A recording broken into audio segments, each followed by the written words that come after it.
Even in the darkest depths, love became their light. Hello everyone, welcome to What If Belle Trapped with Mikoto and Fell in Love with Her movie. Before we start, please go support Justero9 for writing that awesome fanfic. This is the translated version I made. There will be some mistaken characters' gender, but of course Belle is a male. Who would have thought that a joke by Hermes would end up awakening hidden feelings that two friends had for each other? Madly in love. What is it that makes you laugh so much, Hermes-sama? We find ourselves at the Hermes family headquarters, specifically in the family office where Captain Asfi and her god Hermes were, who was laughing like a madman. What is it that makes me laugh? The god asked, without losing his smile. Why yes, Asfi replied, a little nervous about her god's actions. Do you remember the love potion I was creating a few weeks ago? He asked excitedly. Yes. Wait, is it finished already? She asked, surprised. Yes, and not only that, I also gave it away, replied the god, standing up and walking towards the window. How could she even think of giving away that potion? So many people would take advantage of it. Asfi exclaimed angrily. And who did she give it to? The Belle-kun. Belle. I shouted in surprise.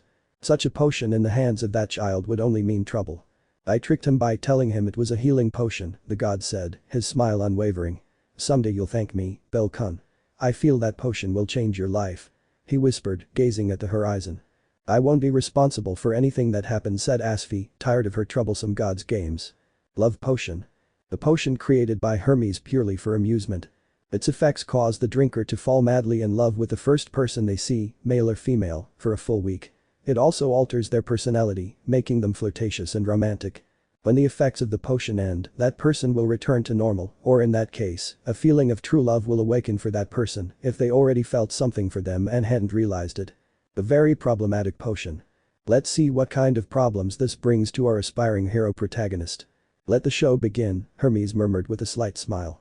In the dungeon. We find ourselves on the 16th floor of the dungeon where the Hestia Familia was doing a small exploration. They were battling a pack of minotaurs which did not pose a great problem for the family, thanks to Belle and Makoto, Belle being a level 3 after defeating the Apollo family, and Makoto being a very powerful level 2. As if it were a dance, Belle and Makoto battled the minotaurs, one with his dagger and the other with her sword. Undoubtedly, they were both very well coordinated. They're incredible, Welf whispered, watching the battle between the two adventurers and the minotaurs. Lily agrees with you, Welf-sama, she said, equally surprised. After a few minutes, both adventurers had already finished off all the minotaurs, leaving the floor desolate. It would take about 10 minutes for more monsters to spawn again. It was incredible, Belle Dono, Makoto praised, sheathing her sword. You too, Mikoto-san, your swordsmanship is truly admirable, the rabbit praised, taking 2 potions from his pocket. Here, Mikoto-san. Belle handed one of the potions to Makoto, who gladly accepted it. Thank you very much, the swordswoman said gratefully, taking the potion to regain her strength. Belle did the same, but before taking it, he realized that the potion was somewhat different from the others. It was a more intense red than the other potions, something very strange. But I didn't think much of it, thought the rabbit, downing the potion in one gulp. Huh? What's going on? A very strange discomfort appeared in Belle when he drank the potion, worrying him. What did I drink? He wondered mentally, alarmed by a very strange sensation in his body that begged to be released. This feeling turned into a very pleasant one when he saw the person standing in front of him, Makoto. What is this? He thought as his mind gradually clouded over, without taking his eyes off Makoto. This is. For a few seconds Belle's pupils took on a heart shape before returning to normal. The potion had already taken effect 100%, a total success for Hermes. Lily thinks we should head back to the surface now. We've done enough, the hobbit said wearily. If we keep going, Goliath will appear and be a real pain right now. That sounds good to me, what do you think, Belle Dono? Mikoto asked, looking at her albino friend. But he received no response. Belle stood motionless, staring intently at Makoto with a slight blush on his face. In his eyes, a gleam could be seen, a gleam of longing and love. Belle Dono? Mikoto said, surprised to see her friend staring at her. You know Mikoto-san? That's what Belle said as he slowly approached the Middle Eastern girl. Why yes, she asked a little nervously when she saw that Belle was getting very close to her. There's always a question that's been on my mind since I met you. Now standing in front of her, Belle gently took Makoto's cheek, caressing it softly with his thumb. The Belle Dono, I stammered, embarrassed, as I felt the albino's touch. What are you doing? I always wondered why such a beautiful girl as you is in such a filthy place as the dungeon, he whispered, continuing to stroke his friend's cheek. This is no place for a lady as beautiful as you. What? she stammered, completely red-faced at what Belle said. Be Bella. Mikoto's mind short-circuited upon hearing what the albino said, and it didn't help that Belle continued to delicately caress her cheek with a loving and seductive gaze. And his two companions, upon hearing what the albino said, could not help but open their mouths as wide as possible in surprise at the moment. Belle had just praised a woman without stuttering in the attempt. He even sounded very hexy in Lily's opinion. A historic event. You really are beautiful, Mikoto-san, every day you make me fall more and more in love with you, he said with a small smile, placing a short kiss on Mikoto's forehead. Ha. Ha. Eee. It was the cry of surprise that was heard throughout the 16th floor of the dungeon. That only meant new problems for the Hestia family. Some time later. Can you tell me what happened? We find ourselves in the Chimenia mansion, specifically in the meeting room where the patron goddess had an angry expression, sitting on the sofa that was in the center of the room. At the other end were Welf and Lily sitting in the same place, one with a nervous smile and the other with a displeased look. And at the other end. Belle and Makoto were there. Nothing unusual except that Makoto was completely blushing, while the albino gently stroked her hair and looked at her with a loving and affectionate gaze. We don't know, Belle-sama suddenly started behaving that way, Lily replied, a little jealous. Perhaps he got tired of hiding his feelings for Makoto, Welf said with a mocking smile. He kept it well hidden. Then don't say that, Welf Dono, the swordswoman stammered, embarrassed. Welf is right, Mikoto-san, the albino whispered, continuing to stroke her hair. I could no longer hide the love I feel for you. Makoto's blush intensified even more because of those words, and it didn't help that Belle whispered those words close to her ear. That's enough. Hestia shouted, unable to hide her jealousy. What happened to you, Belle-kun? Nothing happened to me, Kami-sama, I'm just a boy in love, he replied in a honeyed voice. But. Get over it, Hestia-sama, Belle is in love with Mikoto, said Welf, entertained by the show. And what happened with Wallen whatever? Didn't you like her? He asked again, trying to reason with Belle. That's all in the past now. I've realized that the girl I've always loved is Mikoto-san, he said, looking at Makoto with a loving gaze, making her heart start beating faster. What things Belle Dono is saying, she said, embarrassed, holding her cheek so they wouldn't notice her blush. It's not fair. You didn't even fight for him. Hestia shouted with comical tears in her eyes, then ran off and locked herself in her room. Unlike the other girl who was in love with Belle, Lily. This is strange. I think someone is behind Belle-sama's behavior, Lily whispered, watching with a serious expression as Belle gently stroked Mikoto's hair. Lily won't rest until she finds out who's responsible. And after saying those words, Lily stood up and then headed to the entrance of the mansion and left to begin her investigation. Well, I leave you two alone, don't do anything perverted, said Welf with a mocking smile. Welf Dono. I shouted, somewhere between embarrassed and annoyed. Welf could only laugh at the scene before heading to his forge and continuing his work. An awkward silence formed around the only two who remained in the room, although it was only awkward for Makoto, since Belle still had his love-struck smile. Be Belle Dono, I stammered nervously, trying not to look the albino in the eyes. Is something wrong? I asked, stopping stroking her hair to listen to what she was going to say. Does he really like me? She asked, blushing deeply at the question he asked. At the question, Belle's smile became a little seductive, increasing Makoto's blush. Do you want me to show you how much I love you? The rabbit asked, bringing his face closer to Makoto. And I. Makoto could only watch as Belle's lips moved closer to her. A few more centimeters and they would be about to kiss. But. I can't do it. He shouted, then got up from the sofa and ran at full speed to his room and locked himself in, leaving the albino alone. He just sat on the sofa, observing the place where Makoto had just left, with a slight smile. I love it when she plays hard to get, I whispered, enjoying the pleasant scent Makoto left behind as she ran. And so the day ended, with Hestia crying in her room, Lily out in the city investigating what happened to Belle, Welf at the forge preparing weapons while feeling proud of his friend, Makoto curled up in her bed in her room with a huge blush, and Belle sitting on the sofa, thinking of possible ways to make his friend fall in love with him. Without a doubt, the Hestia family never had a normal day. End of chapter. Flirting. The sun's rays began to enter the room of a certain oriental girl, causing her to slowly begin to open her eyes. It's already daytime, whispered Makoto, half awake, observing the sunlit day. Like every morning, Makoto got out of bed and did some light stretches to wake up her body, finally taking off all her clothes, leaving herself completely naked and going into her shower to wash her body. While showering, she felt like she was forgetting something, but she couldn't remember what it was. I feel like I've forgotten something, she thought as drops of water trickled down her body. What did I do yesterday? Makoto began to recall all the events of yesterday until the image of a certain albino boy crossed her mind. Gradually her cheeks turned reddish as she remembered how her friend had treated her like a complete princess yesterday, besides confessing his love. That was a dream, right? She wondered to herself, not believing that Belle could have done all that. Belle Dono couldn't possibly fall in love with someone like me. He refused to believe that it had happened. It simply couldn't be true. But it all felt so real, she thought with a blush on her cheeks, remembering every word of the albino. Shaking her head from side to clear those thoughts from her mind, Mikoto turned off the shower, then stepped out with a towel around her body and began to get dressed to start the day. I think I'm overthinking this, I whispered with a nervous smile. It's more than obvious that it was a dream.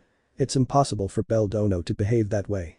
Letting out a dry laugh and assuring everyone that everything she experienced yesterday was a dream, she left the room already dressed and with her inseparable katana. There was nothing out of the ordinary. The hallways were empty, as was customary in a huge mansion inhabited by only 5 people. Everything's still the same, Mikoto thought, letting out a sigh of relief. It seems it was just a dream after all. She felt relieved that it was so, but deep down she felt a little disappointed, although she didn't understand it yet. Good morning, Mikoto-san. Makoto was suddenly startled when she felt arms wrap around her waist from behind and a loving voice greet her very close to her ear. Slowly, he turned his face to see the cause of his sudden fright. Belle Dono, she said, blushing as she saw the man just inches from her face.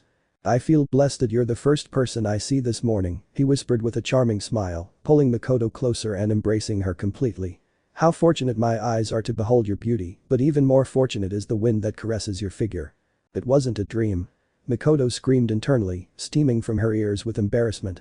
Using her level 2 abilities, Mikoto quickly broke free from Belle's embrace and moved about 3 meters away from him. Good morning, Belle Dono, the swordswoman replied, trying to calm her heart. Makoto-san, you're hurting this poor man's heart by trying to distance yourself from him, Belle said dramatically, covering his face with his hand.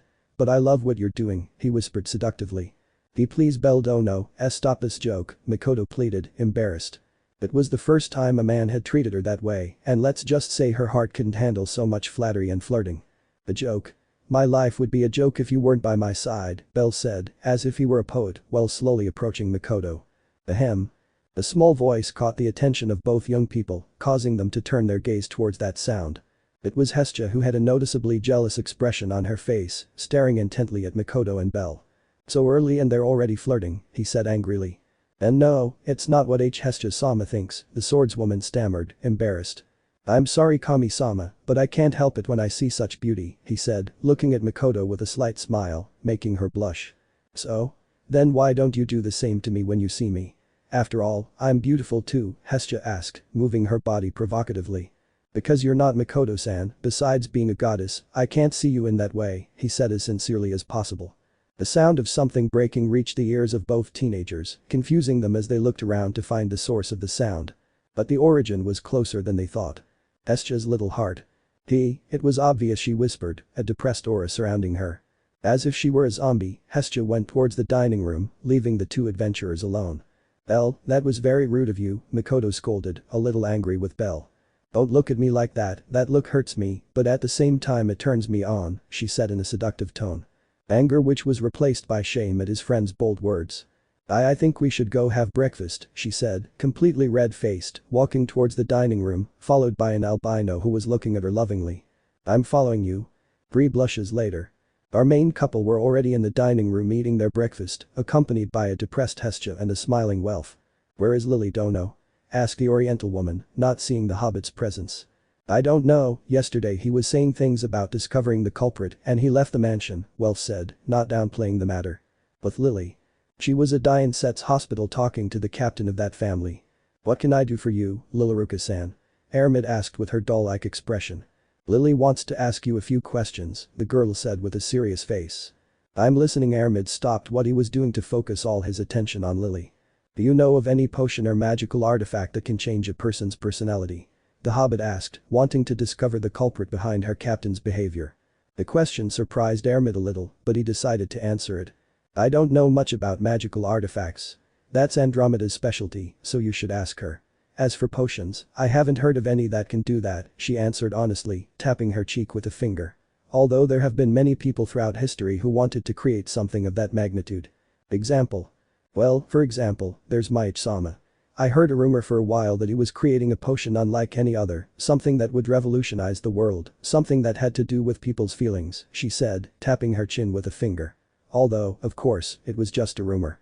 I'm not sure if it was true or not. That's enough, Hermes-sama. Lily thanks you for your help, she said, bowing slightly. You're welcome, and tell your captain not to get into so much trouble. I'm worried that he's so young and has been injured so many times, she said, her voice filled with concern. Hermes always cared for her patients, and Belle was no exception. Belle would come at least 3 times a week to be treated by her, which worried her a lot. She even always kept a stretcher reserved for him, in case he suddenly arrived with a serious injury. Lily will let him know, goodbye Hermes-sama. Goodbye Lilaruka-san, the healer said, returning to her work. After that conversation, the hobbit left the hospital and headed back to her headquarters to have breakfast and rest a little before continuing her research. So, Maichi-sama, I don't think he's capable of doing that kind of thing, but I have nothing to lose by questioning him. And with that thought in mind, he began his walk towards the Chimenea mansion. Returning to the dining room of said mansion. Belle stared intently at a nervous Mikoto who was drinking coffee from her cup with a slight blush. I wish I were that cup where you're placing your soft beautiful lips, the albino blurted, making Mikoto's blush deepen. Has anyone ever told you that you look beautiful drinking coffee? 5 minutes. Could you stop flirting for just 5 minutes? Hestia screamed, tears of blood streaming down her face. Ahahaha Welf laughed when he saw the scene. Without a doubt, Belle's new personality was something worth seeing. Welf was sure there was someone behind it all. It was impossible for his friend to behave that way, but seeing that it wasn't affecting his health and since it was entertaining to watch, he decided to do nothing. Thank you so much for the food, the blushing Asian woman said, getting up from the dining table to place her plate in the sink. Are we not going to the dungeon today? Well, the way things look, I don't think we'll be going for a while, Welf replied, looking at the albino who had a pink aura around him. Then I'll go out for a while, Mikoto announced, walking towards the exit. Where are you going, my love? Belle asked from his seat. Mikoto, ignoring how she was called, although not entirely since she had a huge blush on her face, answered. I'm going out with Chigusa Dono was her answer before she quickly left the mansion, leaving the 2 friends and the goddess alone. I'm going to get drunk, was all Hestia said with a dead look as she also left the mansion with no destination in mind. Now only the 2 friends were left alone in the dining room. Well finishing what little breakfast he had left and Belle letting out a love-struck sigh thinking about Mikoto. Welf. What's going on? Welf asked upon hearing his name. I need your help, the albino asked, standing up. Sure, what do you need? He asked curiously. I want to reach Mikoto-san's heart, I want to do something that will make her fall in love with me, something sweet and romantic, said the rabbit, staring at the mansion's ceiling. I understand. What do you have planned? He asked excitedly. I want to write a song for Mikoto-san, said the rabbit with a smile.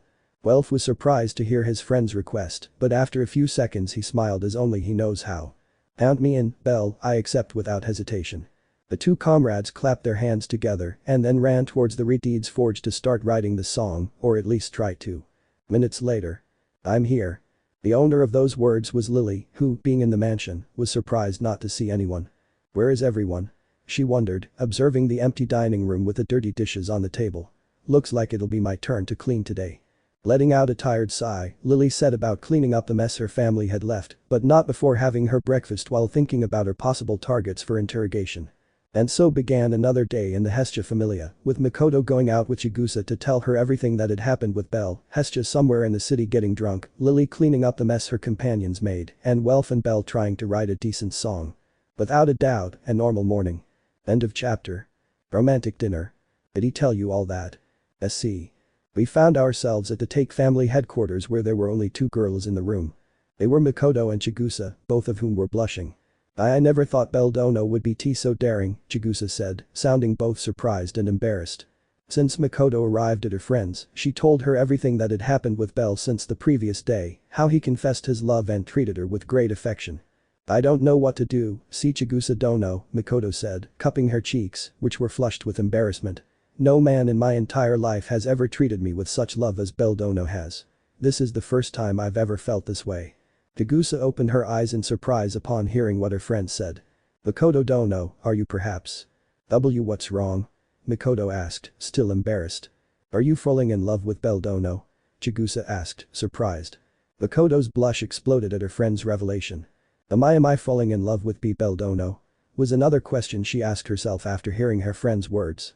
She had never been in love before, so she didn't really know that feeling, but since Belle started behaving that way with her, new feelings and sensations have appeared over the course of those 2 days. But it's only been 2 days, Mikoto said, still unable to believe she had such feelings for her friend. Perhaps you've had those feelings for a long time, and Belle Dono's new behavior towards you was the trigger that released them, Chigusa explained to a surprised Mikoto. Had she been in love with Belle for a long time? She always felt a sense of admiration and respect towards the albino, but she never stopped to think about what she truly felt for him. Ever since he met him and saw him defeat the irregular Goliath, he began to feel such feelings of respect and admiration towards him. From that day on, Belle had become a role model for the Oriental girl who wanted to know more about the boy she respected and admired so much. A warm and calm feeling rises in her chest whenever she is alone with Belle, chatting about some random topic to entertain themselves and get to know each other better. The feeling she has never felt with any man, not even with Aoka, her childhood friend. Is this feeling love? Mikoto wondered to herself, a slight blush rising to her cheeks. Have I fallen in love with Belle Dono? What will Mikoto Dono do? Chigusa asked, noticing that her friend had become lost in thought. What will I do? I asked, confused. I mean, will Belle Dono's confession be appropriate? The pink blush reappeared on Mikoto's cheeks upon hearing her friend's question. I don't know, she replied, lowering her gaze. I'm not entirely sure if I'm in love with Belle Dono. I can't reciprocate his feelings if I'm still unsure of them. That would be like playing with him, she said, not wanting to hurt Belle by being unsure of her true feelings. First, I want to clarify my feelings, whether what I feel for him is love or admiration. As expected of Mikoto Dono, Chigusa said, proud of her friend for not rushing things. But if it turns out she's in love with Belle Dono, let me tell you that she has my full support. Belle Dono is a good boy, and I'm sure he'll make her happy. I have no doubt about that, see Chigusa Dono, Mikoto said with a slight smile, thinking of Belle. Now tell me more, Chigusa said in an excited tone. Tell me more? I asked, confused.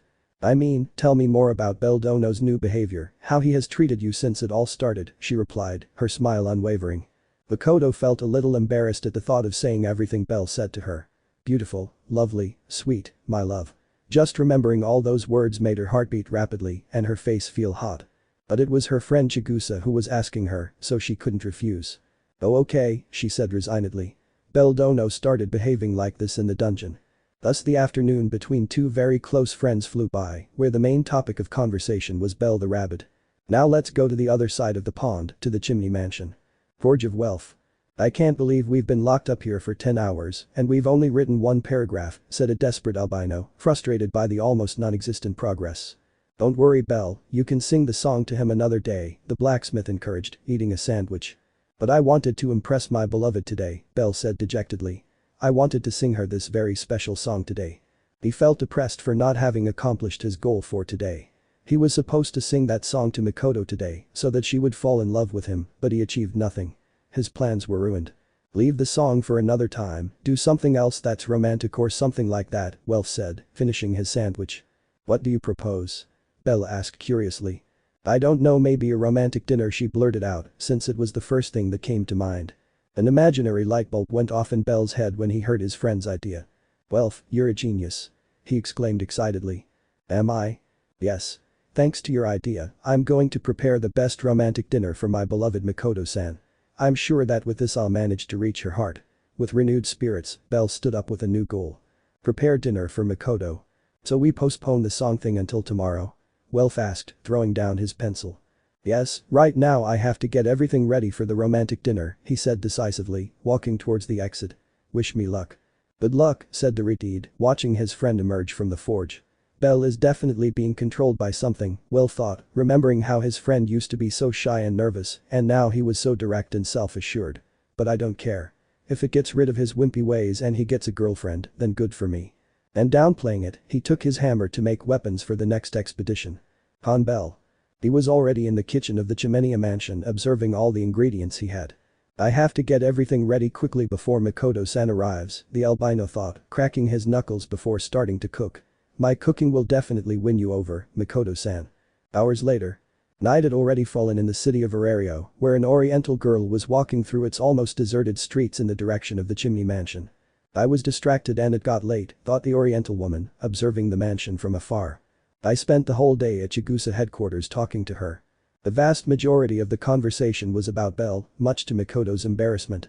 Although thanks to that, her friend gave her advice on how to deal with Bell when he treated her that way, which Mikoto appreciated. Advice which wouldn't be of much use to them because of what was about to happen. Huh? A sound of confusion escaped Mikoto's lips as she stood in front of the mansion. Everything was completely dark, even Welf's forge, where he was working late into the night. Did everyone go to sleep? She wondered, puzzled, as she opened the gates of the mansion. As he slowly approached the door, he could see that a faint light was illuminating the place from the dining room windows. "I'm here," Mikoto whispered cautiously as she entered the mansion. The first thing I visualized in the darkness being illuminated by the moonlight was a path of rose petals which led to the dining room which was lit up. Still with the same caution, Mikoto walked towards the dining room to find out what was happening, following the path of rose petals. Upon entering the dining room, he was surprised by what he saw. A round table in the middle with 2 chairs and on the table a vase with many roses. Around the entire dining room there were candles which formed the shape of a heart illuminating the whole place. "You've finally arrived, Mikoto-san," a whisper was heard behind the swordswoman, who jumped in surprise. "The Bell Dono?" she exclaimed in surprise upon seeing the named man behind her. Bell was dressed in a white tuxedo and very elegant white trousers. Mikoto blushed slightly upon seeing Bell's appearance. He had to admit it, he looked even more handsome in that suit than he already was. "You have no idea how happy I am to see you again," said the albino, gently taking Mikoto's hand and guiding her towards the table. Mikoto simply let herself be guided by the albino, still embarrassed by Bell's new appearance. "I hope you enjoy everything I prepared with love and care for you," Bell said, letting go of Mikoto's hand to place everything he had prepared on the table. Mikoto opened her eyes in surprise at everything Bell had prepared. It certainly looked like a millionaire's dinner because of the large amount of food there was. There was even a bottle of wine that looked very expensive. "The Bell Dono, what is all this?" Mikoto asked, still in amazement. "Don't ask," Bell said, gently taking Mikoto's hand again and leading her to her chair so she could sit down. "Just enjoy it." Once Bell was seated, she went to the other end of the table and sat down, facing Mikoto. "Try everything you want, after all I did it for you." Makoto, a little nervous and embarrassed, looked at the large banquet on the table. Bell undoubtedly impressed her with this. Taking the fork between his fingers, he picked up a piece of meat that was on his plate and brought it to his mouth. The moment he took the first bite, his eyes opened in surprise. "This is delicious," Mikoto exclaimed, marveling at the rich flavor. "It really is delicious." "You have no idea how happy those words make me," Bell said, looking at Mikoto with great affection. "Without a doubt, receiving praise from the person you love makes you very happy." Mikoto blushed slightly at what Bell said. She still found it hard to believe that he was the shy and nervous Bell from a few days ago. Where are the others?" the Asian woman asked, trying to start a conversation. "I don't know, right now it's just you and me," she said dismissively as she filled the glasses with the wine she had bought. And it was true, Belle didn't know the whereabouts of the others, the only thing she knew was that Welf went to her room to sleep to rest her mind after making her work so hard to write a paragraph of the song. She didn't know anything about Lily and Hestia, although the last thing she knew about Lily was that she went up to her room murmuring things about discovering a culprit, so she guessed that she was in her room. But he knew absolutely nothing about his goddess, although he was sure she was fine. "Con Hestia. I want another one," Hestia shouted, placing the beer mug on the bar. "But goddess, we've already run out of all the liquors and beers," said the bar owner nervously. "I don't care, bring me something with alcohol, it's a divine order," Hestia ordered, her cheeks flushed from drinking so much. "But I'm not even in her family," the owner said, growing increasingly nervous. By the way, where will she get all the money to pay for everything she's taken?" he asked, noticing that the goddess wasn't carrying a single volley. "Bring me another one." Back to the romantic dinner. "Mikoto-san, ah," Bell said, taking a piece of meat on his fork and bringing it to Mikoto's mouth. "Bell no, I can't do that," she said, embarrassed, since it would be an indirect kiss. "Please, Mikoto-san," he insisted with a smile, without taking the fork away from Mikoto. With flushed cheeks, she accepted, approaching the fork. "Ah." Without a doubt, they both looked like a couple because of what they were doing, and Mikoto's shy and embarrassed behavior made them seem even more so. "Say ah again." Bell took another piece of meat with his fork and directed it towards Mikoto. Mikoto, resigned to Bell stopping, accepted the food again. They spent about 30 minutes enjoying dinner and wine while chatting about random topics, although most of it was praise from Bell, much to Mikoto's embarrassment. Some time later. "What did you think of the dinner, Mikoto-san?" the albino asked after finishing his meal. "It was delicious, thank you so much Bell Dono, it was a very nice gesture," she said with a small smile and a blush on her cheeks. "I'm glad you liked it," the albino smiled, taking Mikoto's hand and placing it on the table. "Just tell me, and I'll cook for you whenever you want," he said, stroking Mikoto's hand with his thumb. "I'll take that into account," she said nervously from Belle's caresses. "Now, before we end tonight's event, we have to end it with a flourish." "But the grand finale?" I asked, confused. "The kiss." Mikoto's mind exploded at Belle's words. "The kiss," she stammered, completely red-faced from what the albino had said. "Yes, a kiss." That's too daring," the Asian girl thought, fuming with embarrassment. I'm not ready to give my first kiss yet." Her thoughts were a jumble after Belle mentioned the kiss. Without a doubt, the word kiss was not something she was used to hearing. Meanwhile, Belle calmly observed Mikoto's embarrassed expressions. "It seems I didn't achieve my goal," the albino thought dejectedly, realizing he still hadn't fully won Mikoto's heart. "It seems I won't get my longed-for kiss. I love Mikoto, and because I love her, I won't force her to do something she doesn't want to do." Resigning himself to not getting her kiss, he stood up to approach Mikoto. Mikoto had not yet noticed that the albino was approaching her. She was still lost in her own world, repeating the words kiss and "I'm not ready yet" over and over again. Although she returned to the earthly world when she felt something warm settle on her left cheek, surprising her. Turning his gaze to his left side, he saw who was the cause of that feeling. "Belle Dono," he whispered, looking at the albino. Their cheeks warmed up again as she watched what Belle was doing. He was lovingly kissing her on the cheek. "For now, this will be enough for me," said the albino, pulling away from Mikoto's cheek. "But next time I'm going to get my long-awaited kiss, you've been warned, Mikoto-san," he said with a warm smile. Makoto did not respond to what Belle said. She remained silent as she touched her cheek and stared intently at the albino. "Sweet dreams, Mikoto-san, dream of me," he said, gently caressing Mikoto's other cheek, and said goodbye, leaving the dining room alone. When the place fell completely silent, Mikoto's heartbeat could be clearly heard. That kiss on the cheek had undoubtedly caught her off guard. "Belle."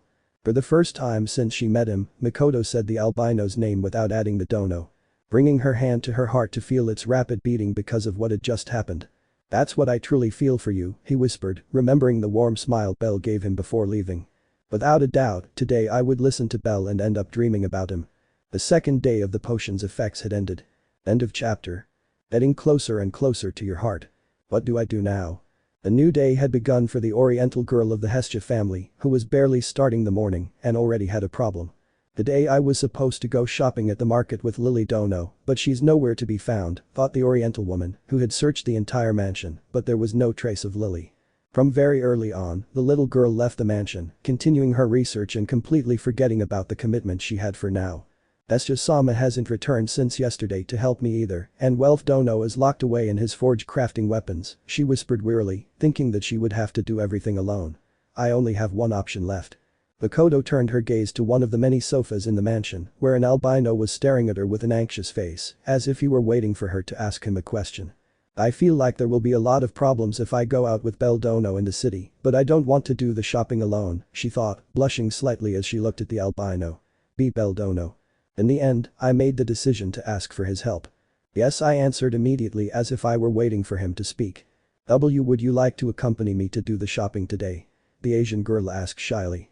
"I would love to," she replied, not bothering to hide her excitement. At great speed, Belle disappeared into a white blur, only to be seconds later standing alongside Mikoto with a large basket to carry all the shopping. "I'm ready for our date," said the excited rabbit. It's not a date," she corrected, embarrassed by her friend's words. "For me it is." "Take it however you want," Mikoto said, resigned to changing her friend's mind as she walked towards the mansion's exit, followed by a smiling Belle. "I hope Belle Dono doesn't cause any trouble in the city," she thought, wishing nothing would happen. "That causes problems," the albino thought, observing Mikoto with great affection. Some time later. The couple of friends were walking peacefully through the city towards the market to do their shopping. But Mikoto's face showed the nervousness and embarrassment she felt. Because since leaving the mansion, the albino has tried to take the hand of the Oriental girl, but she has avoided him at the last moment, only managing to brush their fingers together. That has been repeated time and time again since they began their journey. "Belle Dono, please stop doing that," Mikoto pleaded, embarrassed, as she watched the albino try to take her hand again. "But couples hold hands," Belle said with a serious face, as if stating the obvious. That's true, but we're not a C couple," she said, embarrassed for using the words we and couple in the same sentence. "We're not dating yet, but we'll be soon," Belle said with a flirty smile, making Mikoto blush even more. "Stop saying those kinds of things," she pleaded, embarrassed by her friend's words. But it's the truth, you will one day be my girlfriend, and I promise that when that happens I will make you the happiest girl in the world, he promised with a confident expression. Makoto just lowered her gaze to try to hide her blush from Belle, but it was impossible. How is it possible that with just a few words he can make me feel like this? She thought, feeling a warm sensation in her chest. I've got you. Taking advantage of a moment of Mikoto Belle's inattention, he managed to grab her hand and intertwine his fingers with hers. Your hand is so warm and soft, said the albino, happy to have finally taken Mikoto's hand. Belle no, we can't do this in public, I exclaimed, upset and embarrassed by the albino's touch.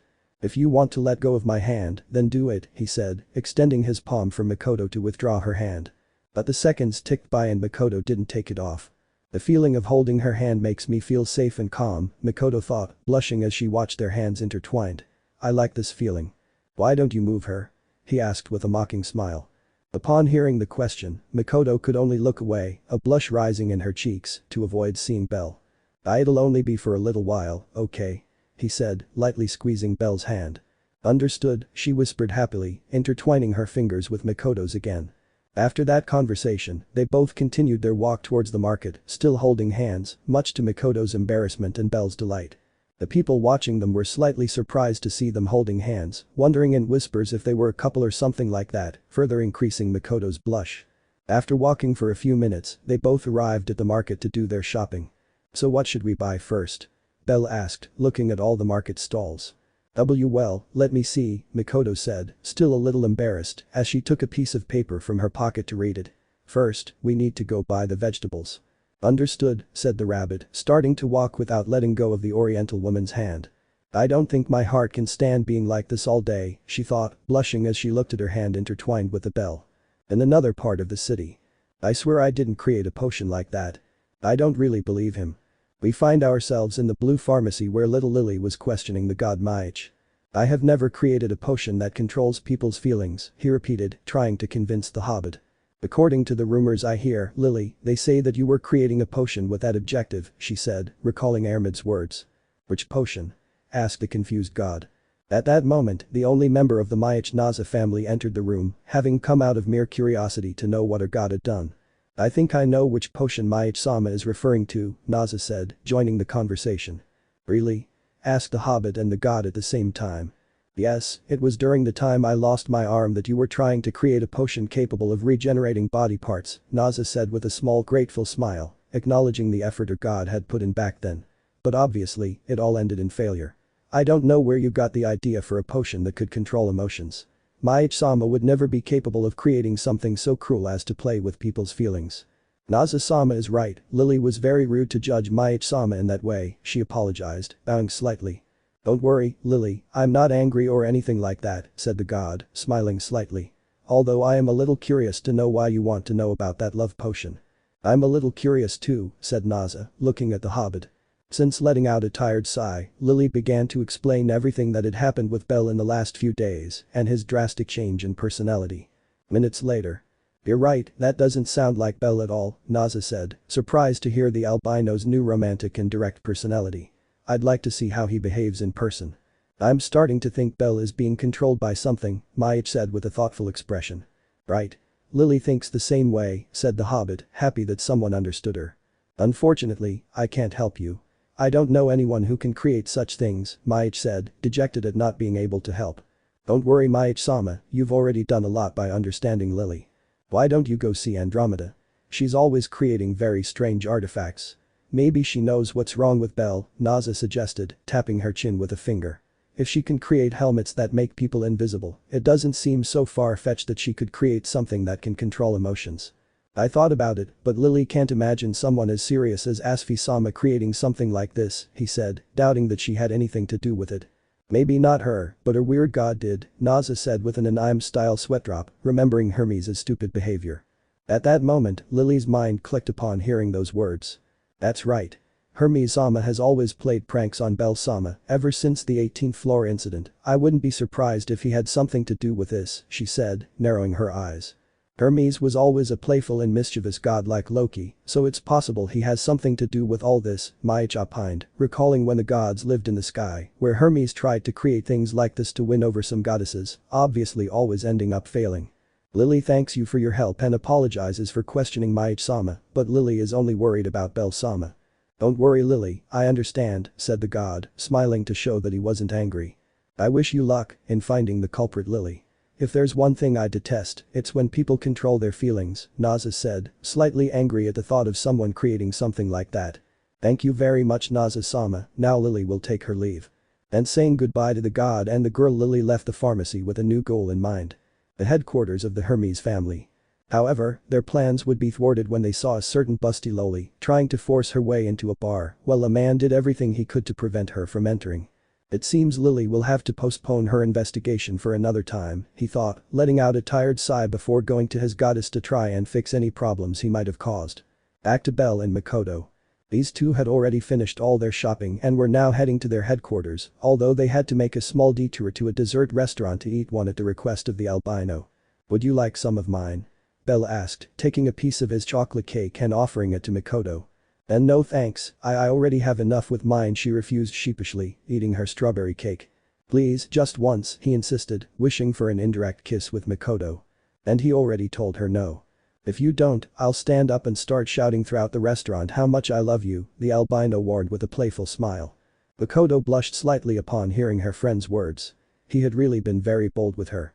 Although I thought Belle wouldn't be able to do something like that since he's very shy. And no, I refused the piece of cake again. But I'm forgetting one detail. That shy Belle had disappeared a few days ago. Whatever you want. Saying those words, Belle stood up to look around at all the people in the restaurant. There were about 20 of them, not counting the employees. Taking a deep breath, he shouted so that everyone could hear him. Makoto, I love you so much, one day you will be my girlfriend, I swear on my grandfather. He really did it. Mikoto screamed mentally, completely red-faced. And then you will become my wife and also. Oh okay, I'll eat the piece of cake. Mikoto interrupted the albino's shouts, her face still flushed, a blush that only intensified when she saw the albino's outburst had drawn everyone's attention in the restaurant.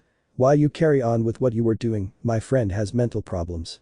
The moment he said that, people turned their gaze towards Belle, looking at him with pity. Poor boy, so young and with mental problems, said a middle-aged man, feeling sorry for the albino. I wonder what caused it. A young woman wondered curiously. Drugs, commented an elderly woman. Don't take drugs so you don't end up like Belle. That hurts, said the albino upon hearing Mikoto say that she had mental problems. I am so sorry, she apologized, embarrassed. Well, it doesn't matter, she said, sitting back down. What matters is that you agreed to be fed by me. Mikoto's blush returned as she remembered that she had accepted him. I'm going to enjoy this, said the rabbit, excited to feed the girl he loves. Taking the fork again, he ate the piece of cake that was on it, then took another piece and directed it towards Mikoto. Say ah. Mikoto, resigned to being fed by Belle, accepted her fate. Ah. To everyone's eyes, they both looked like a couple in love, with Belle gazing at Mikoto with great affection and she blushing with embarrassment as she ate the pieces of cake offered to her by the albino. This is the treatment someone as beautiful as you deserves. If you agree to be my girlfriend, I will treat you like the princess you are for the rest of my life, he finished, giving Mikoto the last piece of cake.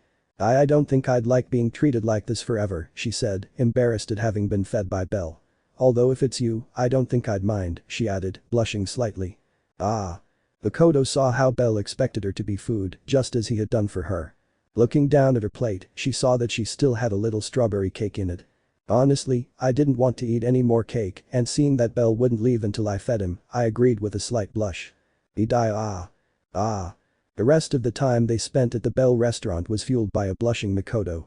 This was definitely the day they had the most indirect kisses. Some time later. Both young people had already left the restaurant after feeding each other, much to Mikoto's embarrassment and Belle's delight.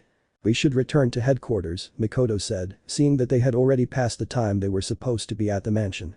You're right, Lily is going to be angry, Belle said, extending his hand towards Mikoto, while with the other he held the box full of all the purchases.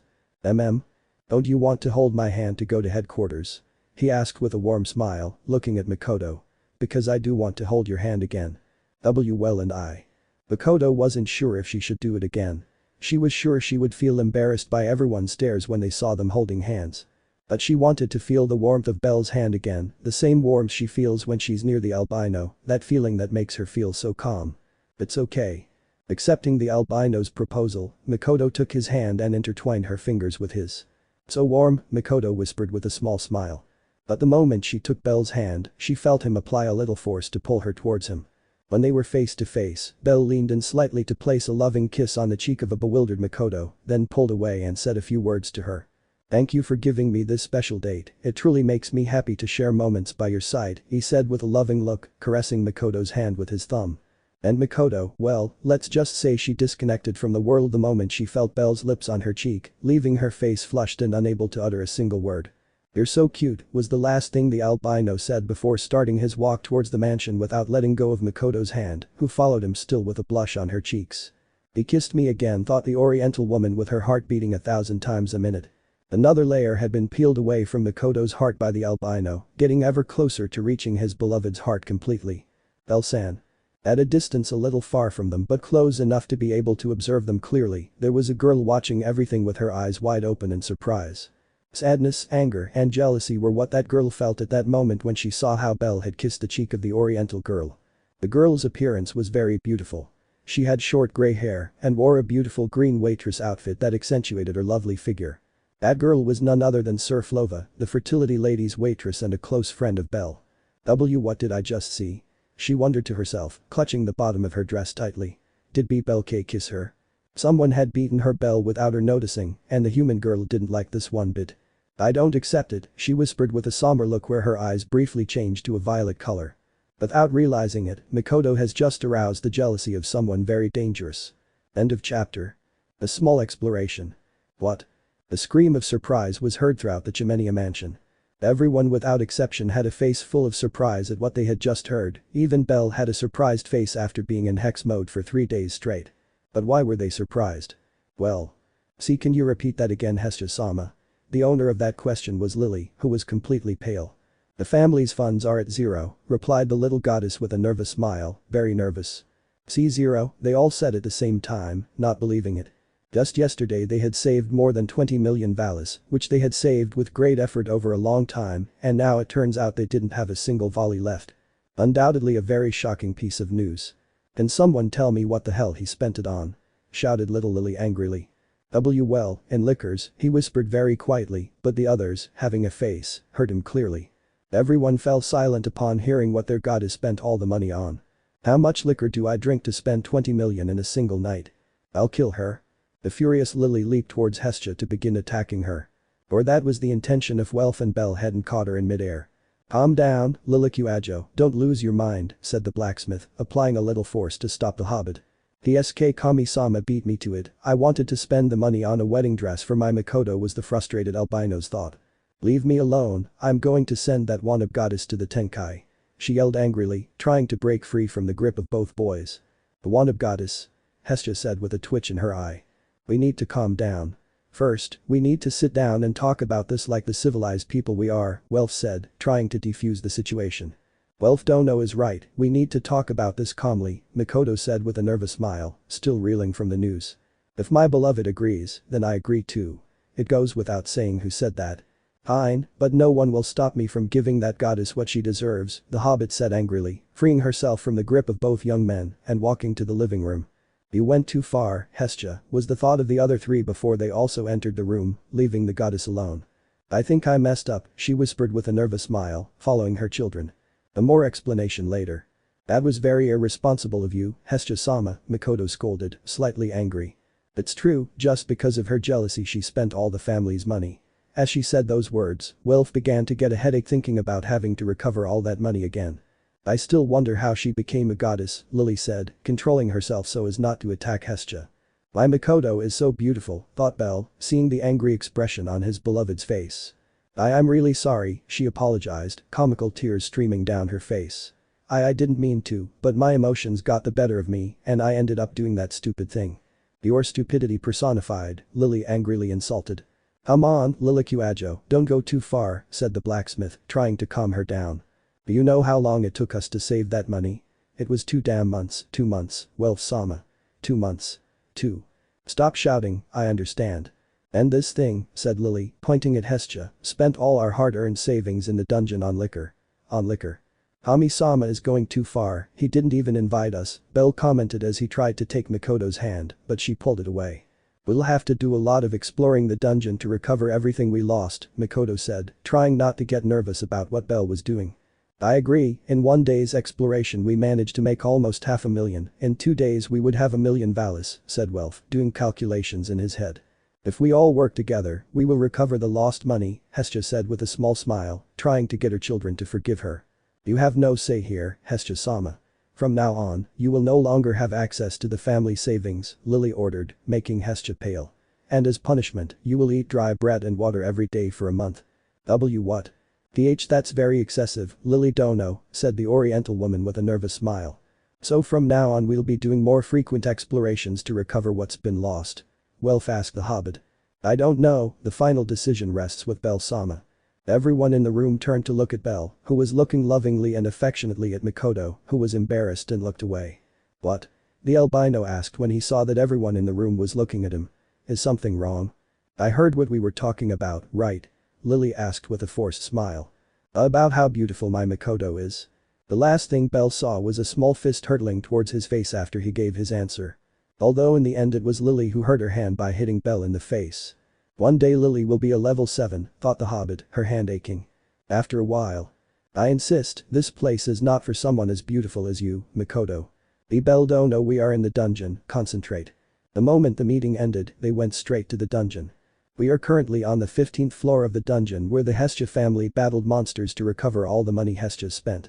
According to Lily, they had to recover the money as quickly as possible because the day would soon come when they would have to pay a small part of the debt to Hephaestus, and when they say small, they mean 10 million valis. How far is our objective today? Welf asked, ending the life of a monster with his sword.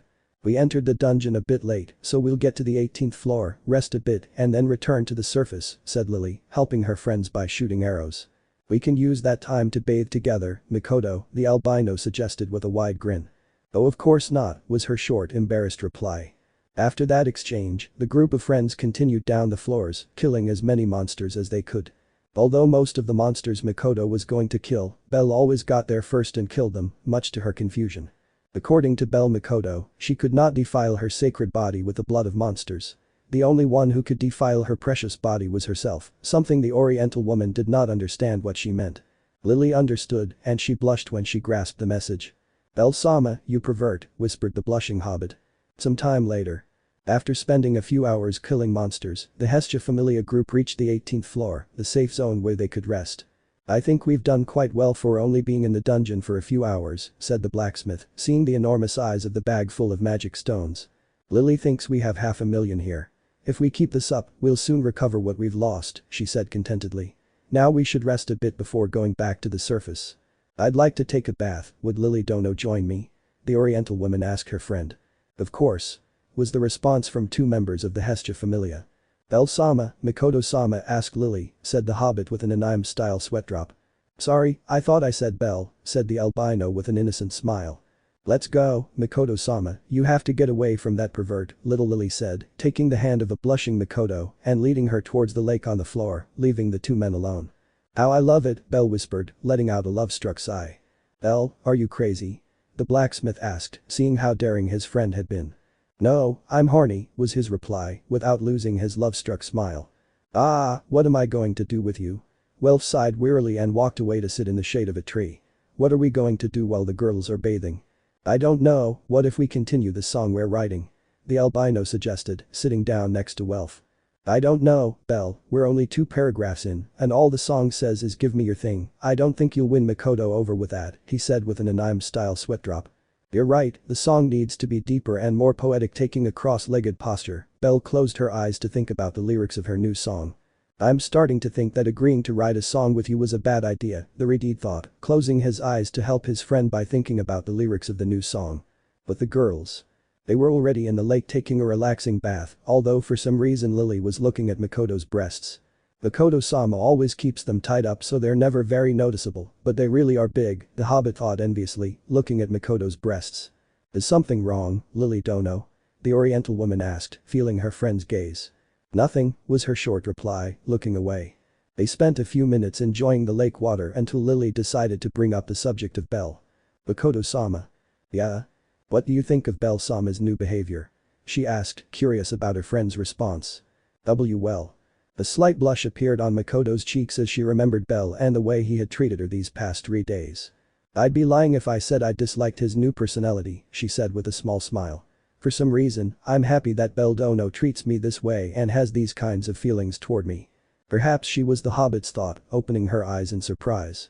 "Every word he says to me, every compliment, when he acts flirtatiously, it makes me feel warm and pleasant inside," I said, blushing slightly. "He truly makes me happy." Lily just stared in amazement at Mikoto, who was smiling, a smile of true happiness. Instantly, her astonishment turned into a look of concern. "Please, I hope this behavior of Bell-sama wasn't caused by someone else," she thought, hoping her assumptions weren't true. Meanwhile, in Mikoto's thoughts. "But what am I saying?" she thought, blushing. "I'm talking as if I'm in love with Bell Dono." Mikoto's heart began to beat faster as she thought that she was in love with Bell. Or perhaps Mikoto's blush deepened at what she was about to say in her thoughts. I fell in love with Bell Dono." Little by little, the innocent Mikoto became aware of her feelings towards the albino. Some time later. The Hestia family group, after resting on the 18th floor, decided to go back up to the surface. They were currently on the 16th floor battling a horde of minotaurs that had cornered them. "It looks like it will take us a while to reach the surface," Wolf commented, attacking relentlessly.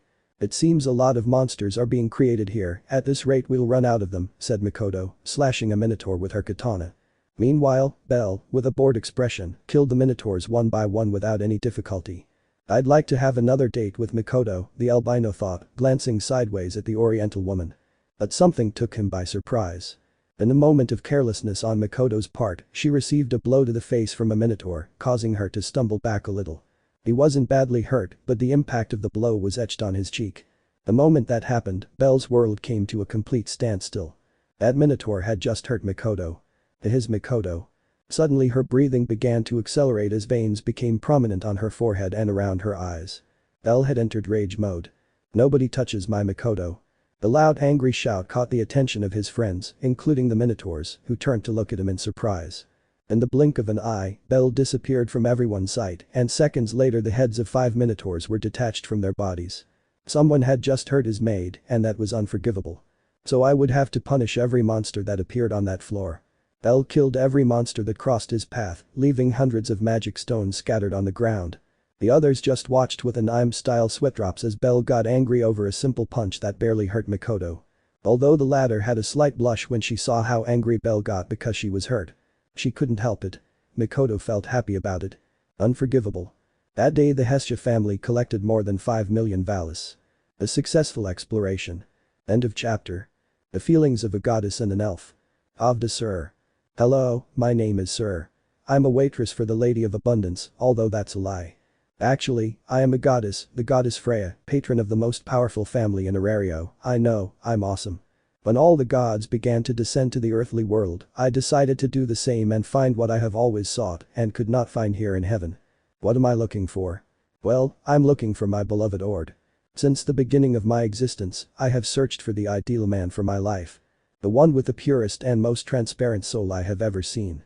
I never found that soul in heaven in any god, so I decided to come down to earth hoping to find it. And my long-awaited wish finally came true. It was by pure chance that I found him, that pure, transparent and bright soul that captivated me instantly. But it wasn't just her soul, it was also her appearance.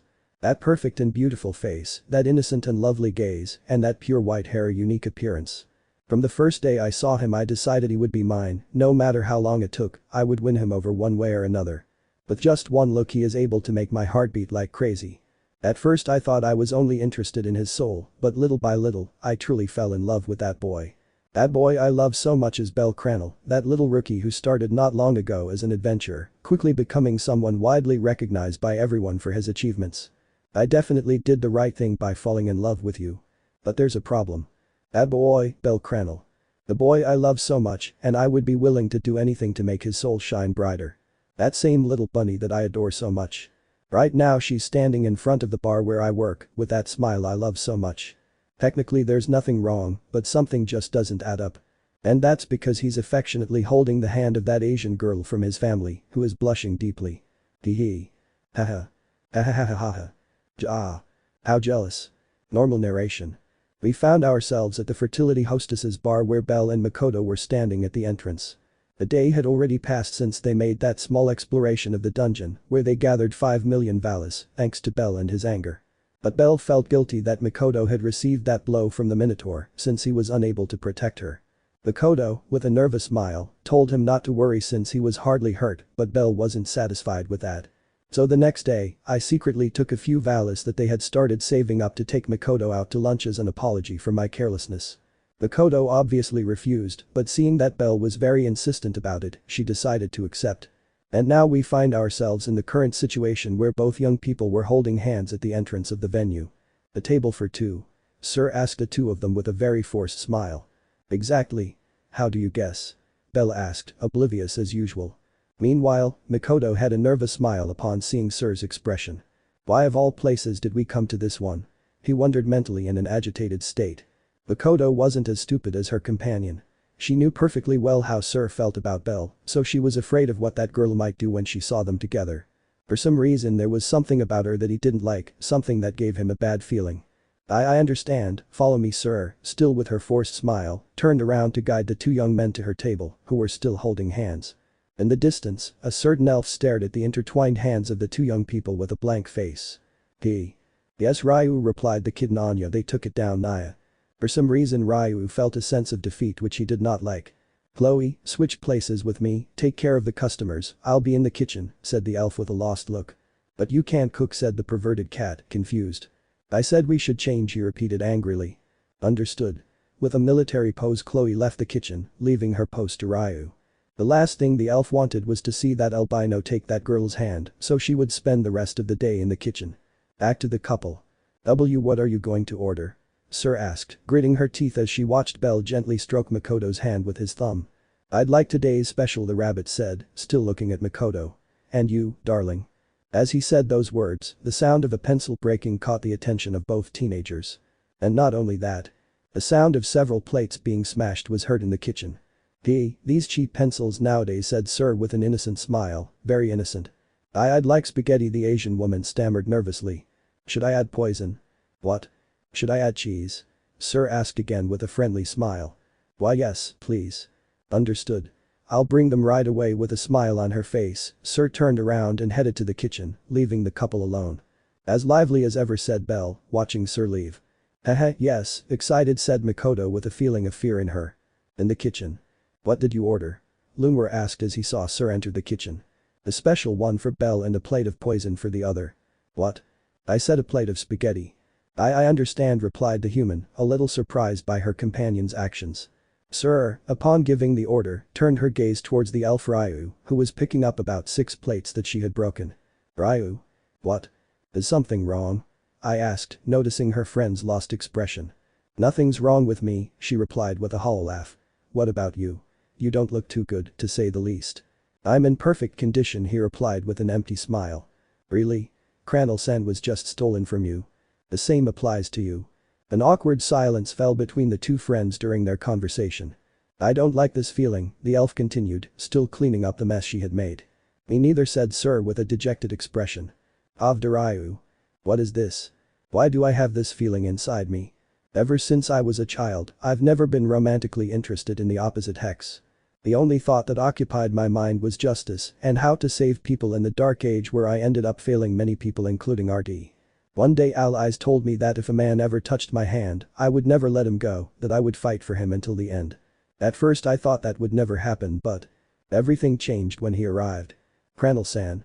Since I met you, I have taken on the task of protecting you, protecting that innocence and purity that characterizes you.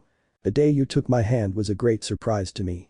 Instead of feeling an unpleasant sensation, I felt a warm feeling in my heart. At that moment I realized. But he denied it again and again.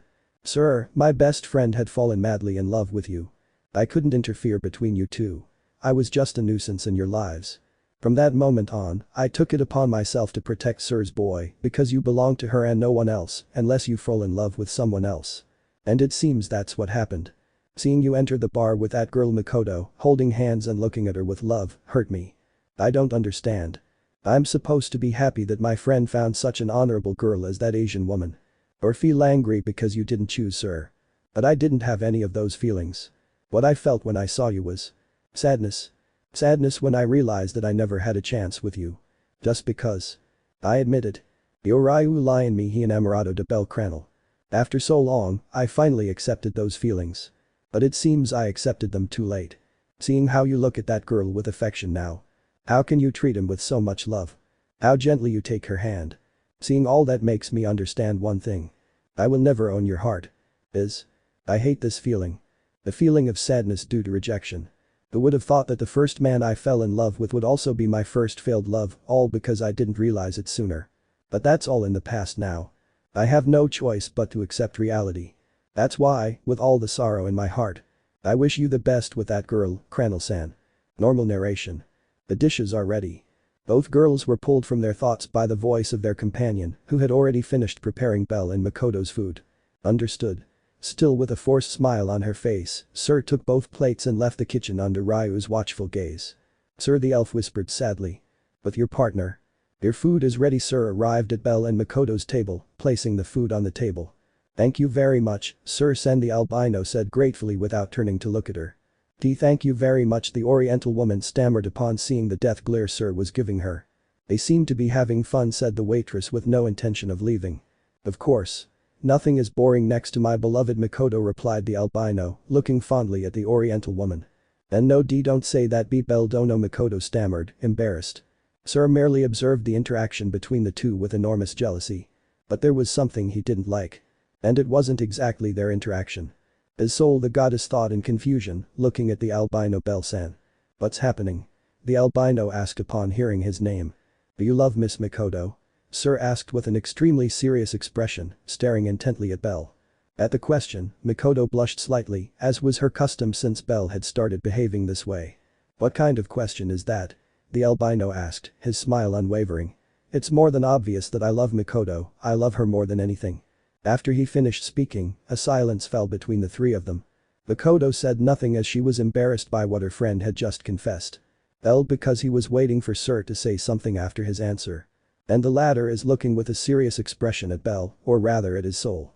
How strange, the goddess thought in confusion. Is something wrong, Sir San? Belle asked when he saw that he didn't receive any response.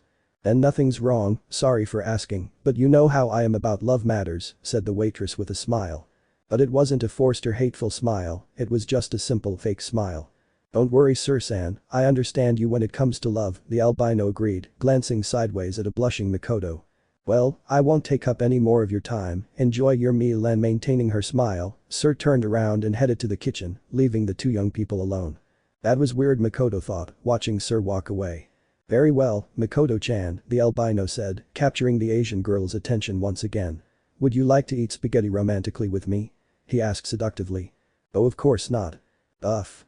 A tired sigh escaped Sir's lips as she re-entered the kitchen. Is something wrong, Sir? Ryu asked, a little calmer than before, although still with that pain present in her heart.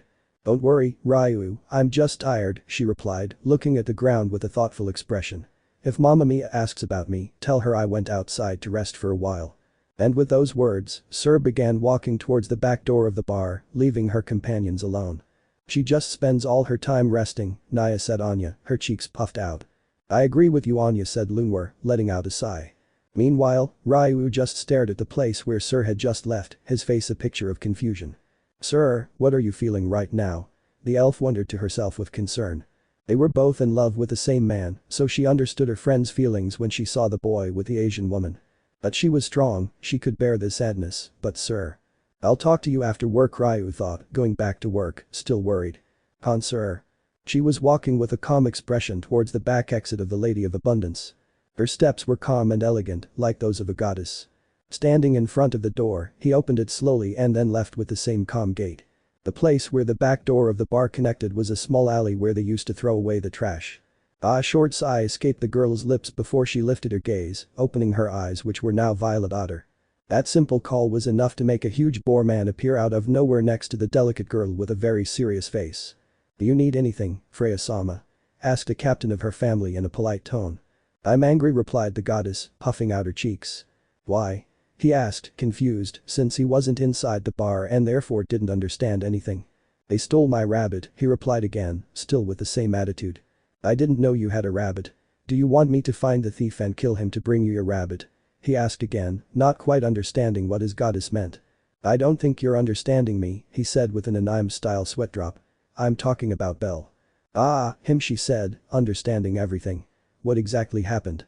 Belle is in love with that girl named Mikoto from his family, she said, biting her lip in frustration.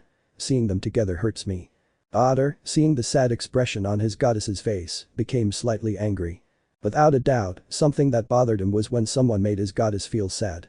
So I would have to do something quickly to make her go back to how she always was. If it were up to her, I'd even kill. Do you want me to kill that girl Makoto and bring you bellcranel? He asked, ready to carry out his goddess's order. Freya just remained silent, observing the blue sky and remembering the conversation she had with Belle a few minutes ago. You don't understand, she said, her expression turning extremely serious. I'm not angry with that Asian girl, much less with Belle. So? He asked, no longer understanding what his goddess wanted. His soul, there's something strange about it, she said, recalling a purple stain on Belle's transparent soul. He said he loved that girl, Mikoto. He wasn't lying, but he wasn't telling the truth either. Otter listened attentively to his goddess, awaiting the final verdict and fulfilling his mission. His soul seemed to be controlled by something. That stain doesn't give me a good feeling. Are you saying that bellcranel is being controlled by a third party from the shadows?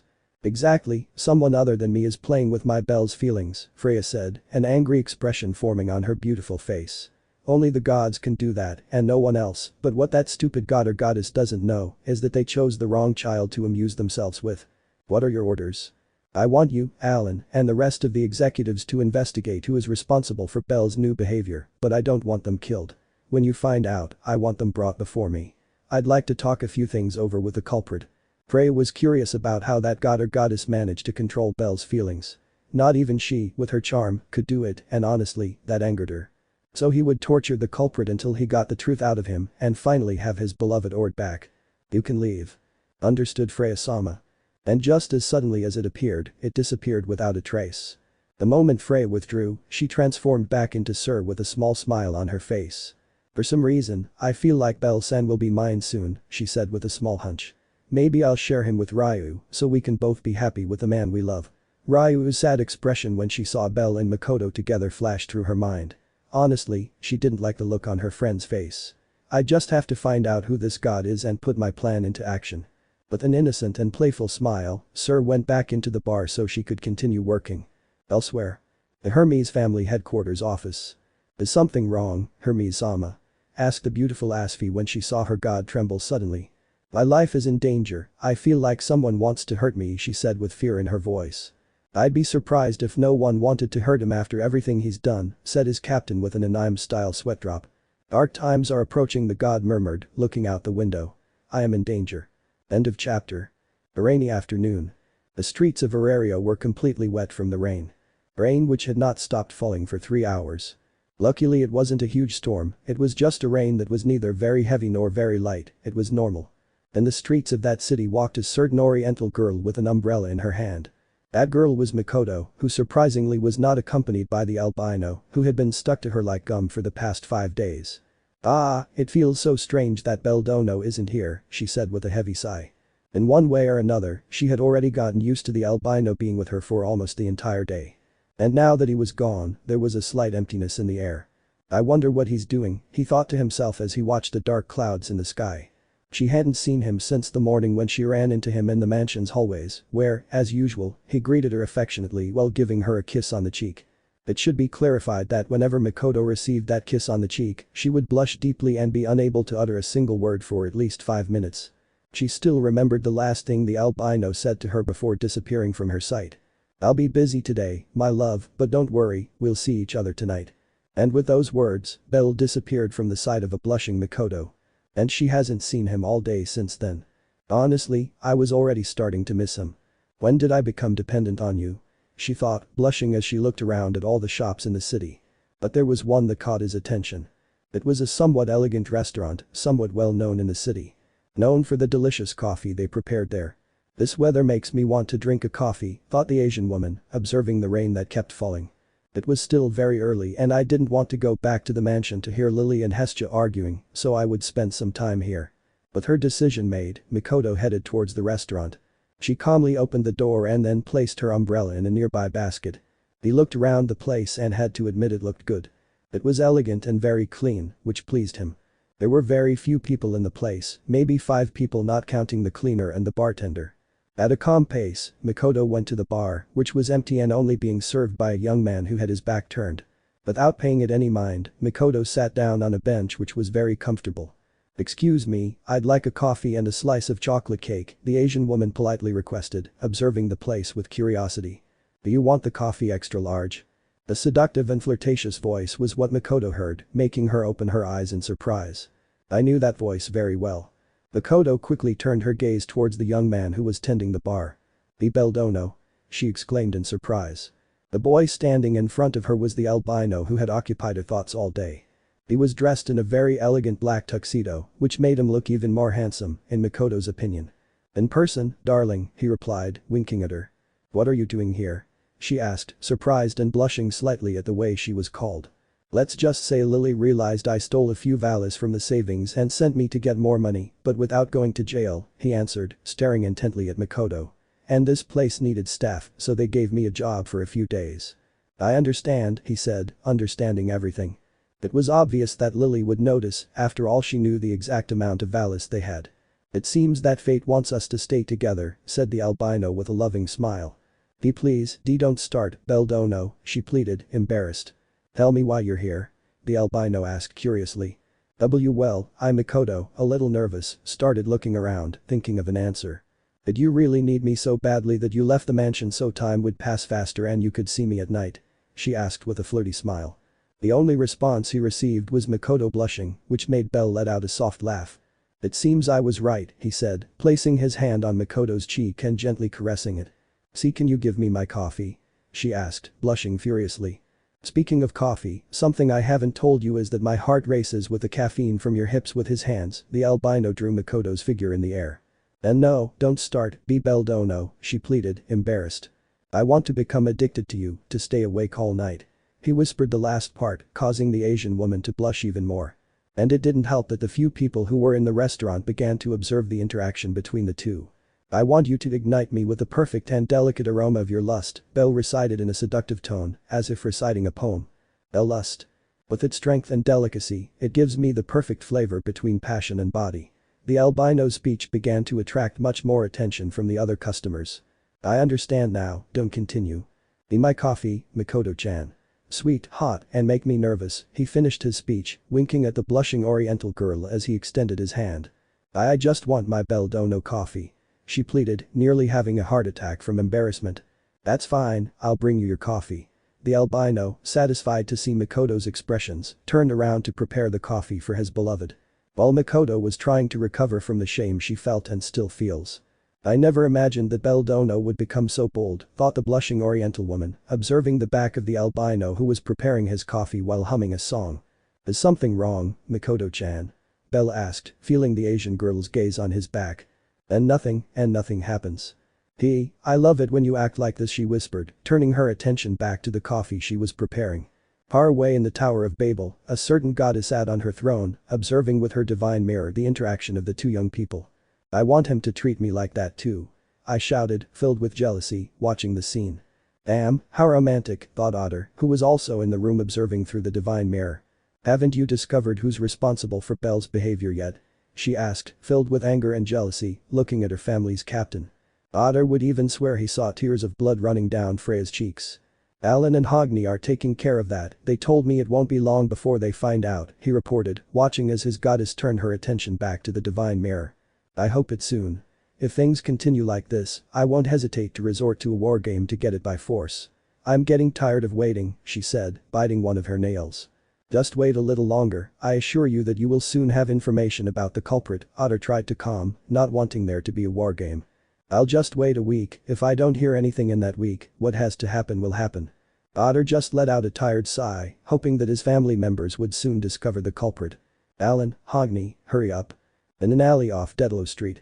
We can see Hermes tied to a chair with chains, and in front of him were Alan and Hogni looking at him angrily. How did they catch him? He was walking through the city very calmly with one of his employees named Lucas, who had a bored expression. Suddenly Alan and Hogni appeared in front of Hermes, tying him up with chains and then carrying him away like a sack of potatoes. "Lucas, help me," Hermes shouted with tears in his eyes. "No way," he replied when he saw who the kidnappers were. After that, they both took Hermes to some empty alley on Dietla Street to interrogate him. And now we find ourselves in the current situation. What do you want from me? I'm just a traveling god. I haven't done anything wrong. He shouted in fear. Certain information we've received has led us to you, Alan said, approaching Hermes. Tell me, are you responsible for bellcranel's new behavior? Best answer yes or no, Hogni said angrily. I don't know what you're talking about, he replied nervously. Yes or no, you idiot. Alan said, grabbing him by the shirt. Yes or no, if you don't answer we'll send you to Tenkai, Hogni threatened, drawing his sword. I swear. I don't know anything. She shouted with tears in her eyes.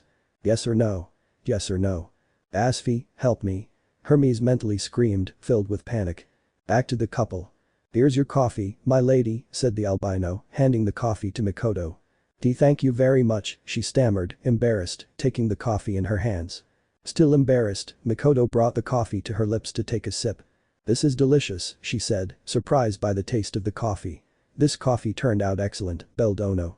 Mikoto, amazed, continued drinking the delicious coffee. If you marry me, you'll drink that coffee every morning, he said in a seductive tone. You just have to say I do. Please don't start again, Beldono, she pleaded, feeling nervous again. Okay, I understand, he said in a dejected tone. I live in an unattainable fantasy. Belle climbed onto the bar, once again drawing the attention of the few customers present. Beldono, get down from there, she pleaded, embarrassed at being the center of attention again. What does this poor devil have to do to achieve happiness? What does this lovesick idiot have to do to steal the heart of such a beautiful maiden? He praised, pointing at Mikoto. And no, don't follow Beldono, she whispered uncomfortably. Let the universe bear witness that my passion is infinite, but my heart is dying. If I cannot have you with me, Mikoto, this life holds no promise. If I cannot have you, this life promises nothing. Goodbye forever, world. May this day be remembered as the day my soul shatters into 1,000 pieces and misfortune triumphs. The albino finished his speech and dramatically lay down on the bar as if he had died. Immediately, a few claps were heard in the restaurant. They were among the few people in the room who were moved by the albino's speech. Idiot, whispered Mikoto, completely red-faced and with her heart racing. Elle slightly opened one of his eyes to see his beloved's blushing expression, then smiled slightly. Some time later. Elle and Mikoto walked through the dark and wet streets of Arario towards the chimney mansion. An hour had already passed since that dramatic scene starring the albino. Thank you for agreeing to wait for me until I finished my work so you could keep me company on the way home, the albino said with a loving smile. If I hadn't accepted, I would have made another scene, said the Asian woman with a slight pink tint to her cheeks. You're right, he said, letting out a mocking laugh. After that exchange, they both continued walking calmly towards their home. Suddenly, Bell extended his hand to a confused Mikoto. The night is cold, if we hold hands we'll be warmer, the albino suggested with a slight smile. Makoto just stared with a blush at Belle's hand, hesitating whether to accept or not. This doubt quickly vanished when she intertwined her fingers with Belle's. Oh okay, she whispered sheepishly, enjoying the warm sensation that Belle's hand transmitted. You're very pretty, he complimented, stroking Makoto's hand with his thumb. I love you. At those words, Mikoto just lowered her gaze, trying to hide her blush, but failing in the process. Every word, every gesture, every action of the albino made Mikoto's heart beat 1,000 miles an hour. I never imagined a man could make me feel such sensations, but Belle. With just a simple gesture, Belle could make her blush and behave shyly. Maybe I love you too, whispered Makoto, glancing sideways at the smiling albino who was looking at the stars. I'm glad to hear that, I whispered, still gazing at the stars.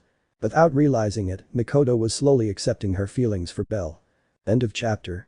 Freya's plan. We find ourselves at the top of the Tower of Babel, where a certain goddess of beauty was in her seat observing the city with a glass of wine in her hands, taking a sip every so often.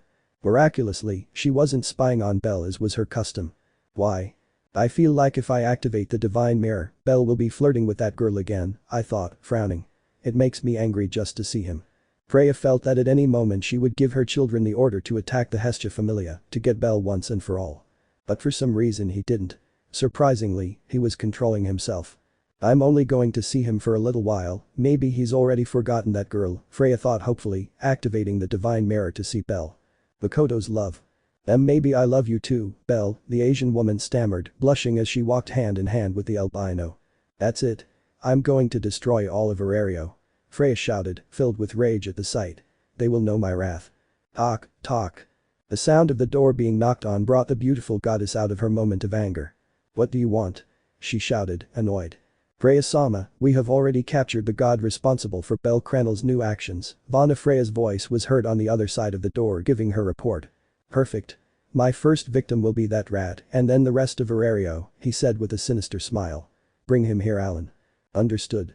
After that order, Alan withdrew, leaving the goddess alone once again. How will I kill that god? He thought, a finger on his chin. Should I smash his head with a spiked bat? Should I throw him in an oven and let him burn alive? Should I subject him to the water torture? Freya was so angry that she completely forgot that for the slightest damage a god received, he would immediately ascend to heaven. But he would take a nasty blow before leaving. Here is Freya-sama. The door to his room was opened, Alan entered, and with some chains he brought the culprit. Freya slowly turned around to look at him with narrowed eyes. I'm not surprised it's you, Hermes, he said, anger in his voice. I'm innocent, I swear. Hermes shouted, filled with panic. Alan and Hogni's interrogation left him traumatized. Untie him, Alan, and then leave us alone. Understood, Freya-sama. Alan obeyed the order, untying the god while looking at him with disgust before leaving the room. Very well, Hermes, take a seat, he said with a forced smile. And no, thank you, I'm fine on the ground, I stammered fearfully. I'm not asking you, I'm ordering you to. Yes, ma'am. Upon hearing Freya's threatening tone, Hermes quickly sat down on the sofa in front of her. Very well, Hermes, there are so many things I want to ask you that fill me with both curiosity and anger, she said, her gaze blank as she looked at Hermes. This conversation will decide whether you remain in the mortal world or return to Tenkai. Ask whatever you want, he said, swallowing hard. I have nothing to hide. Freya just narrowed her eyes at those words. Really? Okay, so here's my first question. How did you make my Belle fall completely in love with that girl? She asked curiously, her voice rising. It's obvious someone had something to do with it. He literally fell in love with her overnight. I don't know what you're talking about, he replied nervously, staring at a wall. Hermes, if you lie again you will regret the consequences, he threatened with a dark look. It was because of a potion. He exclaimed before Freya could do anything. Potion? She said, confused. Explain yourself. Well, do you remember the love potion I was creating when I was still in Tenkai? He asked with a nervous and awkward smile. How could I forget? You used that potion on Athena, but when she found out about your plans, she threw the potion away and gave you a terrible beating, he recounted with a satisfied smile, remembering the state Hermes was left in. Those were the days, Hermes whispered nostalgically. So you created that same potion here in the mortal world and gave it to Belle. Am I wrong? He asked, squinting at Hermes. Why, you're not wrong, Freya, Hermes replied fearfully. You know you're playing with the feelings of two children, you disgust me, Hermes, she said indignantly. What right do you have to say that? Hermes retorted, remembering that most of Freya's children were under her spell. Although she immediately shut her mouth, not wanting to anger the goddess further. I'll pretend I didn't hear that, he said with a friendly smile. Alright, here's my second question. How long will the potion's effect last? A week, tomorrow is the last day. A sigh of relief escaped Freya's lips upon hearing those words. Her Belle would be the same as always, or not for long. Hermes. The crazy idea crossed Freya's mind. She was getting tired of waiting for Belle, and the fact that she couldn't charm him both annoyed and delighted her. But what if? What's wrong? Hermes asked, surprised by Freya's new tone of voice. The tone of malice. Can you create another love potion for me? The beautiful goddess asked with a smile. What? You know, your potion was very effective on Belle, but my charm didn't work at all. If I use the potion on Belle and he falls in love with me, I can use my charm to make him stay with me forever, she said with an adoring smile. You have no idea how long I've wanted Belle with me, but it's been so difficult. With your potion, I can have him in the blink of an eye. But I don't know what kind of reaction someone who has already drunk the potion once will have. You're playing with forces you don't even understand. I shouted, not wanting to do that a second time. Just do it, I ordered with a serious expression. Do that or I'll send you back to Tenkai. Hermes just clenched his fists in frustration upon hearing that. He just wanted to have some fun giving that potion to Belle. He never thought he would get into that kind of trouble. Although it was partly his fault, he clearly knew that Freya was interested in Belle, but chose to ignore it. Now he was suffering the consequences. Alright, the dejected god agreed. I'll have it ready in 5 days. Perfect. Freya exclaimed excitedly. Soon Belle will be mine. Thousands of plans began to form in Freya's mind about what to do with Belle once he was in her hands. The blush crept across her cheeks as her thoughts began to wander into her most lustful thoughts. Can I leave now? Hermes asked, not wanting to stay there any longer, especially after seeing Freya's expression. One last thing before you go, Freya said, a dangerous glint in her eyes. I want you to go to the chimney mansion tomorrow and tell everyone, especially that girl Mikoto, that Bell's behavior was the result of a potion that altered his feelings. Why? I shouted, not wanting to do that. Isn't it obvious? I want to bring that girl down to earth. I want to see the look on her face when she finds out that it was all the work of God and that all those feelings were actually fake, he said with a playful smile. I can't do that, Freya. Anything but that. Hermes pleaded, not wanting to hurt Mikoto's noble heart. Asfi is your favorite girl, isn't she? It would be a shame if you saw her with her throat slit in her room tomorrow, he said with a friendly smile. You wouldn't be able to, a feeling of panic overwhelmed Hermes upon hearing those words. Believe me, Hermes, I am capable of that and much more, Freya said, her smile widening as she spoke those words. Hermes could only clench his fists in frustration upon hearing what Freya had said. I'm sorry, Mikoto-chan, murmured the god, lowering his gaze. Perfect. Now you can leave. When you finish the potion, I want you to come and deliver it in person, she said, her expression returning to a happy one. Understood. And with those last words, Hermes stood up and left the room with his head down. Just wait, Belle, you'll soon be mine, the goddess whispered, a blush rising to her cheeks. I can't wait to have you in my bed. With Hermes. He was slowly descending the Tower of Babel with a lost look in his eyes. I just wanted to have some fun, he thought, regretting his actions. I'm sorry, Belle, I'm sorry Makoto. My stupidity has gotten you into trouble. And with a feeling of regret in his heart, Hermes went to his headquarters to begin preparing another love potion. The potion which would be ready in 5 days. End of chapter. It was all fake. This doesn't quite convince me. We find ourselves in the Chimenia mansion, specifically in Belle's room, the rabbit in heat. He was lying in his bed while reading some papers he had in his hands. It was the song I was writing with Wealth a few days ago, which seems to be finished now. I wonder if Mikoto will like the song, I thought uncertainly, reading the lyrics over and over. But I still need to compose the music. He had the lyrics already written, but he lacked the accompaniment, the music, and he and Wealth couldn't play any instruments. It seems I'll have to wait a few more days to be able to dedicate it to Mikoto, he thought, frustrated and resigned to not being able to sing the song today. He was really looking forward to singing this song and seeing his beloved's reaction, but that would have to wait. With a sigh, Belle got out of bed and put the song sheets in a nearby piece of furniture. Did you ask if Mikoto is awake yet? She thought with a smile, glancing at the clock on the wall which read 8 in the morning. I'll go down to the dining room, maybe she's already there. With his new goal in mind, Belle left his room and headed towards the mansion's dining room, hoping his beloved Makoto was there. And fortunately, when he arrived at the dining room, the Asian woman was there, calmly having breakfast. Or so it was until I heard Belle's voice. Good morning, darling. Belle greeted with a charming smile. Upon hearing Belle, Mikoto blushed slightly as she turned to look at him. Good morning Belle, the girl stammered, trying to control her heart. With emotion on his face, Belle approached Mikoto to take a seat next to her and look at her lovingly. Thank you for greeting me too, Belle-kun. The voice with a sarcastic tone caught Belle's attention and he looked around to see who had called him. It was Hestia who was at the other end of the dining room with a grumpy face. Oh, sorry Kami-sama, I didn't see you, replied the albino, before turning back to look at Mikoto. In response to this, Hestia simply let out a tired sigh and turned her attention back to her food. It still hurt her to see Belle behaving lovingly towards Mikoto, but she was beginning to accept it. If Belle chose Mikoto, she was nobody to stop him, not even if she were Freya who monopolizes her children. Now Mikoto-chan, why don't you repeat what you told me last night? The albino asked with a silly smile.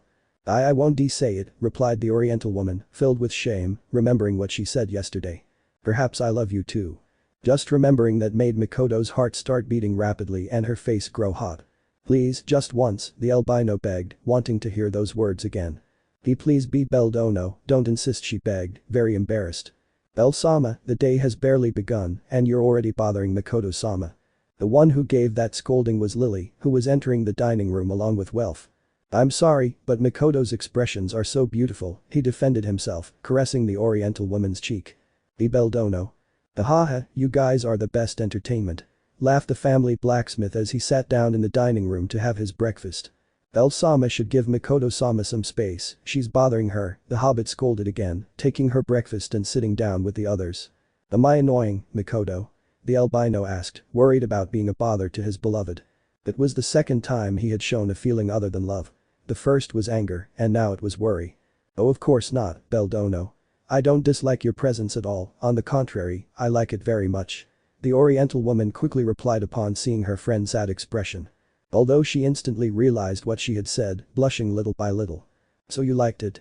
the albino asked playfully, looking at her. "And I didn't say that." "Yes, Mikoto-sama said so." "It's true." "He said it." Lily, Welf, and Hestia said without taking their eyes off their breakfast.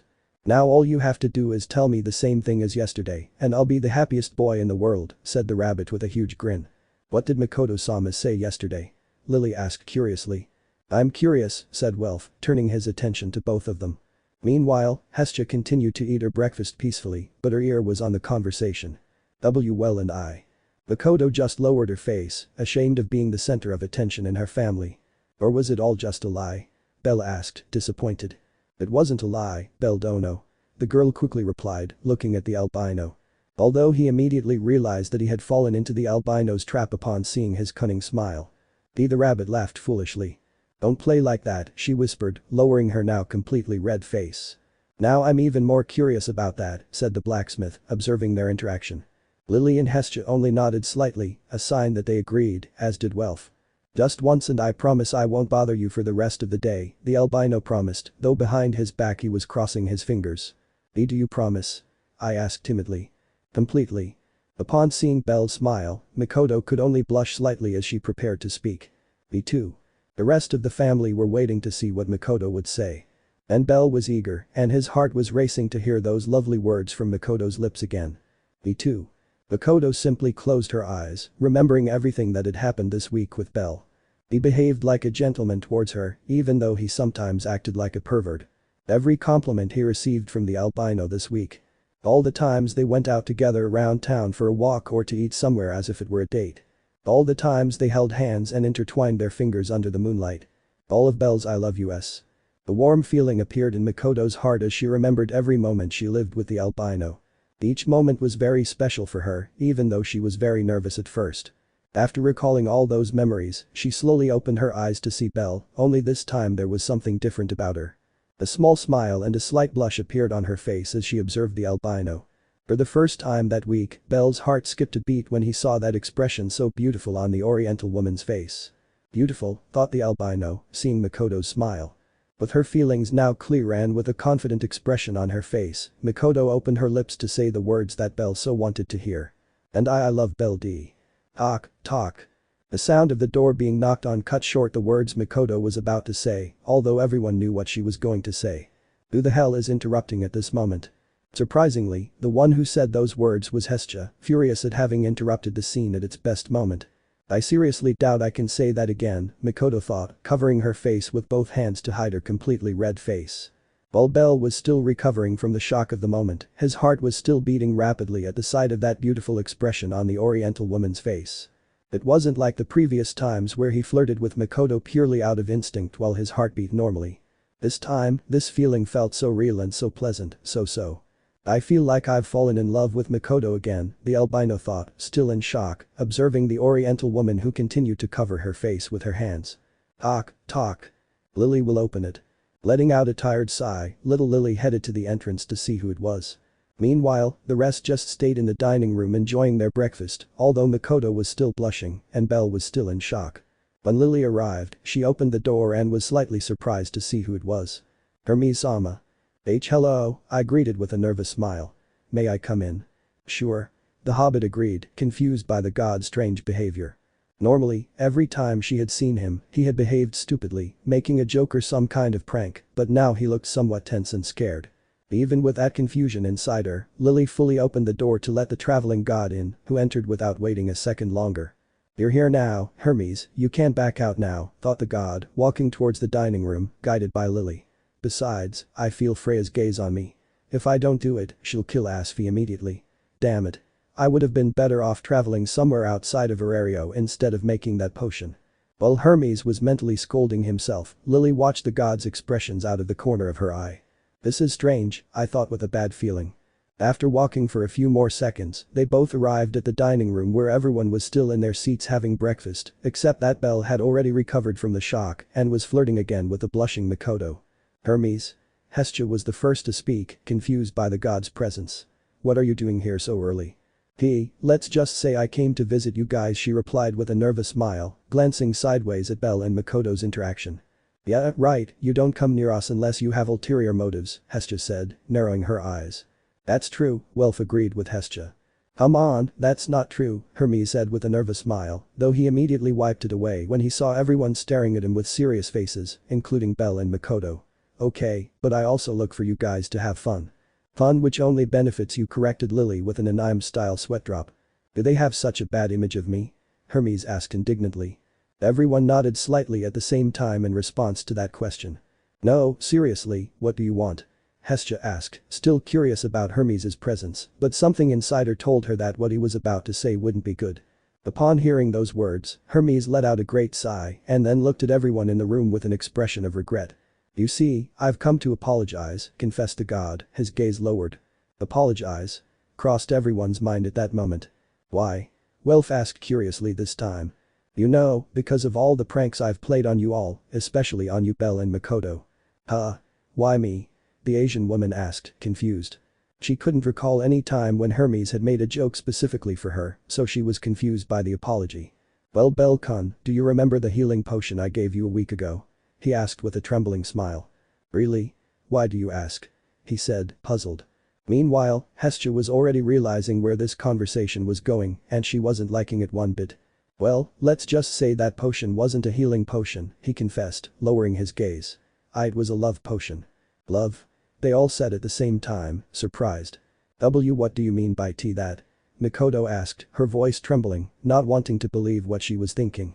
Hermes, if it's what I think it is, you're going to regret it, Hestia threatened with an angry expression on her face. The effect of that potion is that you'll fall hopelessly in love with the first person you see, he said nervously, sensing Hestia's hostile gaze. And it seems the first person you saw was Mikoto. Love potion? To fall madly in love? Said the albino, very confused and unable to understand. The ESO means. Makoto's trembling voice caught everyone's attention, making them turn to look at her. There she is with tears that were beginning to accumulate in her eyes. Makoto, what's wrong? The albino asked, worried. Everything we experienced this week, a fleeting memory flashed through Makoto's mind, recalling all the time she spent with Belle. All those I love yows, a pressure welled up in her heart as she remembered more and more of her days with the albino. All of that, was it all just a lie? Unable to contain it any longer, tears began to stream uncontrollably down Makoto's cheeks. A lie?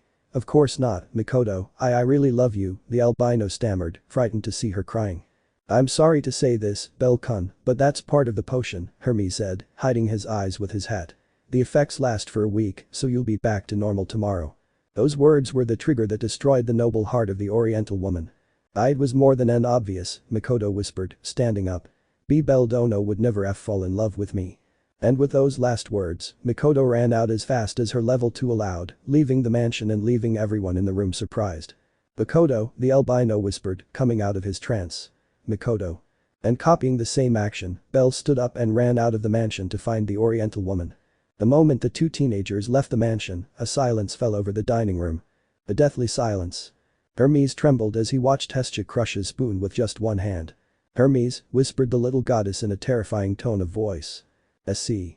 Not only did you use my Belle-kun as a guinea pig, but you also indirectly played with the feelings of one of my girls, Mikoto, the goddess continued, standing up. I could tolerate your previous jokes, but this time you crossed the line.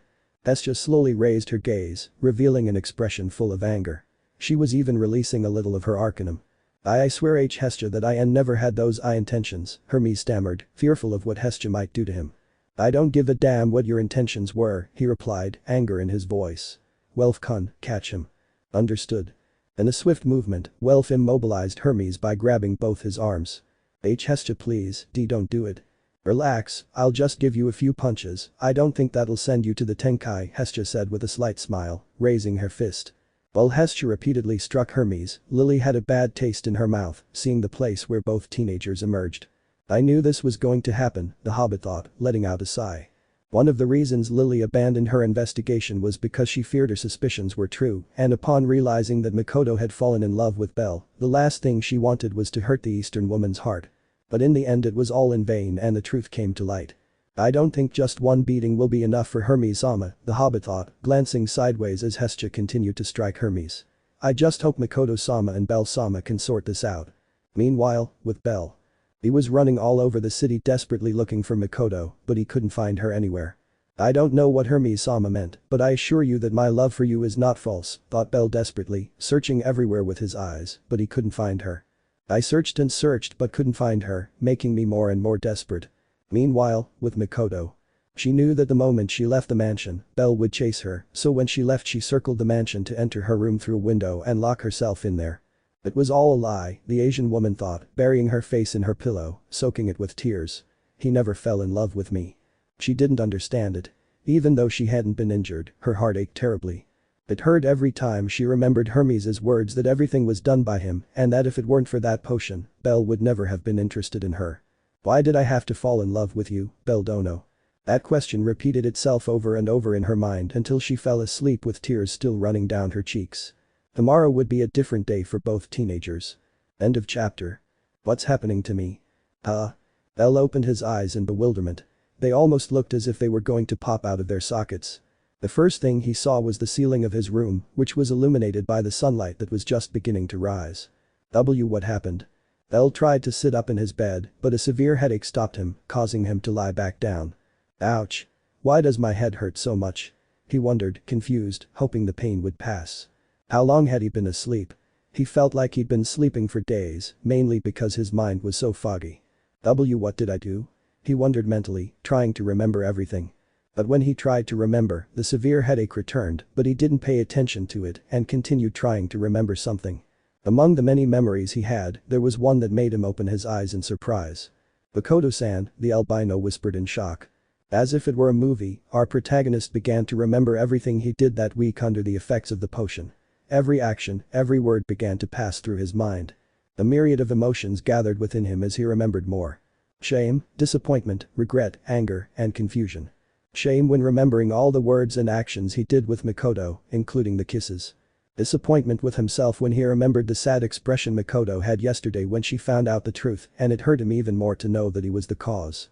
Regretting having stolen part of the savings they had started to put aside, he would have to apologize to Lily later. Anger with himself and surprisingly with Hermes, if it weren't for him he wouldn't have hurt Mikoto like that. And confusion because of how strange her heart felt when she remembered Mikoto. What have I done?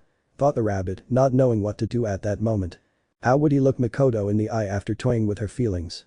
It's true he wasn't to blame, but we're talking about Belle, so obviously he'd feel guilty and like trash. I need to talk to Mikoto-san and apologize for everything, he thought decisively, getting out of bed to go take a shower. Although he still felt a sense of embarrassment at the thought of meeting Mikoto again. I couldn't think of Mikoto without remembering the loving and romantic moments I experienced together with her. Calm down, Belle. He scolded himself, slapping himself. The potion's effects are supposed to have worn off. Don't do anything stupid that might upset Mikoto-san. Trying to get those thoughts out of his head, Belle started showering so he could prepare for his apology. In the dining room of the Chimenia mansion. Welf, Lily and Hestia were having breakfast in the dining room, although Hestia had bandages on each hand. Don't you think he went too far with the beating he gave Hermes? Welf asked Hestia, who was staring at his fist. Nah, Hermes deserved that and more, I only stopped hitting him because my knuckles were already hurting, but the next time I see him I'll continue the punching, said Loli, still angry because they played with two of her children. Lily agrees with you, what Hermes-sama did is unforgivable, said the Palam angrily. They would have continued their conversation if it weren't for the footsteps they heard approaching the dining room. A few seconds later the albino appeared and entered the dining room with a worried face. Where is Mikoto-san? Was the first thing he asked his family. She's dead. Well, Sama. Lily scolded. Yes, I'm sorry. Mikoto-kun hasn't come down yet, Belle-kun. You want to apologize, right? Hestia asked, observing her son. Why yes, I feel guilty for what I did, he said, clearly remorseful. You know it wasn't your fault, you're just another victim of that idiot Hermes, he said with disgust, referring to the god. But knowing you, you won't be happy until you apologize. Why yes, he whispered, embarrassed. Typical of Belle-sama, Lily said with a smile. I won't stop you, Belle-kun, but try to use the right words or you'll make everything worse, the goddess warned with a serious expression. I'll keep that in mind, he said nervously, a little scared of hurting his friend Makoto even more. Amiga. For some reason, she didn't like the way the word friend and Makoto sounded in the same sentence. She felt a little pain because of that word. What's happening to me? He wondered, confused. You can apologize if Makoto comes down from her room, Welf said, remembering how upset Makoto was yesterday. Makoto-kun is a very strong girl, I highly doubt this will make her stay in her room all day, Hestia said, confident in her words. Seconds later, footsteps were heard approaching the dining room, making Hestia smile. Okay, that was quick, Well said, surprised. Underestimate Mikoto-sama. Bell, upon hearing Mikoto approaching, couldn't help but get nervous. What's happening? Why am I feeling like this? The albino thought, feeling increasingly nervous as he stared at the dining room door. Everyone watched attentively as the doorknob slowly moved and then the door opened. Good morning. The Asian woman made her appearance in the dining room with a forced smile on her face. Everyone saw that her eyes were slightly red, a sign that she had been crying, but she knew how to hide it very well. Good morning, everyone greeted except Bell. The moment he saw Mikoto's face, he froze completely. It was as if his world had stopped just to calmly appreciate Mikoto. Little by little, his heart rate increased. Good morning, Bell Dono, greeted the Oriental woman, head down, avoiding looking at Bell. It hurt her a lot to see him, now that she knew she had fallen in love with him, but her feelings were not reciprocated, it was difficult for her to look him in the eyes, she believed that if she continued to see his innocent face, she would continue to fall more and more in love with the albino. BBB good morning me Mikoto-san. Everyone looked at the albino in confusion as he stuttered. Stuttering was normal for him, but this time it was very excessive. Having already greeted her entire family, Mikoto decided to go sit in the dining room and eat as quickly as possible so she could leave the mansion. She felt a pressure in her chest when she was near the albino. She knew she had to get used to it, but for the moment it was very difficult for her. With her head down, Mikoto went to her seat, avoiding looking the albino in the eyes. Although he was very surprised to feel Bell gently take his hand as he passed by him. Bell Dono? She stammered, embarrassed by the albino's touch. Mikoto and I. Everyone knew the moment for an apology was coming. They just hoped Bell wouldn't make things worse with his words. He's going to apologize, Mikoto thought sadly. That will make it clear that he never loved me. Mikoto did her best to hold back her tears. It was more than obvious, but it still hurts. Meanwhile, Bell just stared at Mikoto's sad expression. Even though she was sad, her face remained just as beautiful. Little by little, Bell's heart rate increased as he gazed more at the face of the Oriental woman.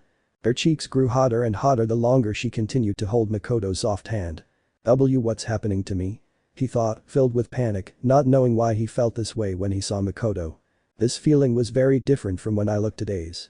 This feeling was very warm. Dono. Mikoto called out the albino's name when she saw that he didn't say anything and just stood there staring into her eyes. Mikoto and I. Bell's heart raced faster and faster the more he gazed at the beautiful face of the Oriental woman. Bell. The rest of the family just said their captain's name, confused as they saw him getting redder and redder. I like you. Without knowing why, Bell whispered those words, which everyone present clearly heard, especially Mikoto, whose eyes opened in surprise. What did I say? Bell thought in a panic as she realized what she had said. Mikoto's face gradually turned red as she fully processed the words the albino had said. Bell Dono, are you joking? The Asian woman asked, refusing to believe what she had heard. And I. Bell began to panic as his heart felt like it was going to burst out of his chest from how hard it was beating. And the beautiful blush that adorned Mikoto's cheeks was the last straw. Ah. Letting out a very manly shout, Bell let go of Mikoto's hand and ran towards the dining room wall, knocking it down with his body, then ran through the yard and jumped over the fence to disappear into the city. What happened? That was the question that crossed everyone's mind when they saw Bell's behavior towards Mikoto. Meanwhile, Mikoto just stared in amazement at the place where the albino had run off, remembering the words he had said to her. I like it. Her heart skipped a beat as she recalled those few words. Dono, whispered the Oriental woman, bringing her hands to her noble heart, keeping a little hope within it. At the top of the Tower of Babel. Freya watched in shock through her divine mirror the interaction that Bell had with Mikoto while holding a glass of wine in her hand. She just wanted to see Mikoto break down even more with Bell's apology, but she saw something completely different. Did he say I like you? She wondered, bewildered, remembering Bell's words. Interesting, she was supposed to finish the effects of the potion yesterday, I wonder if they are side effects or her true feelings, Otter commented with a finger on his chin. Suddenly Freya smashed the glass cup with her hand, obviously hurting herself, but she didn't care. Hermes. She shouted angrily. On Bell. He ran through the city, his face still flushed and his heart racing. Why did I say that? He wondered, embarrassed, remembering the words he had said to Mikoto. The words came out of nowhere. It was supposed to be an apology, but in the end it was a confession. And the worst part of all was that his heart wouldn't stop beating like crazy every time he remembered Mikoto. Hermes-sama. What did you do to me? he shouted at the top of his lungs, disappearing down Daedalus Street. Meanwhile, with Hermes. He was in his office with many bandages all over his body while preparing the potion he had promised Freya. That was until she felt a chill run down her entire back. I feel like I've gotten myself into trouble again, he thought, fear and pain from the blows Hestia had given him.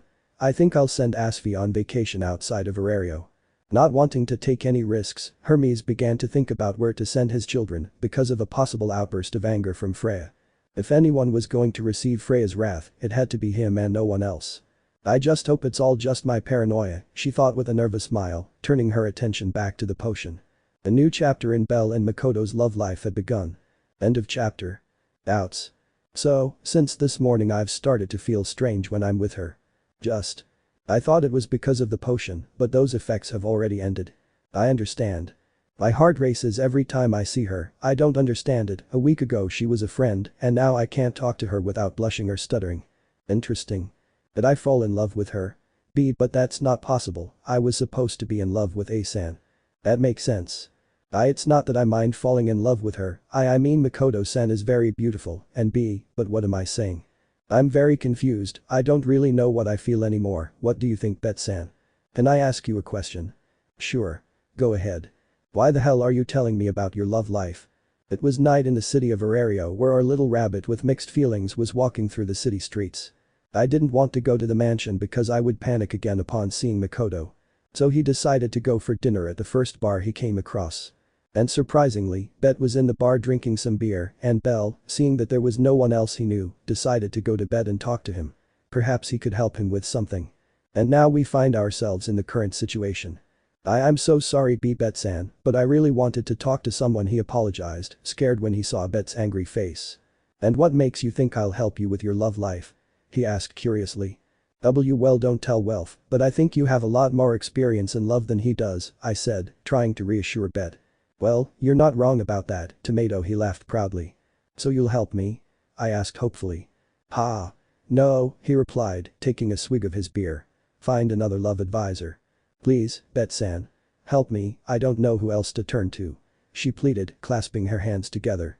Seeing that she couldn't get rid of the annoying rabbit, Bet decided to give it a few tips while letting out a tired sigh. Look, tomato, it's already strange that you fell in love with her through a potion, he said, remembering what Belle had told him.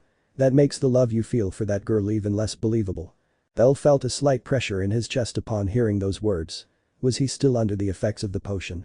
But according to what you told me, the effects of that potion ended yesterday, so it's one of two things.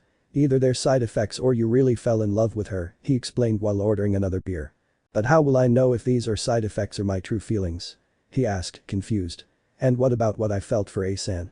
Ugh, you really are an idiot, I said wearily. I'll give you 2 pieces of advice.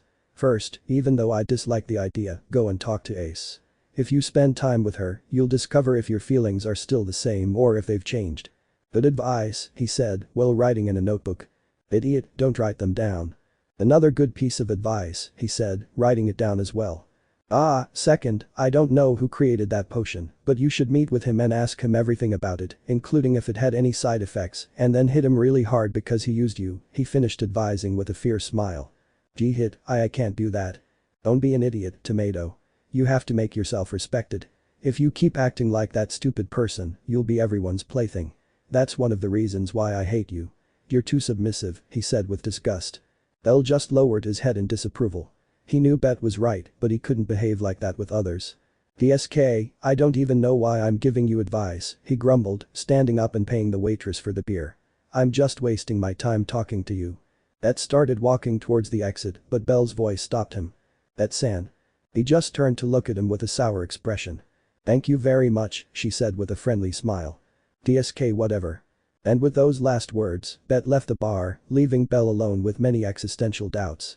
It hurts and disgusts me to admit it, but if that idiot were part of the Loki family, he would be one of the few I could tolerate, he thought, feeling disgusted with himself.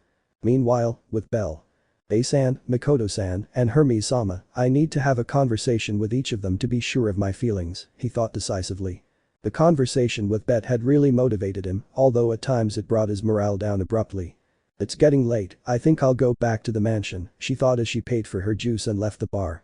I just hope everyone's asleep. I don't think I can bear to see Mikoto-san right now without risking a heart attack, she thought fearfully. And so our protagonist continued on his way to the chimney mansion, hoping not to run into Mikoto. Minutes later. Perfect. All the lights are off, the rabbit exclaimed as he reached the entrance of the mansion. Very carefully, Bell opened the door to enter silently. He didn't want to wake anyone up, plus it would avoid questions about where he'd been all day. Taking slow steps, Bell arrived at the mansion's kitchen to drink some water before going to sleep. Luckily, there was nobody in the kitchen. Or so he thought. Beautiful gift. Bell opened his eyes in shock when he heard that voice. That voice that was making his heart race little by little. As if he were a robot, Bell began to turn around to look behind him to see who had called him. Although I already knew who he was. Mikoto-san, he stammered sheepishly. There was the girl who had been on his mind since this morning. She was standing in front of the kitchen door in her pajamas. She looked very beautiful, or rather, anything made her look beautiful. Where was he all day? Mikoto asked worriedly, without wasting any time, approaching the albino. Well, I was just around and I lost track of time, he explained as best he could, trying not to get nervous about the proximity of the Asian woman. Beldono had me very worried, the Oriental woman said, her head bowed. I couldn't even sleep thinking about where I was. Were you waiting all this time for her to return to the mansion? The rabbit asked, slightly surprised. And in response, she received a small blush that adorned Mikoto's cheeks, confirming her question.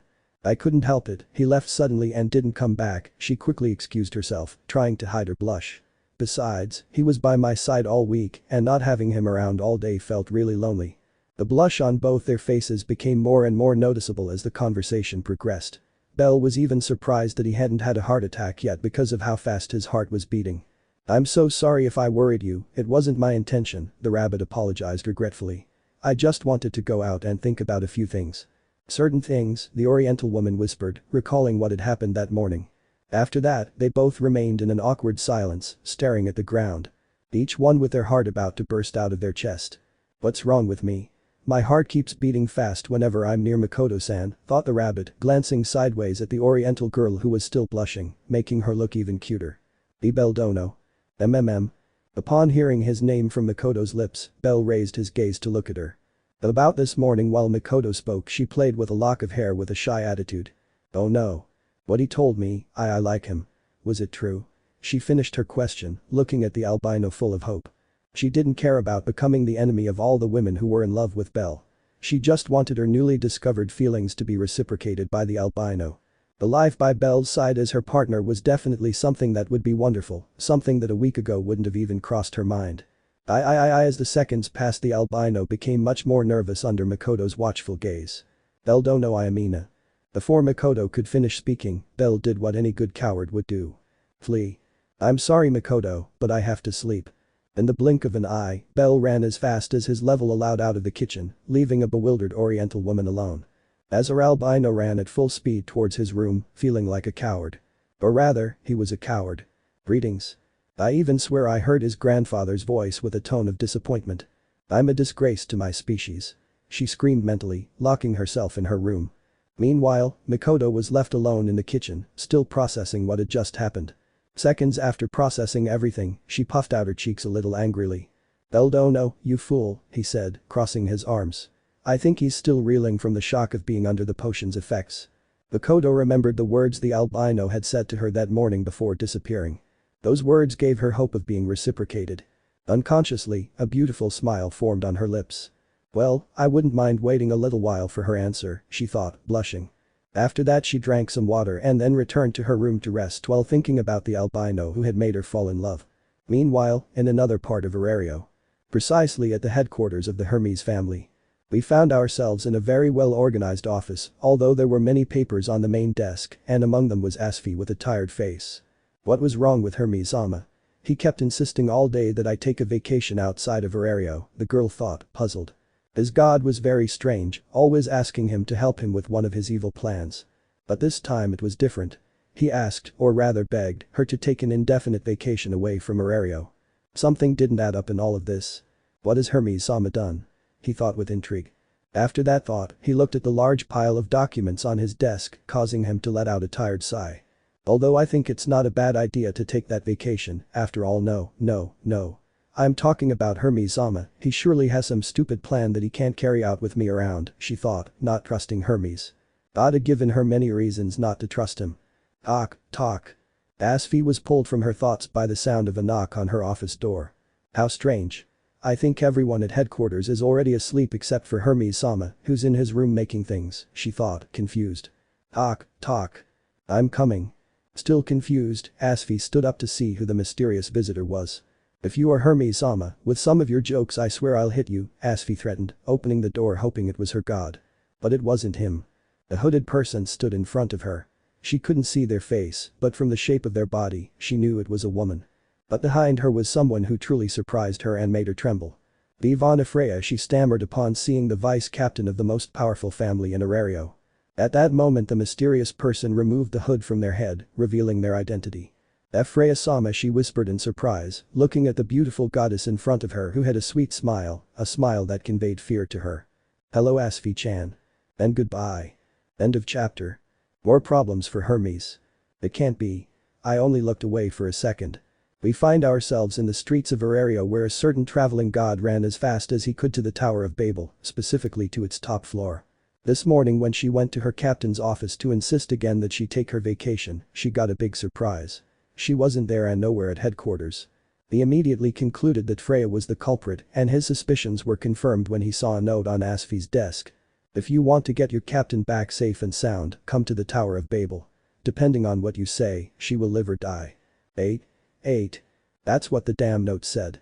However, if I looked a little further down I could see other small words with a different letter. That's a lie, it wasn't me. He decided not to dwell on that and embarked on his journey to Babel to save Asfi. And now we find ourselves in the current situation where Hermes ran up the steps of the Tower of Babel, but he was already exhausted, but remembering that Asfi was in danger, motivated him to keep going. Minutes later he arrived at the blessed top floor where the door that connected to Freya's room was located, where Otter was standing guard. Ho. Hello, the god greeted as best he could, trying to catch his breath. Otter simply ignored the greeting, staring at the ceiling of the place. Can I come in? He asked, now a little calmer. Yes. I think so, replied the giant somewhat doubtfully, stepping away from the door to let Hermes enter. When he saw that Otter gave him passage, he mustered his courage and entered the room hoping that Asfi was there. Unfortunately, only Freya was there, smiling, sitting on her throne with a glass of wine in her delicate hands. Where is he? He asked, unable to hide his anger. Where is who? Freya said, her smile unwavering. You know what? No, Hermes, don't raise your voice at me, any stupid action you take will be regretted by you, Captain, Freya warned, putting her wine glass aside. Hermes just clenched his fists in frustration, trying to restrain himself from doing something stupid, even though he had already done many stupid things throughout his existence, and this was one of the consequences. What did I do? The agreement was that I would make the potion and you wouldn't harm Asfi. I haven't broken my promise, why? He asked, not understanding Freya's actions. I'll tell you why, Hermes, Freya said, frowning. It turns out my little bunny is still in love with that oriental girl. Upon hearing those words, Hermes opened his eyes in surprise. So in the end he truly fell in love, the god thought, avoiding showing his emotion, because if he did, Freya would kill him right there. Why, Hermes? You said the potion's effects had worn off, but it turns out Belcon is still in love with her. If everything you told me was a lie, your daughter will pay, she threatened angrily. No. I didn't lie to you. The effects ended 2 days ago, he replied quickly, frightened. So? I asked, squinting. They are side effects. Side effects?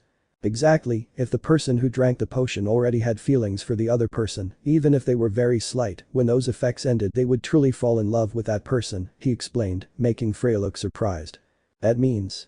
Yes, it seems that Belcon already had some slight feelings towards Mikoto-chan before taking the potion, and now that the effects of the potion have ended, those feelings have become stronger than before, he said, frightened by the terrifying aura of Freya. Hermes, I really want to send you to Tenkai right now, Freya said, clenching her fists. Faced with that threat, Hermes could only swallow hard, hoping to get out of the Tower of Babel alive.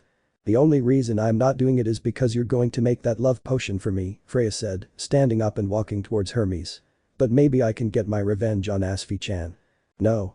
You can do anything to me, but don't hurt Asfi, Hermes begged on his knees. Fufufu, how I love having people on their knees begging for mercy, Freya laughed, looking at Hermes as if he were trash. Very well, Hermes, you'll be my bitch until you finish that damn potion, and Belcon is in my arms. What? By that I mean you're my slave, you'll do anything I say no matter what it is. Do you understand? I understand, I accept, resigning myself to my fate. Perfect. Now say it. Say what? I asked, confused. Say you're my bitch. What? B but I. Hermes. I am your bitch, Freya, whispered the god, lowering his gaze with his pride trampled. Stronger. I'm your dog, Freya. She exclaimed with comical tears in her eyes. That's what I like to hear, bitch. Now get out of here and finish that potion before I do something to your dear Asfi, I ordered with a friendly smile. Just promise you won't hurt her, she pleaded, still on her knees. I'm not promising anything, you know how I am, Hermes. Asfi is a lovely and pure girl, not to mention her soul is beautiful, not as beautiful as my belle Kunz, but still beautiful. A chaste girl like her doesn't stay like that for long by my side. There are days when I feel very lonely. Hermes opened his eyes in horror as he understood those words. If he didn't hurry, then Asfi. Tick-tack, tick-tack. Hearing Freya make the sound of a clock snapped the traveling god out of his thoughts. Without wasting any time, Hermes stood up and ran out of the room, leaving a smiling Freya alone. Damn it. I swear that one day you will pay for all this humiliation you put me through, Freya. Hermes shouted in his thoughts as he sped down the Tower of Babel. Meanwhile, Otter only had a little anime-style sweat drop after unintentionally overhearing the whole conversation with his enhanced senses. Was it necessary to make him say all that? Otter thought, unable to help feeling sorry for Hermes. Meanwhile, Freya calmly returned to her seat to drink her glass of wine and observe the city. I love being the villain of the story, she whispered with a sweet smile, sipping from her glass. Now let's go to the other side of the pond. But the boy with confused feelings, Belle. He was leaving the fertility clinic after having breakfast there. He had been attended to by Ryu, where the atmosphere between them was very uncomfortable, mainly for Belle since he remembered how he behaved the last time he was there. Luckily, Sir was on her day off, so she didn't have to deal with her. But why am I having breakfast there and not at their headquarters? That's because of one person, and that person is Mikoto. Phew, I was lucky not to run into Mikoto-san in the mansion's hallways, Belle sighed in relief as he walked through the streets of Arario. He still didn't feel ready to talk to Mikoto face to face, and it was much more difficult after what happened yesterday. So she decided to leave the mansion as early as possible to have breakfast at Mia's bar, with her new goal for the day in mind. Talk to Ace. It's been a week and a half since I last spoke to Ace-san, honestly I'm a little nervous, he thought, anxious about meeting the swordswoman. He didn't know where to find her currently. He didn't want to go to the Twilight Mansion or he would incur Loki's wrath, and he also didn't want to go into the dungeon, since Ace was used to going down many floors, and honestly, he wasn't strong enough to go down that far in the dungeon by himself. So he only had two options left. Jagamerican's position and the wall where they used to train.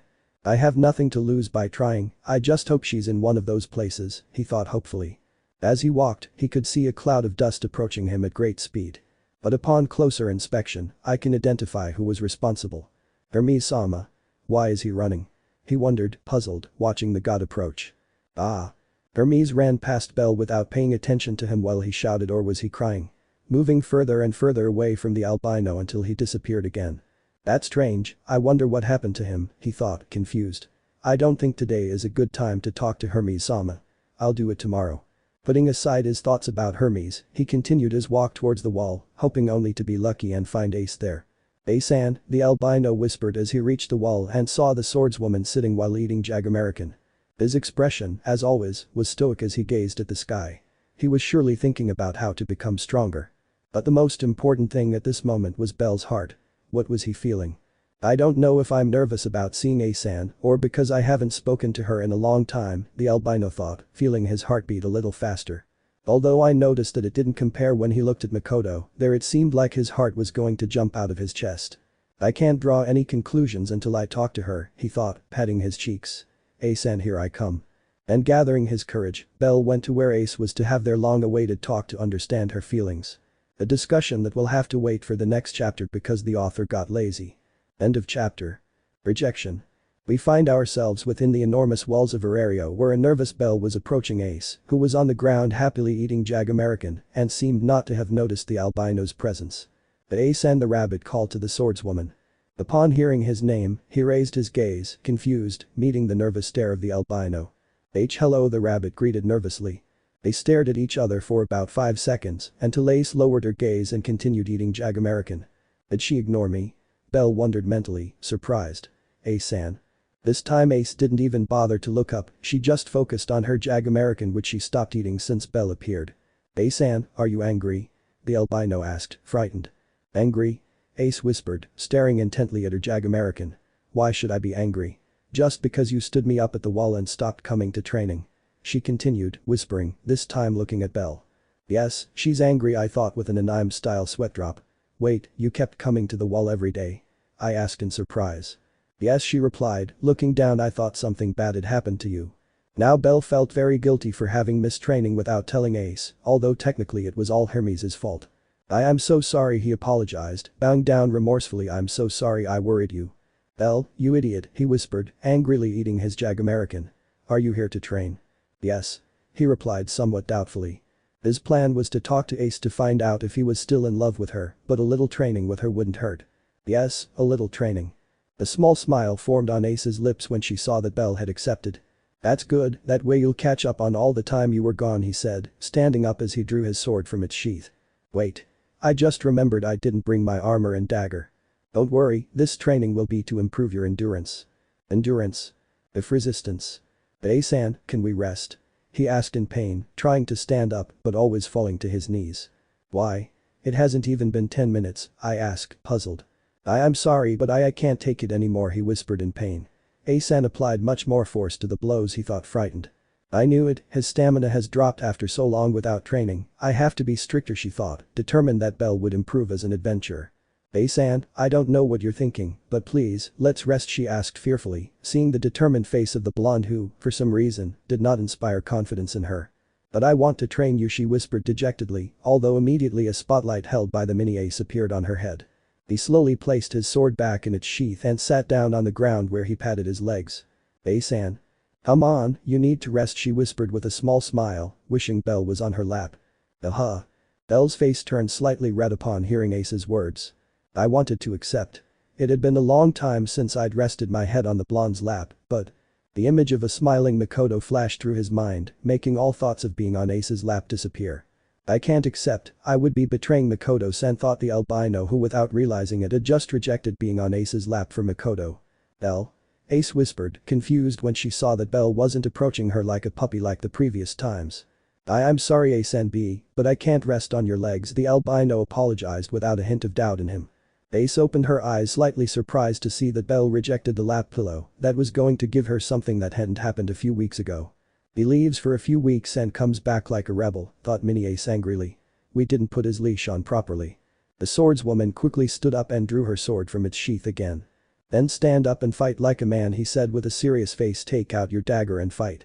"I already told you I didn't bring it," he said, scared by the blonde's gaze. "Then it'll be a fistfight," he said, throwing down his sword and getting into a boxing stance. "That's it. Show them who's boss." Ace's schizophrenia screamed. An eternity later. After much effort, Belle finally managed to calm Ace down and convince her to stop training, promising to buy her a dozen Jag-American. "So what did you do all week?" Belle asked, sitting on the wall watching Ace devour a Jag-American. "Nothing, just training in the mornings and going to the dungeon in the afternoon," she replied while eating her 5th Jag-American. "And you?" she asked curiously.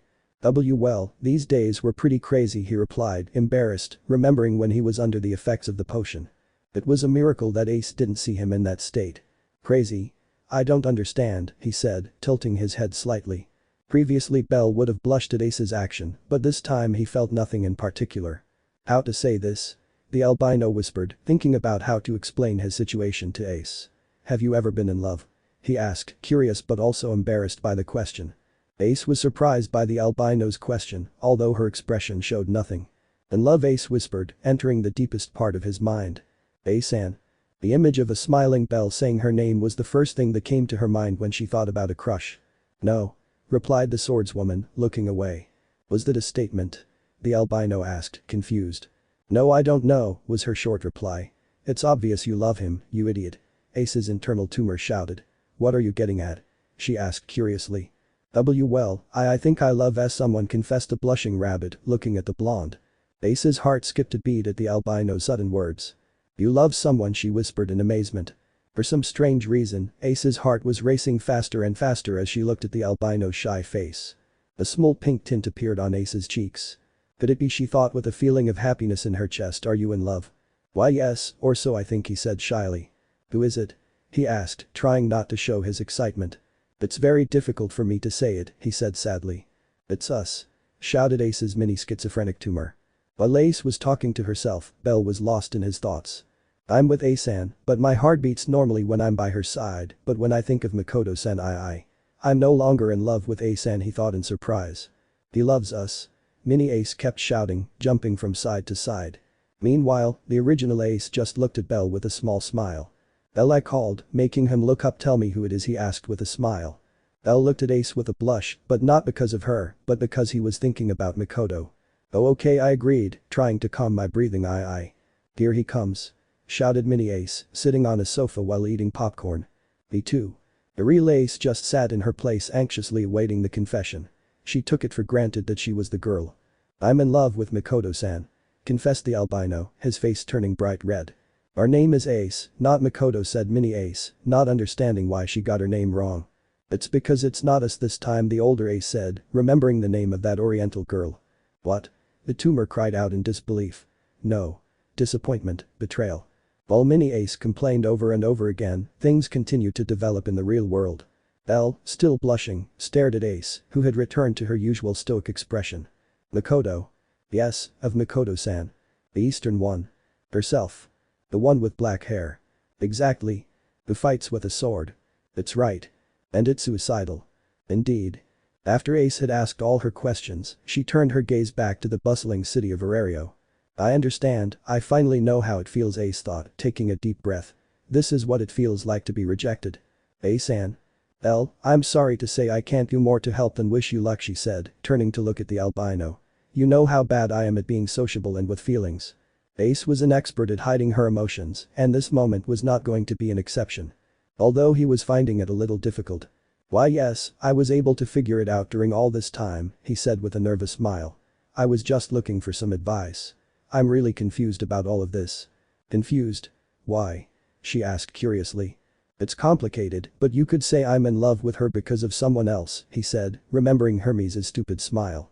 So if it hadn't been for that person, you would never have fallen in love with Mikoto. I think so, he said somewhat doubtfully.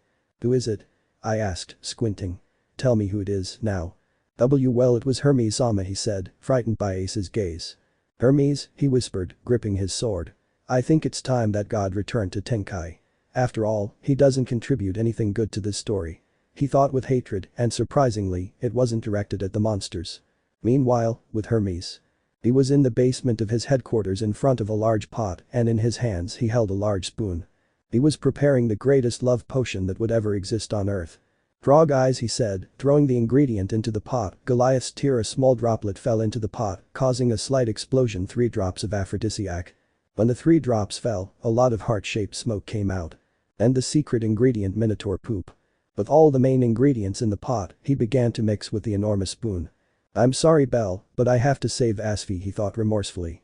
But suddenly a huge chill ran down her spine, making her feel afraid. What the hell did I do now? He thought fearfully, stopping his mixing. I feel like someone else wants to kill me, but who? I'll tell you who, said one of her many children, emerging from a barrel. Hestia-sama, Artemis-sama, Freya-sama, the man from the corner store, Mario, Hugo, Pedro, Mia Grande, Juan, Pepe, Asfi-san. I get it now, don't remind me, he said, not wanting to hear any more. I really need to change my personality, he thought, realizing how many people hated him. Hermes-sama. Here are the dragon testicles you requested for your potion, said another of Hermes' employees, descending into the basement. Perfect. Put it in that corner, she ordered as she continued with her potion.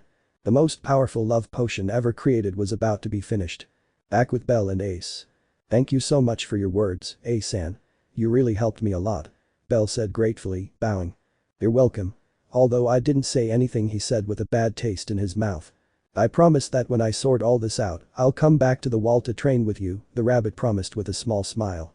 Okay, I whispered, lowering my gaze so as not to see the albino smile. Well then, goodbye Ace-san, see you soon, the albino said, starting to walk away from the blonde. Goodbye, Ace whispered, watching the albino's back, a tightness in her chest. It hurts. The smiling Belle walked through the streets of Arario in the direction of the chimney mansion. I'm no longer in love with Ace-san, the albino thought, remembering that he felt nothing but admiration when he saw her. For some reason, I feel relieved that I'm no longer in love with her. After all, it was more than obvious that it was unrequited love. As he walked home, a doubt arose in his mind. But could this be the potion's doing? He wondered, confused. I'm still not sure if what I'm feeling are side effects of the potion. A knot formed in Bell's chest as he thought of those words. He didn't like at all that this love he felt for Mikoto was a side effect. I'll have to talk to Hermes-sama tomorrow to be 100% sure about this feeling, he thought resolutely. And at the end you hit him really hard because I'm using you. The words of a wild bat echoed in the albino's mind as he said he would meet with Hermes. For some reason, hitting Hermes-sama sounds good, he thought, with a strange itch in his fist. And with that thought in mind, Bell continued his walk home. Back with Ace. She was still in the same place where she said goodbye to the albino. His eyes were empty, as if his favorite toy had just been snatched away. He doesn't love me, she whispered, her gaze lost in thought. Meanwhile, in Ace's mind. A mini Bell was watching as a mini Ace was coming down a huge mountain using only her bare hands. Ace-san. What are you doing? Asked Mini Bell, watching as Mini Ace continued slowly descending the enormous mountain. I'm getting off the helpful dog you gave me. Cried Mini Ace angrily, tears streaming down her face. End of chapter. Satisfying punch. Hermes' logbook. I don't know how many days have passed since I've been in the basement of my headquarters, but I can say that I finally finished the blessed potion that Freya asked me to make. I think this is the first time I've ever been so scared of someone. I didn't think Freya was so terrifying. Since I came down from heaven, I have always been a very carefree and joking god, hiding my true personality from others. The personality of being a manipulative person. I love to manipulate things to my liking and move others around like chess pieces. Bell-kun was my main source of entertainment throughout all of this. Ever since Zeus told me that he would be the last hero, I knew that he would be my greatest entertainment in this world. And he was right, Bell has many characteristics of a hero, but unfortunately he has a flaw, he is very naive. Obviously I took advantage of this by playing many pranks on him, which I never regretted. Of course, that was until that day, that damn day that stupid idea occurred to me and ruined my life. Damn you, Freya, I swear I will make you pay for all this humiliation. And Bell, from the bottom of my heart I apologize, but hey. There was no shortage of laughter. If I manage to get out of all this alive, I swear I will change for the better, and I also promise you, Asfi, that I will be a better god, and that I will treat you the way you deserve, and I will no longer play jokes on you. End of Hermes' log.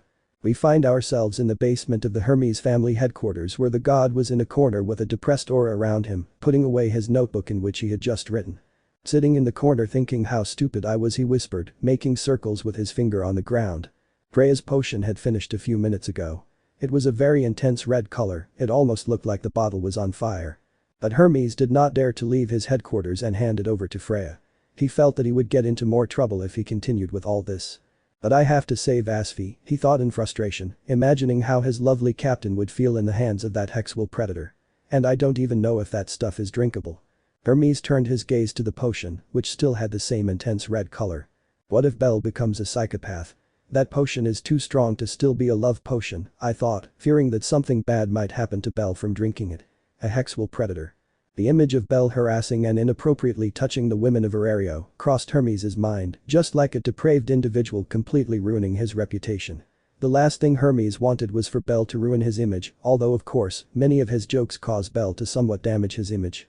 What if I try it on someone? She thought, staring at the potion. No. I promise never to use people again. This was the first time Hermes was caught between a rock and a hard place, not knowing what to do, a difficult decision. Hermes-sama. The traveling god was pulled from his thoughts by one of his sons.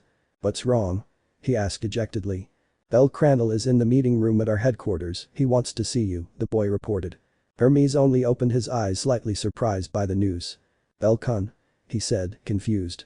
He said he has some unfinished business to settle with you, he informed her before leaving the basement. Hermes only felt a slight shiver upon hearing those last words. It almost seemed as if Bell wanted to kill him. Impossible, Bell-kun respects the gods too much to harm them, she thought with a smile at how stupid that sounded. I'd better go see what he wants. Slowly getting up, his legs numb from sitting for so long, he slowly made his way to the room at his headquarters, where Rabbit Man was waiting for him. In the Hermes headquarters room. In that room, Bell sat on the sofa in the style of Sasuke, staring intently at the messenger god with a serious face. Meanwhile, Hermes sat on the other sofa facing Bell with a nervous smile and a little discomfort inside. What do you need, Bell-kun? Hermes asked nervously. First of all, good afternoon, the albino greeted politely. Good afternoon, the confused god replied. I have to earn respect, the albino thought, remembering Bet's words. Very well, Hermes, I have a few questions for you. Hermes simply opened his eyes in surprise when he saw that she did not address him with the sama. Belle-kun has lost all respect for me, Hermes thought, hurt.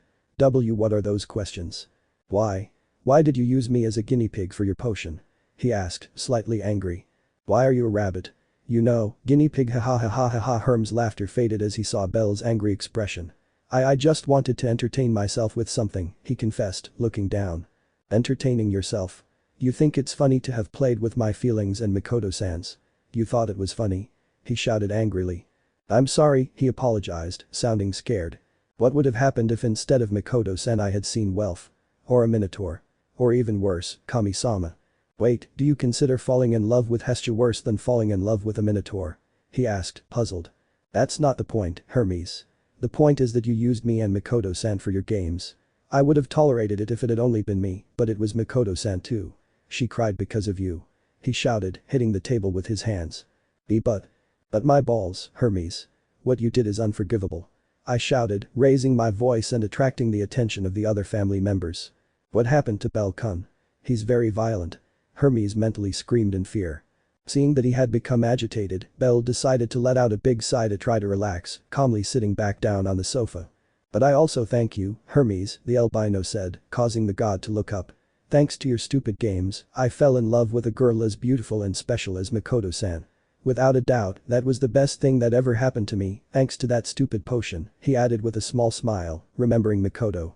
You see, my actions always bring something good. Shut up, Hermes. I'll be quiet, he replied, looking down. But I have another question, and it's about these feelings, said the albino, touching his heart. Doubt. I want to know if what I'm feeling is genuine or part of some side effect of the potion, I asked with a worried expression. He was terrified that Hermes would tell him it was some side effect and that he never really loved Mikoto. Upon hearing that question, Hermes only smiled slightly, seeing the worry on the albino's face. Belle-kun, those feelings you have for Mikoto are genuine, not a side effect of the potion, the god confessed, causing Belle to lift his head with an expression full of hope. That potion only made your feelings for that person much stronger if, in that case, you already felt something for her but didn't know it yet. Does that mean? Yes, Belle-kun, you love Mikoto, you even loved her before you took the potion, it's just that there was probably something that made you unaware of those feelings, said the god, remembering the sword princess. When Hermes finished speaking, a big smile slowly formed on the albino's face, a smile full of happiness. It's not a lie. What I feel for Mikoto isn't a lie. The albino thought, wanting to shout it from the rooftops. There's nothing left to stop me from being with her. All the weight he felt in his chest vanished immediately upon hearing Hermes' words. What will you do now, Belle-kun? Hermes asked with a small smile. I'll confess my feelings to Mikoto-san. He exclaimed excitedly, standing up. That's the spirit, Belle-kun. Hermes chimed in, also standing up. And she and I will live happily ever after. And we'll have 2 children. And a girl and a boy. It. And they will be suicidal. Why? But first. And I'll do this. Without warning Hermes Bell, he directed his fist at great speed towards the traveling god. Hermes could only watch in slow motion as the damned fist slowly approached his disgusting face. I'm so pissed off. Without letting him finish, Bell's fist impacted his face, sending him flying to the other end of the room, hitting the wall and cracking it a little. If the blow had been stronger, he would have sent him to the Tenkai again. I deserve it, whispered the pain god on the ground. And I'm not giving you another one just because I have to get ready to confess to Mikoto, said the albino, cleaning his fist with a handkerchief and disinfectant soap. Tell me how it went, he asked, still in pain on the ground, unable to get up. Goodbye, and even though you're an idiot, I thank you for making me realize what a wonderful woman I had by my side, the albino said, turning to leave the headquarters. It was worth it, whispered the god, standing up with difficulty. He watched as the rabbit calmly walked out of the room, leaving him alone, which made him smile slightly. I hope you and Makoto are happy, the god thought, his smile unwavering.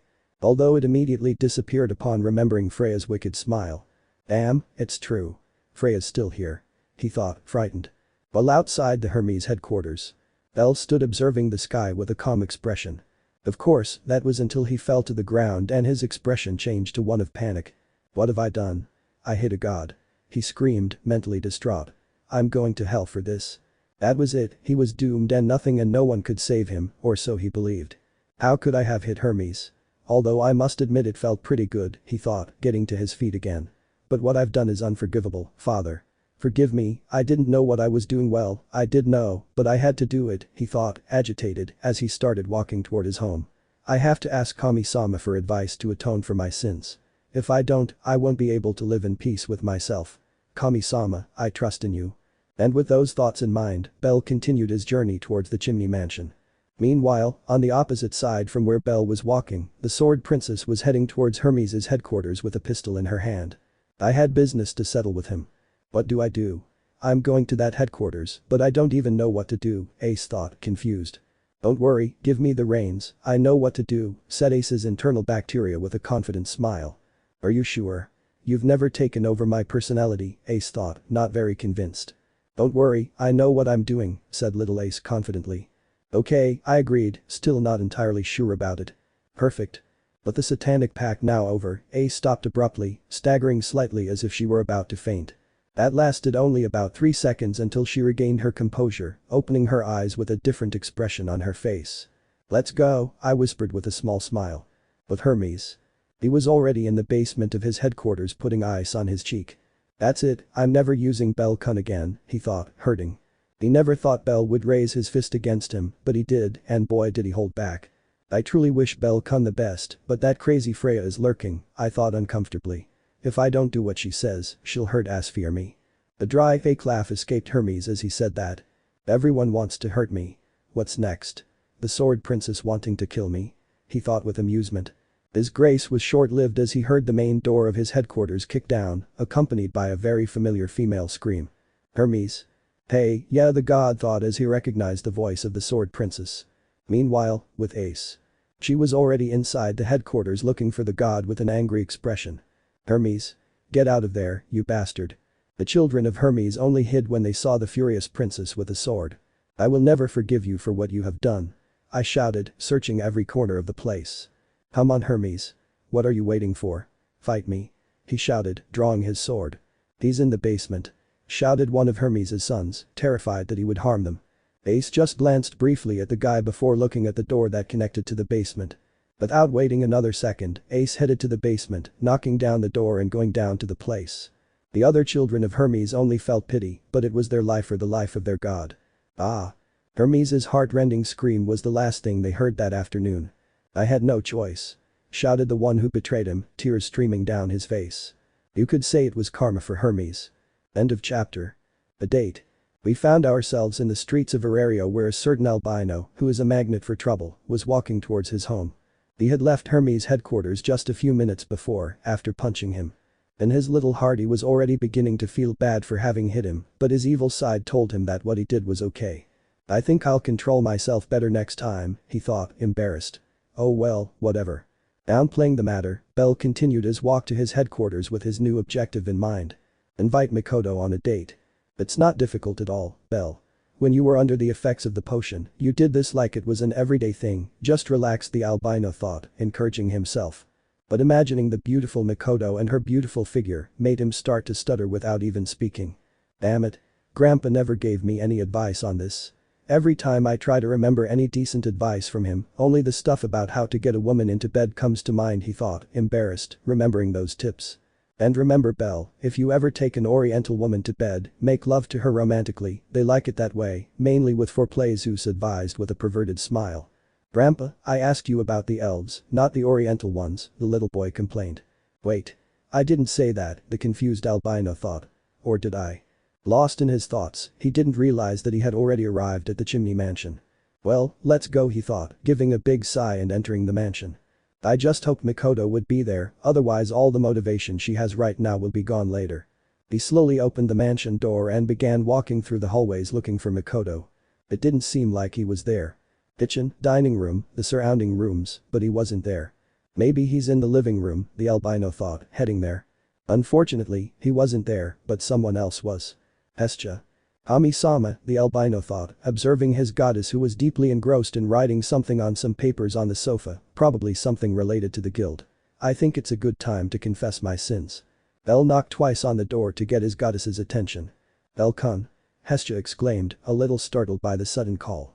What do you need? I'm sorry to bother you, Kami-sama, but I need to talk to you, he asked, a little embarrassed. Of course. How could I refuse to speak with my dear son? A happy smile formed on Hestia's lips. It had been a long time since she had had a private conversation with her favorite son. Come in. Have a seat. Obeying his goddess Belle, he walked to the sofa where Hestia was sitting next to her with a few centimeters of distance. Tell me, Belle-kun, what's wrong? She asked, curious and worried, seeing her son's guilty expression. Well, you see, Kami-sama, I have sinned, he confessed, lowering his gaze dejectedly. At those words, Hestia opened her eyes in surprise. Had Belle sinned? Impossible. I did something unforgivable, he said, clenching his fists. What did you do, Belle-kun? She asked, slightly frightened by what Belle had done. She never thought a ray of sunshine would hurt anyone, but it seems she was wrong. I hit someone who was defenseless, he confessed regretfully. What? Hestia's surprise only increased upon hearing those words. Who did he hit? A child. An elderly person. A pregnant woman. A disabled man. Who was that, Belle-kun? He asked with a serious face, scaring Belle. If your son started going down the wrong path, you would have to correct him. Hermes, I whispered, looking down. I hit Hermes because I couldn't control my anger. The Hermes? Yes. I'm a worthless person. I struck a god, that's unforgivable. He exclaimed, filled with guilt. Please, Kami-sama, is there any way my sins can be forgiven? My Belle-kun, Hestia said with a small, affectionate smile, as if her son had done something mischievous. Yeah? Your sins cannot be forgiven because there is no sin. Hey? Belle's guilty look was replaced by one of confusion at Hestia's words. What do you mean? It's Hermes we're talking about, Hestia said, as if it were obvious. Everyone in Aurario has beaten that heartless piece of shit. I think you were the only one left. What? But. Belle-kun, we can even promote you from human to angel just for that action, I explained, placing a hand on the albino's shoulder. From human to angel. Yes, and if possible, to God or higher power, he said with a small smile. If you really feel bad about hitting Hermes, just remember that he was the main reason Mikoto cried. You're right, he said with a serious expression. So don't feel bad, hitting Hermes is like kicking a pebble or bottle we find in the street. That inferior being has no rights on earth or in heaven. He's just a piece of trash who proclaimed himself God, but he's nothing more than a piece of shit. Okay, Kami-sama, don't go too far, Belle interrupted Hestia's speech with an anime-style sweat drop. I'm sorry, it's just that I'm still angry about what he did, she apologized, embarrassed to have said all those words in front of Belle. But don't feel bad, what you did is normal in life. I understand, he said, not very convinced, but no longer as guilty as before. But next time you decide to hit Hermes, call me, I want to participate too. I'll keep that in mind. Well, if that's all you had to say, I'll go back to my work, she said, turning her attention back to the pages. One last thing, Kami-sama, he called again, once more capturing the goddess's attention. Do you know where Mikoto-san is? Mikoto? I think she's in her room. Why do you ask? She asked curiously. Well, I wanted to ask her out on a date, he confessed, embarrassed. Appointment?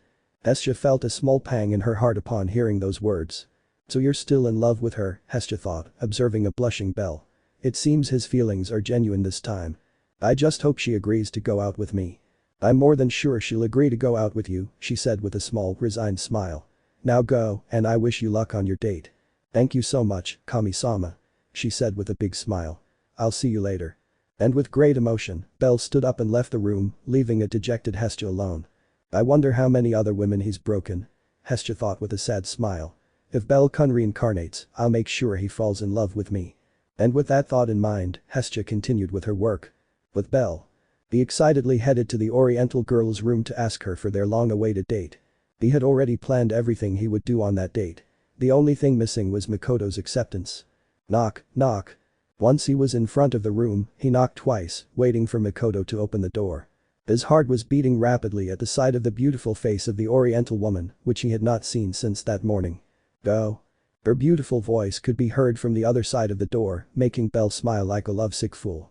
Almost instantly the doorknob turned, opening completely and revealing Mikoto. But there was a catch. Mikoto was only wearing a small towel tied around her perfect body, and her hair was wet. It was obvious that she had just taken a shower. Mikoto, blushing Belle, covered his face out of respect so as not to make the Oriental girl uncomfortable, although he discreetly glanced at her. The Belle dono. Mikoto, seeing that her visitor was Belle, quickly closed her door, leaving it only half open where his completely red face peeked out. Sorry about that, the albino apologized, embarrassed. "Then no worries be Belle Dono, it's my fault for being careless," said the Oriental woman, very red with embarrassment. She expected it to be Lily or Hestia, since they were usually the only ones who visited her besides Chigusa, but she never expected Belle to arrive there. "Is there anything you need?" she asked shyly, hiding her beautiful body on the other side of the door. "Why yes, actually I came to ask you out," he confessed with a nervous smile. Makoto opened her eyes in surprise upon hearing the albino's words, causing her heart to beat faster than usual. Leave?" "Why yes, a date just you and me, I wanted to spend time with you. Would you like that?"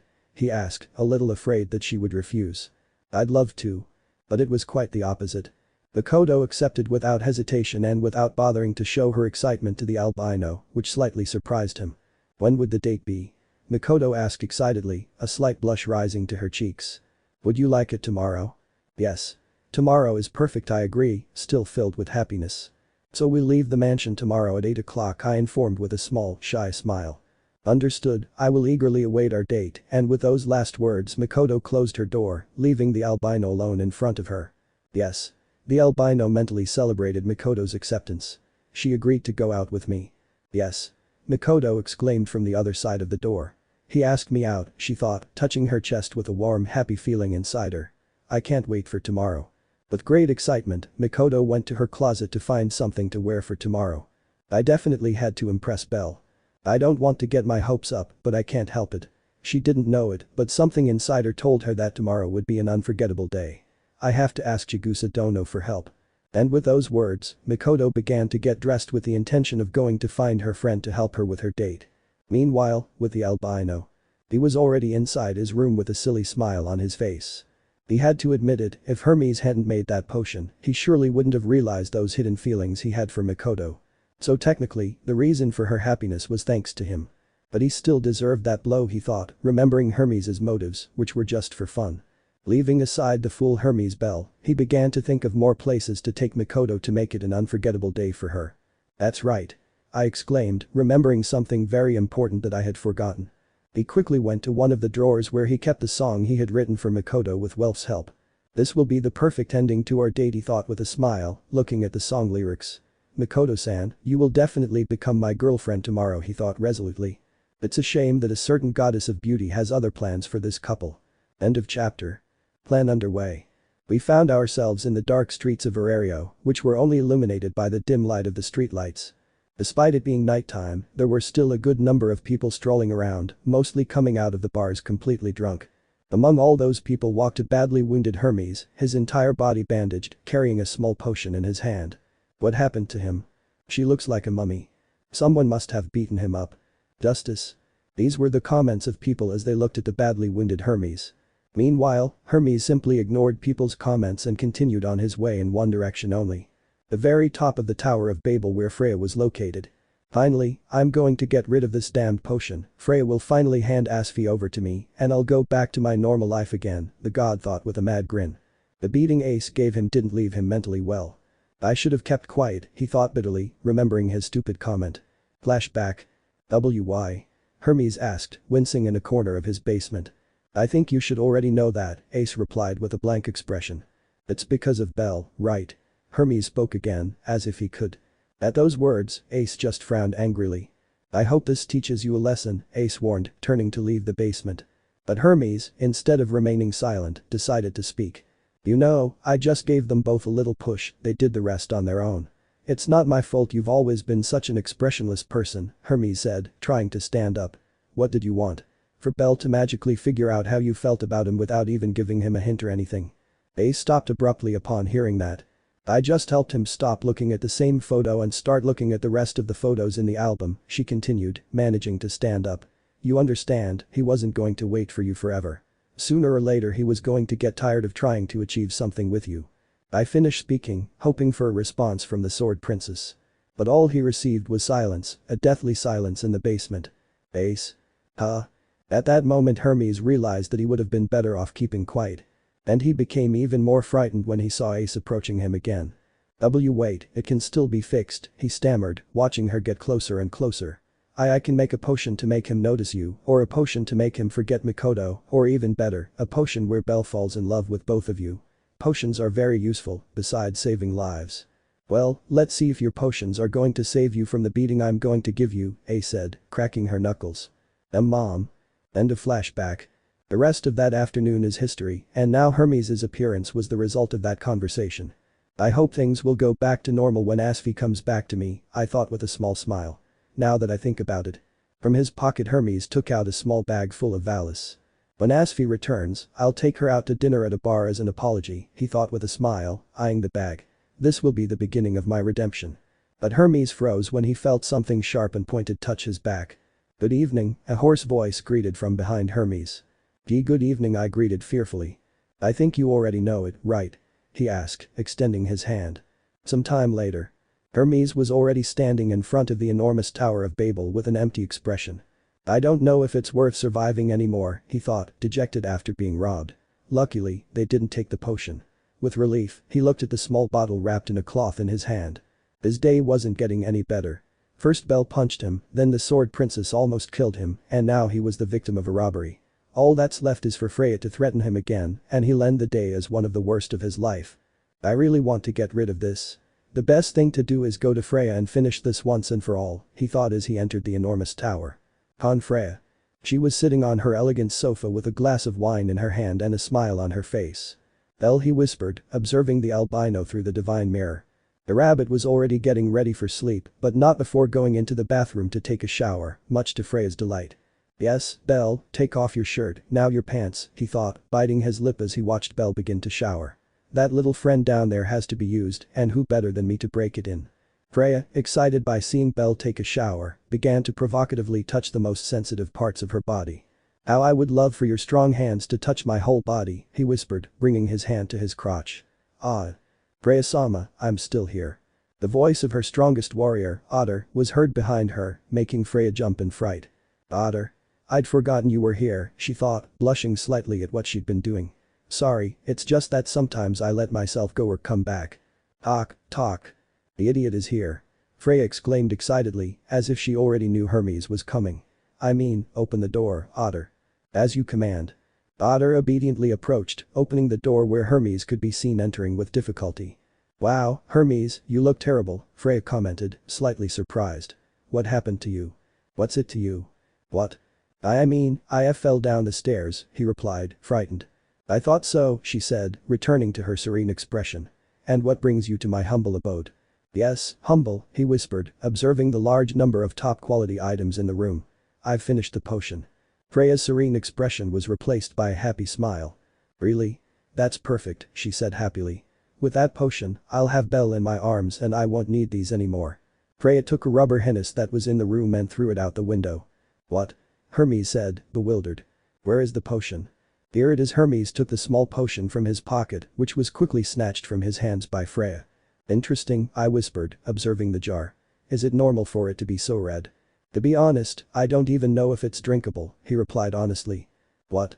What do you mean by that? I asked, puzzled. You told me you wanted that potion to be really strong, so Belle would fall in love with you forever, she explained, recalling that conversation. No one has ever made a potion with that much sugar. I told you, you were playing with forces you couldn't even comprehend. What's the worst that could happen? She asked curiously, cautiously observing the potion. I don't know, maybe Belle will become a hexual predator, he said, tapping his chin with a finger. Freya only opened her eyes slightly surprised, staring at the potion with a bit of doubt. She didn't want her bunny to turn into that. Or maybe it'll have the effect he wanted and he'll fall in love forever with the first person he looks at, she said dismissively. Well, just make sure you're the first person he looks at when he takes the potion, and that's it. Freya, somewhat hesitant, put the potion in one of her golden drawers with diamonds embedded in the corners. I'll trust you this time, Hermes, Freya said, returning to her seat. Freya. And? Is this what you want? What do you mean? I asked, not understanding.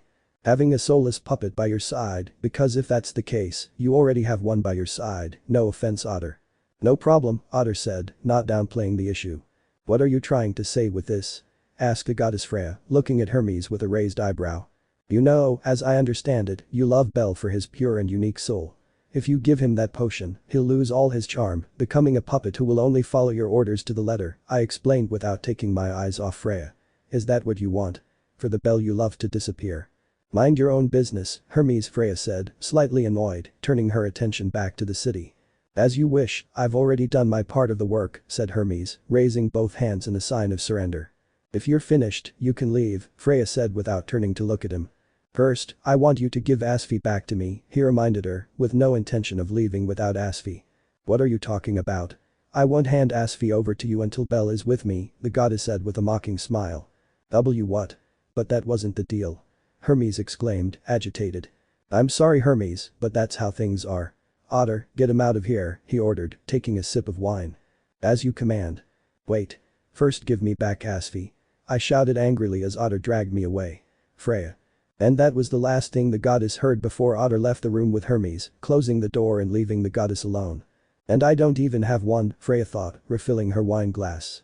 Now that Hermes had left, he could continue watching his cute little bunny. Activating his divine mirror, he began to observe Belle, who was already fast asleep hugging his pillow. Cute, Freya whispered with a small smile. If you give him that potion, he'll lose all his charm, becoming a puppet who will only follow your orders to the letter. Hermes's words echoed in Freya's mind, causing her to bite her lip. He glanced at the drawer where he kept the potion, then looked back at Belle. So peaceful, so innocent while he slept, and above all, that beautiful and pure soul that makes him special. The puppet, Freya whispered bitterly. End of chapter. Is this what I want? The streets of Auraria were very cheerful on this new day. Children were playing, merchants were opening their stalls, and adventurers were heading to the dungeon as usual. But among those streets, a certain couple of friends were walking with a blush on their faces. It was Belle and Makoto who were having their long-awaited date. Why you look very beautiful, Makoto-san, the embarrassed albino complimented. Belle Dono already told me that many times, stammered the shy oriental woman. Makoto was dressed differently than on previous occasions. It was a beautiful wide oriental-style dress that reached a little above her knees. It should be noted that when Belle saw her, he was mesmerized by how beautiful she looked, making Makoto blush. And Belle, well Belle is Belle, he was always a carbon copy. So what will we do? Makoto asked curiously. Have you had breakfast yet? I was really excited about the date that I forgot to have breakfast, she confessed, blushing. The same applies to me, whispered the rabbit, embarrassed. Then we'll go have breakfast. That sounds good to me. Where will we go? To the best restaurant of all, Belle replied with a smile. The hostess of fertility. Seriously? Mikoto thought, her face blank as she stared at the restaurant from outside. She didn't mind going there. She loved Mia's food, but there was a problem. That girl works there, Mikoto thought, remembering Sir's face. He never trusted that waitress. For some reason, his instincts always warned him that she was a great danger. Not to mention that it was more than obvious that that girl was in love with Belle. Mikoto unconsciously frowned at the thought. Now that she was more than certain she was in love with the albino, she wasn't going to give up in front of the other girls who were in love with Belle, even if they were goddesses. Come on Makoto-san, let's go inside. Makoto snapped out of her thoughts when she felt her hand being gently taken by the albino's, making her blush. But instead of letting go, she intertwined her fingers with his to enter the bar. If he was going to be in enemy territory, he was going to show who was in charge. Inside the restaurant. Welcome to the it's you. Ryu's expression changed radically upon seeing who the new customers were. Good morning Ryu-san. The albino greeted cheerfully. Good morning, Cranel-san, he greeted curtly. She wasn't angry with Belle or anything like that, but it hurt her a lot to see the rabbit with Mikoto, especially if they were holding hands. I thought I was over it, she thought dejectedly. A table for two. And? Come with me. Ryu led them both to one of the tables closest to the bar, while Belle followed her excitedly, eager to eat some delicious dish, and Mikoto a little tense upon seeing Ryu's gaze. Please take a seat, we'll take your order in a moment, Ryu said, retiring to the kitchen and leaving Belle and Mikoto at their table. I'm sorry Mikoto-san, but I love the food at this restaurant, it's the best, he apologized, a little embarrassed about taking Mikoto to a bar on their first date. Don't worry, Belle Dono, I love the food here too, she said with a smile to reassure the albino. The problem is that girl, she thought anxiously. Meanwhile, Mia was simply enjoying the comments from both of them for praising her restaurant. What are they going to order? Without either of them noticing, Sir was already standing in front of them with a forced smile and a notebook and an iron pencil, so that he wouldn't break it again in his hand. Both were slightly startled by the sudden appearance of the final boss. Sir, you scared me, said the albino, a little surprised that he hadn't noticed Sir's presence.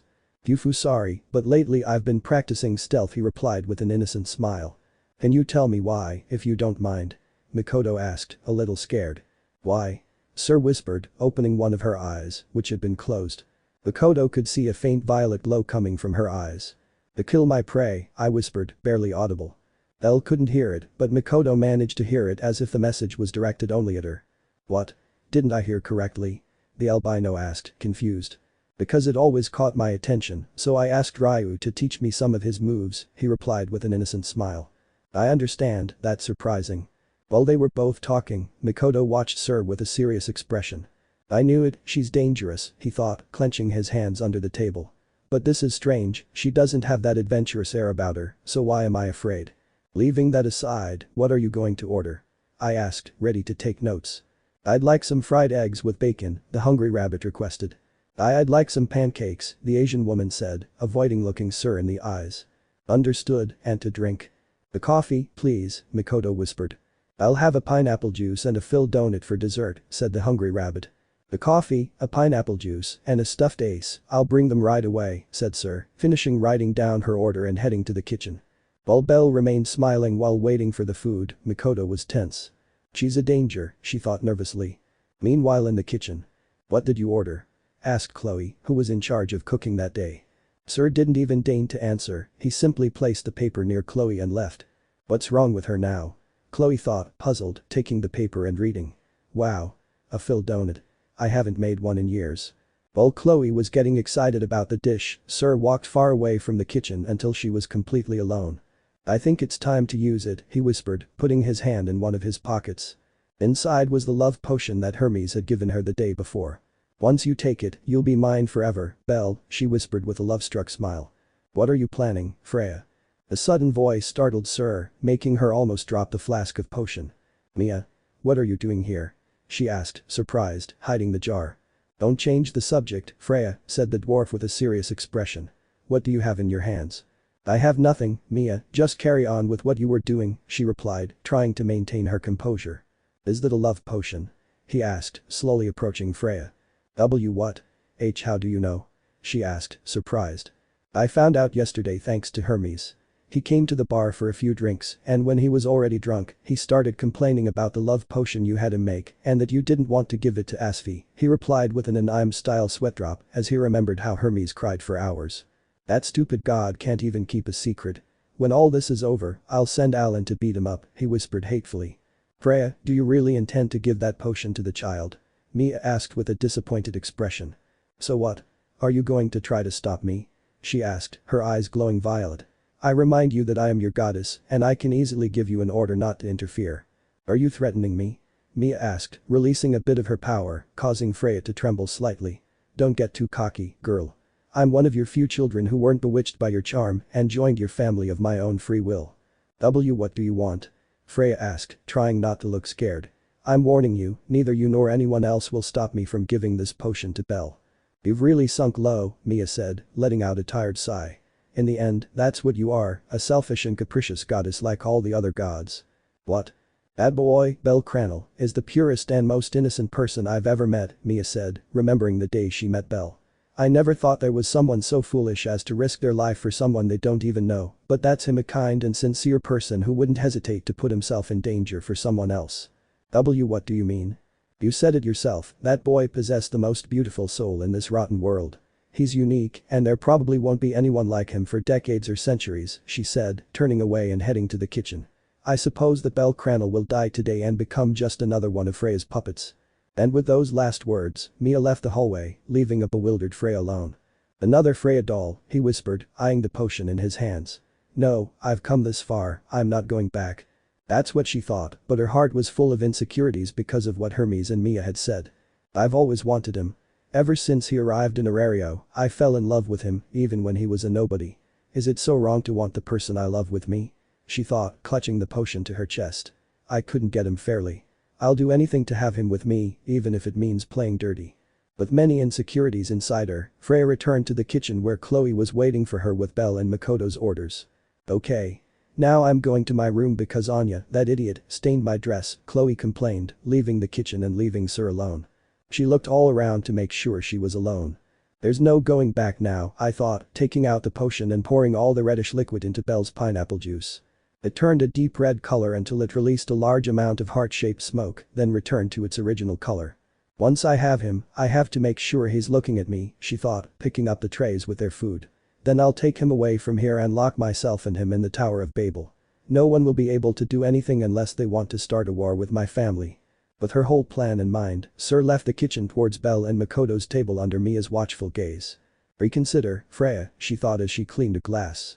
Having already stood before both Sir, I left both orders in front of Belle and Makoto. "Wow. Everything looks delicious," Belle said, marveling at the smell of the food.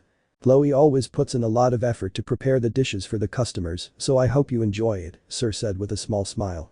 "Chloe Dono is a very good cook," said Mikoto, observing her pancakes. She didn't know it, but inside she had a bad feeling, as if something bad was about to happen. "And as always, a good breakfast must include pineapple juice," said the albino, taking the glass in his hands. "It's time. Once he drinks it, I'll grab his face and force him to look at me," Freya thought, ready to attack. Although deep down she still felt unsure about all of this. "What's wrong with me?" she thought, a pressure in her chest. "I've always loved Belle, but is this the right way to have him?" Freya could feel Mia's penetrating gaze on her back, making her insecurities grow even more. "The doll." He watched in slow motion as Belle directed the pineapple juice to his mouth to drink it. While Mikoto still had that bad feeling inside her, she tried to guess what was wrong with all of this. Freya could only bite her lower lip in frustration. Is this what I want? End of chapter. Failure. The doll. Sir watched in slow motion as Belle directed the pineapple juice to his mouth to drink it. While Mikoto still had that bad feeling inside her, she tried to guess what was wrong with all of this. Freya could only bite her lower lip in frustration. Is this what I want? The hell with it. I've come this far, so I'm not backing down. Drink it all, Belle, don't leave a single drop. I mentally shouted with a wicked smile.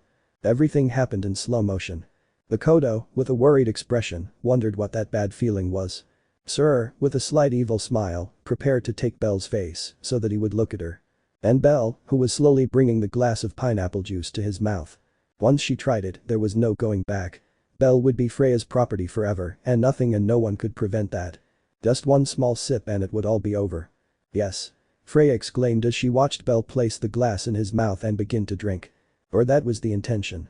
Suddenly the bar door was abruptly opened, catching the attention of everyone in the bar, including Belle, who put down his juice to see who had opened the door like that. Who dares to interrupt? Freya mentally screamed angrily, staring at the source of the noise. And the culprit was none other than. Damn, I'm so thirsty. The bat with a tired expression entered the bar trying to catch his breath. It looked like he had been running for hours. Damn Amazon, she'll pay for this when I see her again, he whispered angrily, walking into the bar. That's Anne, said the rabbit, observing the werewolf. Well, if it isn't the tomato, he said, seeing Belle staring at his juice. Hey tomato, give me your juice, I'll pay you for it. Don't you have the money to buy one? He asked, confused. I just remembered I forgot my money, I'll pay you when I see you, he said, approaching Belle. If that's the case, then there's no problem, Belle said dismissively, handing over his glass of pineapple juice. W what? And no, W wait, Sir stammered nervously, but Belle and Bet didn't hear her. The only one who heard her was Makoto, who narrowed her eyes when she saw how nervous her became. Thanks tomato, in the end you're not a loser after all, said Bet, taking the glass in his hands. Haha, thanks. Said the nervous albino. Once I take this, I'll go and get revenge on Tiona, he whispered, gulping down the pineapple juice. Sir's face turned even paler than before when he realized his plan had been a complete failure, all because of that meddling wolf. Now I understand. Mikoto mentally shouted as she realized everything. Sir smiled doubtfully as she watched Belle about to drink the juice. Her face turned very pale when she saw that Bet had taken the drink instead of Belle. All of this is related to the fact that Sir was in love with Belle, and since the rabbit became very close to her, the waitress became very jealous every time she looked at them. There was only one answer to all of this. Another love potion. Mikoto thought in surprise, then glared angrily at Sir. How dare she? Sir, feeling Mikoto's angry gaze, became even more nervous than she already was. She realized it, she thought, agitated. Meanwhile, Bet had already finished drinking all the pineapple juice. Ah, it was delicious, she said with her eyes closed.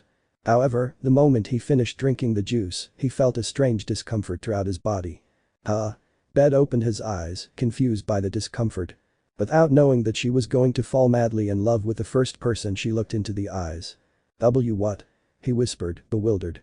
So many people in the bar that you could fall in love with at first sight. But there was one person who was the victim of Bet's first glance. A mysterious glow formed in Bet's eyes upon seeing that person until finally her pupils turned into hearts before returning to normal. Another love potion had taken effect again. And the person Bet saw was none other than. "Don't look at me, you idiot." Sir screamed mentally, terrified, as she saw Bet staring at her. A subtle laugh escaped Mikoto as she realized who Bet saw. "Is something wrong, Bet-san?" the albino asked, confused to see that Bet wasn't moving a muscle. Of course, that was until a sharp stomach pain appeared in Bet's stomach, causing her to make a pained expression. "Damn rabbit. What did you give me?" Bet asked, writhing in pain. "Pineapple juice. Didn't you like it?" he asked, surprised. "Well, it's not surprising from someone who only drinks beer." "You bastard, and you dare to mock me?" she said angrily. "I'd rip your throat out, but first I'm going to the bathroom." And Bet quickly ran to the fertility hostess's public restroom, leaving everyone present confused. Didn't it work?" Sir thought, confused. "Did Hermes use the wrong potion? How strange. Pineapple juice is always delicious," the albino whispered, not understanding why Bet had a stomachache. "Sir-san, could you bring me another juice?" "Don't worry Cranel-san, here it is." Ryu appeared behind Sir with a new jar of pineapple juice, placing it on the table. "Thank you so much, Ryu-san," the albino said with a smile. The smile made Ryu uncomfortable, causing her to quickly leave the place. While all this was happening, Mikoto watched Sir with a very serious expression. "It would be best if we finished our breakfast quickly, Belle Dono, that way you'll avoid fighting with Bet Dono," said Mikoto, starting to eat her pancakes. "You're right, I don't want any trouble with Bet-san right now," the albino agreed with a nervous smile, starting to eat. Meanwhile, Sir only took one step back, a sign that he was withdrawing. If you need anything else I'll be in the kitchen," and with those words Sir quickly went to the kitchen, leaving the couple alone. "This won't stay like this," Mikoto thought, looking at the kitchen door. Meanwhile in the kitchen. "Anya!" Sir shouted when she saw the cat. "Naya. I'm angry," she shouted, clenching her fists. "So?" said the cat, confused. "Hits the wall for me to release my frustration." "And why don't you do it, Naya?" asked the confused kitten. "I'm a normal human, hitting the wall will hurt me, whereas you're a level 4, this won't hurt you." "That makes sense," said Anya, walking up to a wall and starting to tap it lightly. "I'm angrier than that," Sir shouted when she saw that Anya wasn't applying any force. "But if I apply more force I'll break the wall, and Mamma Mia will be angry, Naya," said the frightened kitten. "Just ignore her, Anya," Mia said, approaching them both. "Let Sir throw her tantrums, you just keep working." "Naya!" he exclaimed, assuming a military stance before retreating. While Mia turned her gaze to a frustrated Freya, "It seems your plan backfired." "Shut up, Mia," he said angrily. "Ahaha. If there's one thing I enjoy in this life, it's seeing the gods' plans fail," Mia laughed loudly, then turned away. "I hope this makes you reconsider and give up on the child." And with those words Mia left the kitchen, leaving Sir alone again. "I don't understand," Sir thought, confused. "Why didn't the potion work on that chihuahua?" He didn't understand it. According to Hermes, that potion was the most powerful love potion he had ever created in his entire miserable life, and he seriously doubted he was stupid enough to give her a fake potion, knowing he had Asfi in his hands. "Why?" she thought, biting her finger. "Did I do something wrong? Although it's partly better that it didn't work, after all, the wrong person took it. Was this a divine message to give up on Belle? But he's my god," she thought, frustrated. "He's the person I've always been looking for as long as I can remember. I couldn't let him go so easily, but what could I do?" He couldn't charm him, and he highly doubted Hermes would want to make another potion, mainly because sooner or later he'd find out he didn't have Asfi, and if he took Belle by force, his soul would probably be stained with sadness. "I guess it's over," he thought, clenching his fists in frustration. I lost." Returning to our partner. In less than 15 minutes they had finished their breakfast to avoid fighting with Bet. Luckily, it seemed that he had no intention of leaving the bathroom. "That was delicious," said the albino, satisfied. "Mia Dono's food is always delicious," Mikoto said, a little wary in case Sir tried something new. "I'm so sorry if the date isn't going well for you," the dejected rabbit apologized upon seeing Mikoto's serious expression. And no. "You're mistaken, Belle Dono, going out with you really does make me happy," I corrected the misunderstanding before Belle could get even more depressed. "Oh really?" "Yes, I really enjoy my time when I'm with you, Belle Dono, so it's impossible for me to get bored on our date," she said with a slight blush on her cheeks. I understand," he whispered, embarrassed. "I think it's best if we continue our date." "That sounds good to me, Belle Dono." They both stood up and went to the bar to pay Mia. "Come whenever you want," Mia said. For some reason, she seemed happier than usual when she received the money. With the meal paid for, they both prepared to leave the bar to continue their date. But when they were already at the exit, Mikoto stopped. Wait for me at the entrance, Belle Dono, I have something to do first, Mikoto said, watching as Sir left the kitchen with a grumpy face. Is this okay? The albino replied, a little confused. Once the albino was out of the bar, Mikoto walked slowly towards Sir, who seemed to be waiting for her. What? The waitress said curtly when she saw Mikoto in front of her. Why? He asked, clenching his fists. Why did you try to give Belle Dono a love potion? Isn't it obvious? Sir whispered, looking away. It makes me sick to see him so happy with you. That's supposed to be my place. And that's why you tried to win Belle Dono's heart in such a dirty way. I thought you were a different kind of person, Sir Dono, but I see you're also a disgusting person for resorting to something like that, he said angrily. What did you expect? I always tried everything to win Belle's heart. I was with him from the very beginning, when he was a nobody. I was sure he'd fall in love with me, she muttered in frustration. But no, you had to show up. You never did anything to win Belle's heart, you didn't even show the slightest interest in him, and yet Belle fell in love with you without you doing practically anything. It's like everything I did to get him to notice me was for nothing. I had no other choice but to resort to that potion. Mikoto listened attentively to every word Sir said. She couldn't help but feel bad, since it could be said that she had won Belle's heart by cheating. If it hadn't been for that potion, Belle probably would never have noticed her. But congratulations, it's always the one who does nothing who ends up winning, she said with a fake smile. I understand you, Sir Dono, but that doesn't give you the right to play with people's feelings, especially someone as noble as Belle Dono, she said angrily, bringing her face close to Sir's until it was about 10 centimeters away. I don't know who she is, and she's probably dangerous, but I swear that if she tries anything like that with Belle Dono again, I'll never forgive her, and I'll make her pay, even if it means putting my life at risk. Sir simply stared into Mikoto's piercing eyes. Their gazes locked without them even blinking. This girl, Freya thought, staring intently at Mikoto's soul. So much determination. The staring contest continued for a few seconds until Sir closed her eyes and let out a tired sigh. Relax, I won't try anything else, even I know when to give up, she said, raising her hands in surrender. Mikoto just squinted, searching for any hint of a lie in his words. I hope so, whispered the Asian woman, turning to leave the bar. A mistake. Huh? Just one mistake, Sir repeated. The day you make a mistake and lose Belle, I'll come and steal him from you, he warned with a serious expression. That won't happen, Mikoto whispered before leaving the bar, leaving Sir alone in her place. That was intense, whispered Chloe, who was cleaning some tables. Meanwhile, Sir let out another tired sigh. What a troublesome girl, he thought, remembering Mikoto's soul. It's hard for me to admit, but her soul is almost as beautiful as Belle's. She has so much determination and courage. Without a doubt, those two would make a good couple, even if it pained him to admit it. How infuriating, I was so close, she thought, heading to a table to start cleaning it. It's all Hermes' fault. I'll have to send Alan to punish him. He would have continued insulting Hermes and Mikoto in his mind, but the bathroom door opened, drawing his attention. It was Bet who had an expression of utter surprise. That's right, I had forgotten about him, she thought fearfully. If Loki's son had fallen in love with her, it would undoubtedly be a big problem for Loki's family, as they would have no other option but to have him killed. They didn't want that dog clinging to them every day. I just hope the potion was a complete failure. Unfortunately, her fears were realized when she saw Bet turn to look at her, and a big blush adorned the wolf's face. Oh my god, that's disgusting, Sir whispered with repulsion. She could see him fix his hair a little and magically pull out a perfume to spray all over his body. He was preparing to court her. With a seductive smile, Bet began walking towards Sir with a look that suggested she was about to devour her prey. The moment he lays a finger on me, I'll call Otter to have him killed, she thought, preparing to scream. But she was pleasantly surprised to see that the wolf walked right past her, completely ignoring her. What? She thought, surprised. He quickly turned around to see which girl Bet was going towards. Towards Ryu. No, I also walk right past her, ignoring her. Also, where Anya and Chloe are, I completely ignore them. So? I can't believe it, Sir whispered, her expression blank as she saw where Bet had arrived.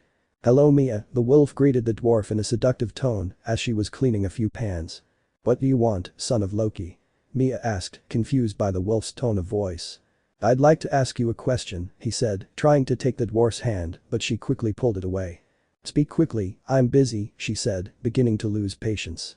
Have they told you that you have perfect glutes? At that moment everyone in the bar froze upon hearing the question, including every single waitress. That kid is crazy. We have to get out of here. The group of adventurers ran out of the bar in fear. What? Mia whispered, crushing a frying pan with her hands. Mia, if you want you can come with me to my room, don't worry, my bed is made of iron. If it weren't iron we'd end up breaking the springs tonight, grrr, he finished, growling at the end. Nobody gave a break to what was happening.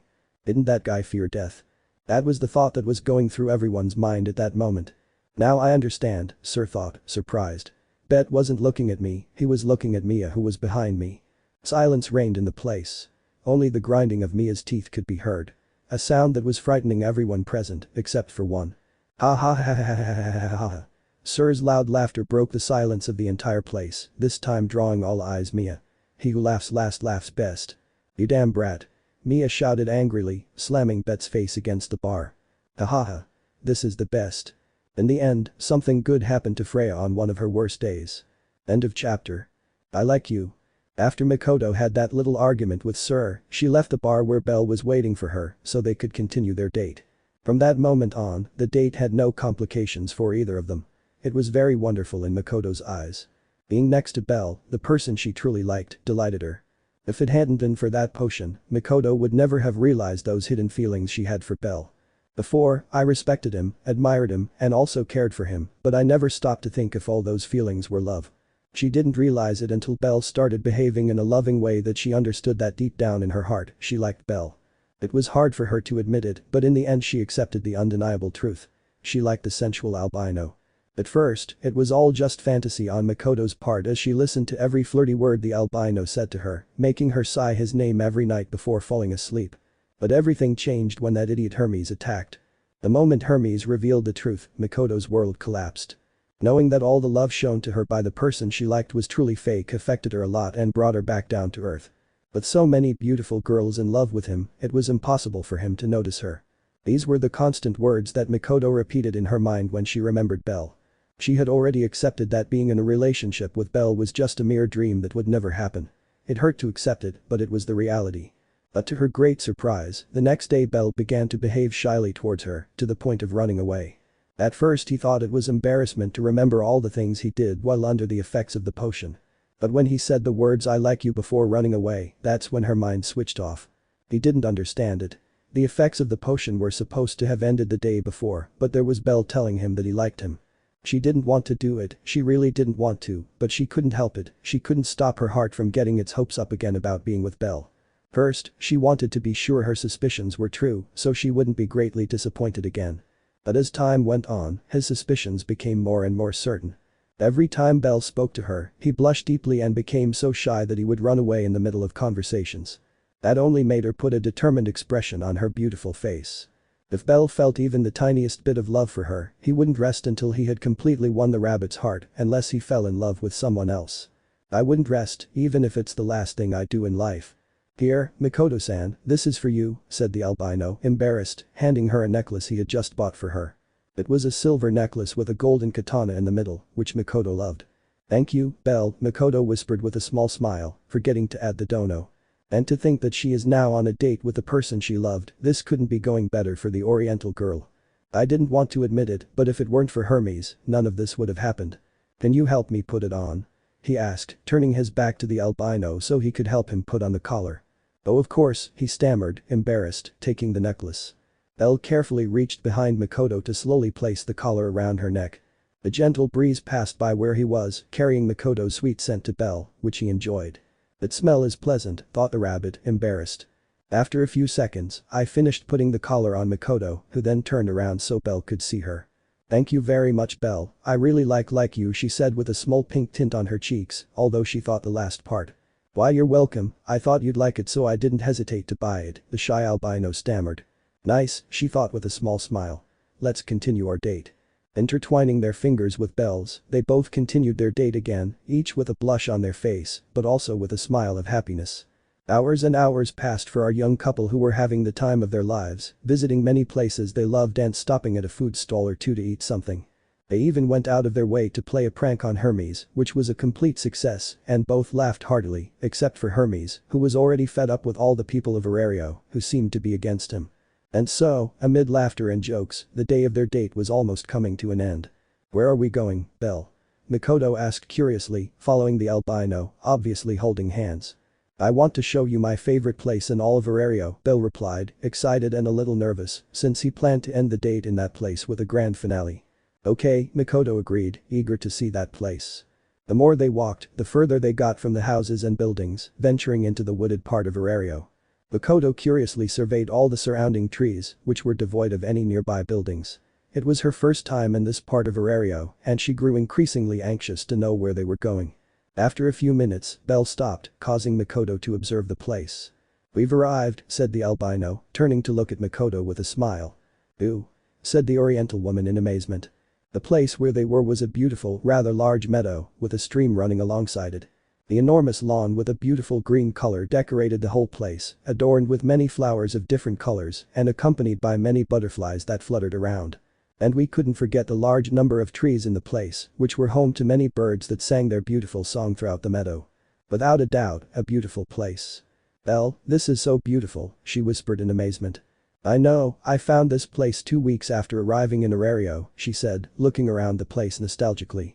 It reminds me of home, that's why I love being here so much. I always come here when I feel sad or stressed or simply to relax. Does anyone else know this place? Mikoto asked curiously. Well, it's very likely that many people know it, but you're the first person I'm showing my favorite place to. Mikoto just stared in surprise at the albino. The fact that he was the first person to show her favorite place made her feel special. Come on. Let's find a place to sit, he said excitedly, taking the Oriental woman's hand and leading her into the beautiful meadow. They arrived at the largest tree in the meadow, which offered enormous shade, a perfect place for a date. Without wasting any time, they both sat down to rest from the fun day they had together. This day was wonderful, said Makoto, observing the trees and flowers. You're right, the best part was the prank we played on Hermes, the albino laughed at the memory. You're right, although I feel a little bad for Hermes-sama, he seemed very tired. I feel bad too, but then I remember he deserves it and it passes, she said, downplaying the situation.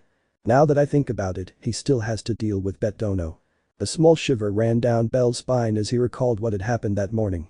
That's right, I hope he's forgotten, she said fearfully. Fortunately for Belle, Bet forgot about that a long time ago, thanks to a certain potion. We should do this outing again, I love being with you, Makoto whispered, dropping a very direct hint. Belle could only blush at Makoto's words. He would never get used to that kind of language directed at him. Come on Belle, it's now or never, he thought, filling with determination. Makoto. Yes. She said, closing her eyes to enjoy the refreshing breeze coming through the trees. I would like to apologize to you, he said, making Makoto open her eyes in surprise. Why are you apologizing? I asked, surprised. About the potion, I know it's not my fault, but I still feel guilty about everything that happened last week, she said, looking down.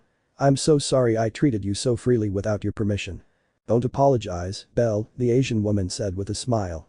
It's not like I disliked you treating me that way, she confessed, embarrassed.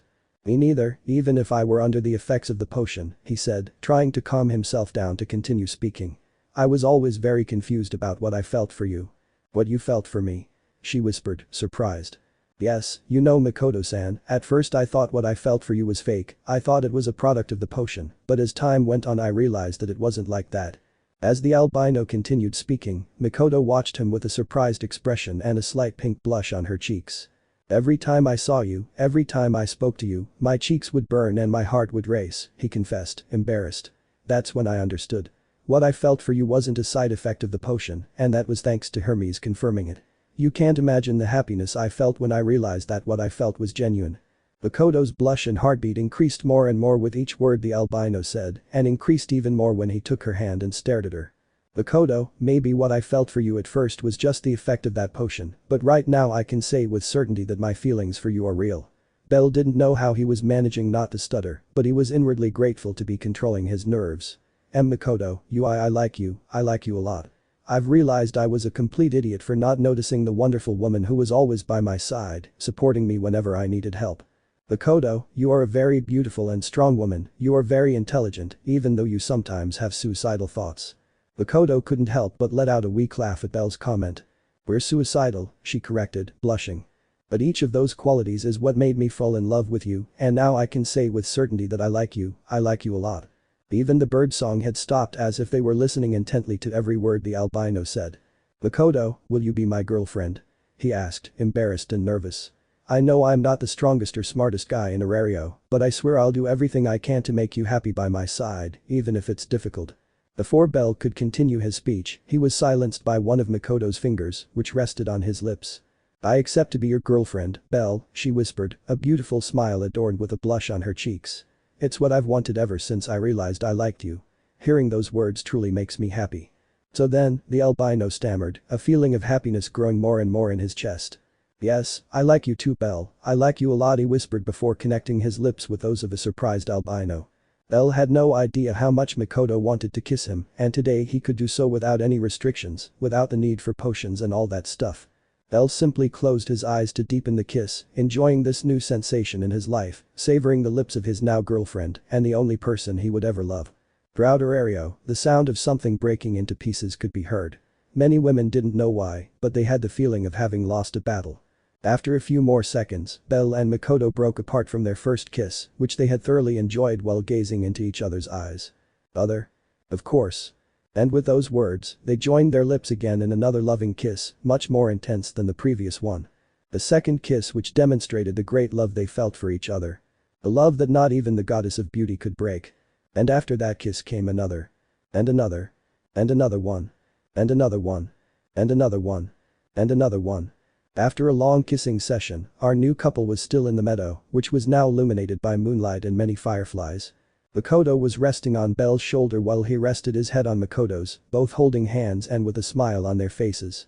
How do you think the others will take it? Mikoto asked, a little scared.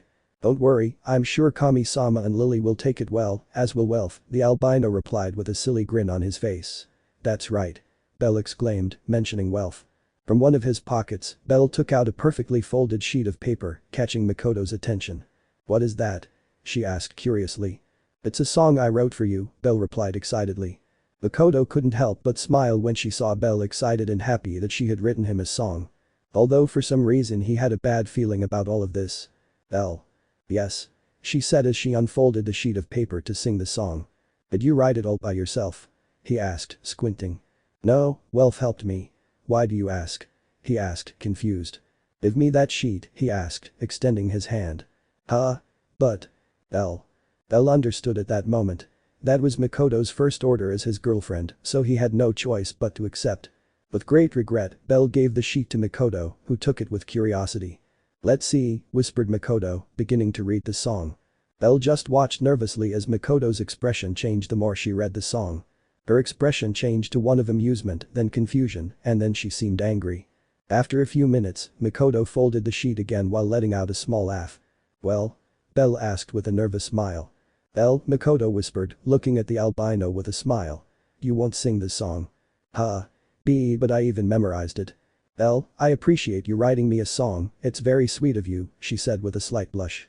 But it's more than obvious you wrote this song while you were under the influence of the potion, I can see it just by looking at the lyrics. But. Bell, please don't ruin the romantic moment, she pleaded, putting the paper away. Okay, he sighed resignedly. But next time I'll sing you a song. You can sing me as many songs as you want, Bell, but don't write weird things, she asked, resting her face back on Bell's shoulder. All my effort was in vain, the dejected albino thought. The lyrics weren't so bad, or at least I think so. While the albino was lost in his thoughts, Mikoto had a big blush on her face, still leaning on Bell's shoulder.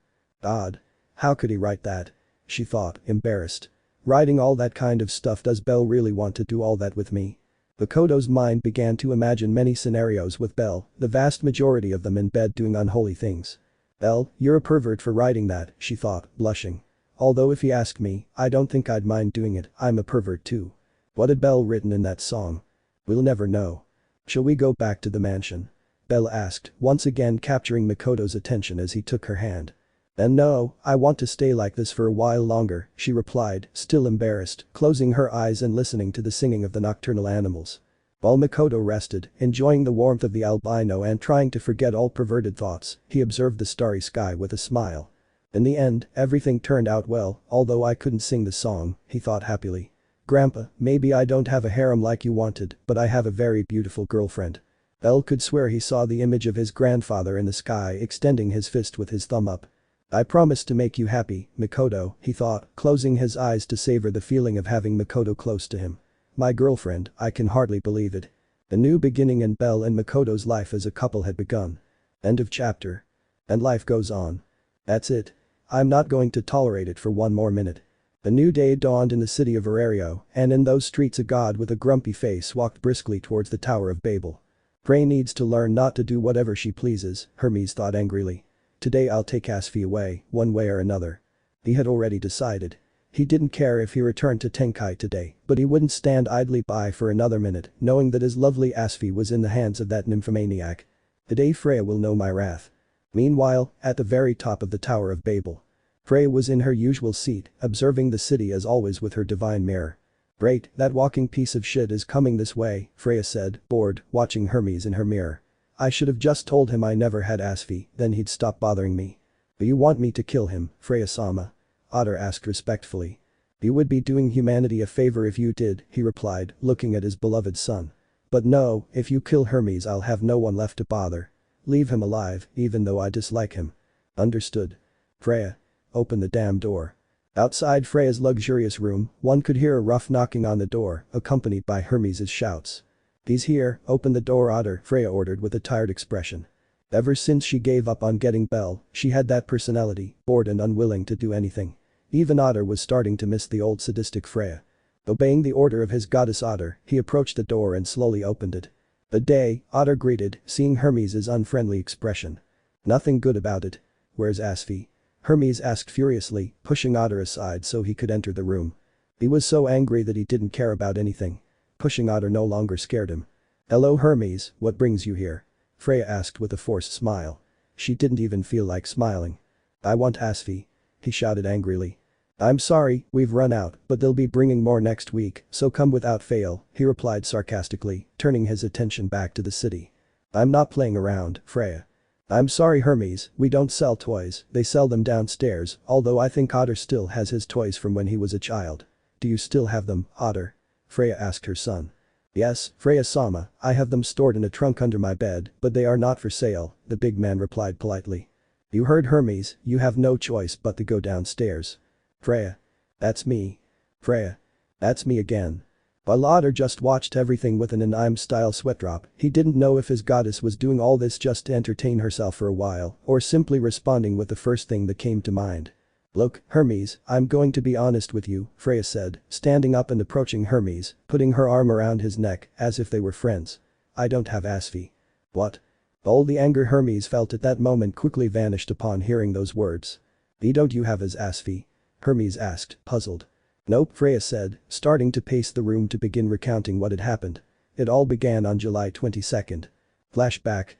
Freya-sama whispered Asfi in surprise, seeing Freya standing in front of her door accompanied by Vana Freya.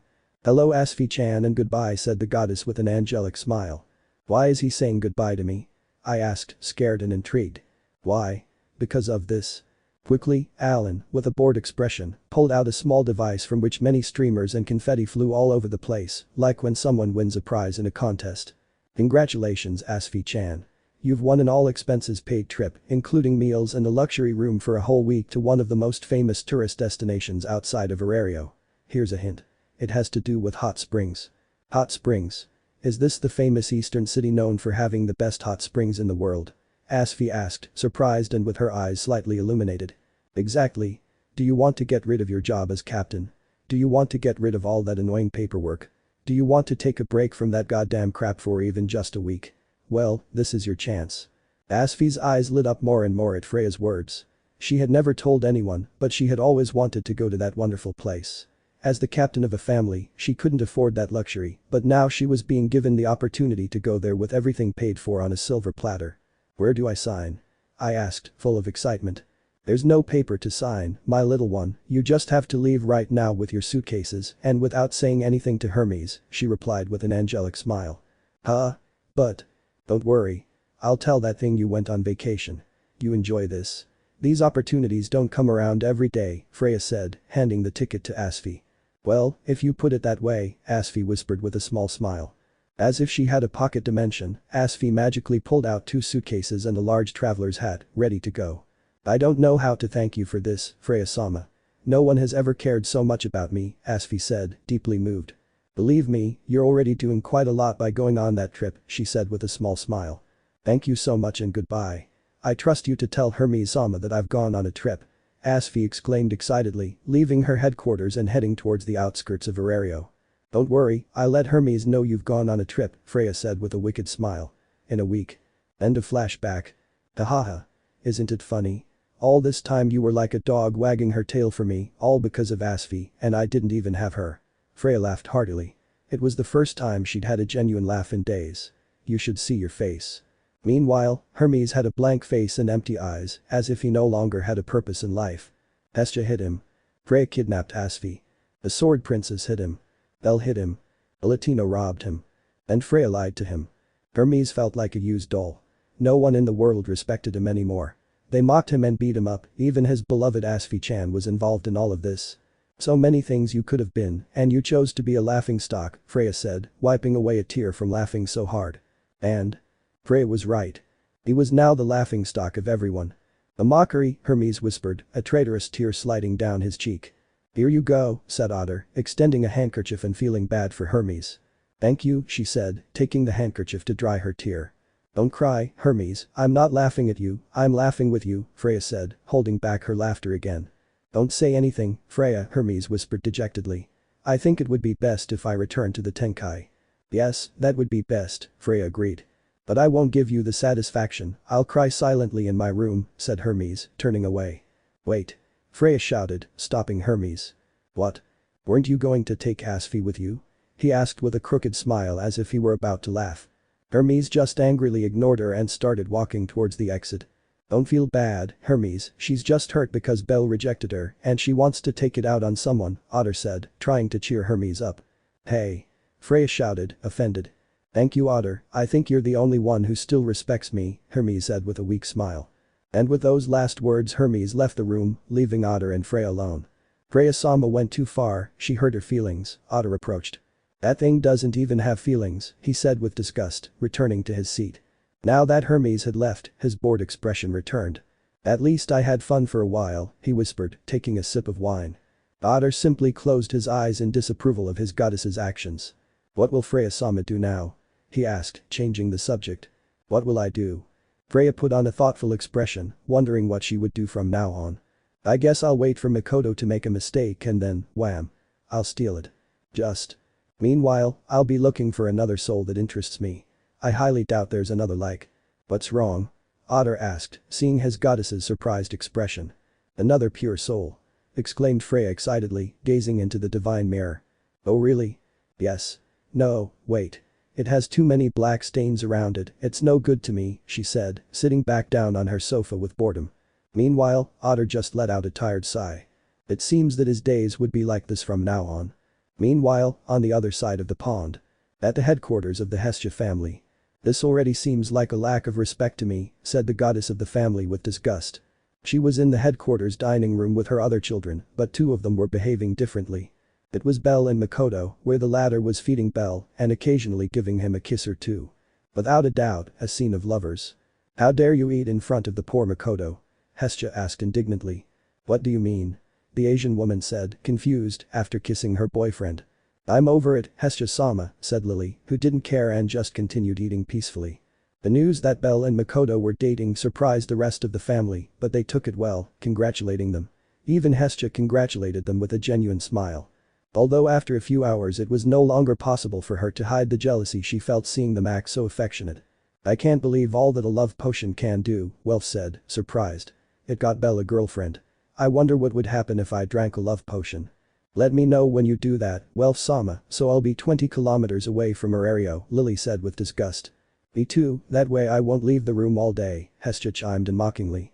Don't worry, I'm sure the potion won't work on the rejected ones, said the critic Welf, making both women feel a great stab in their hearts.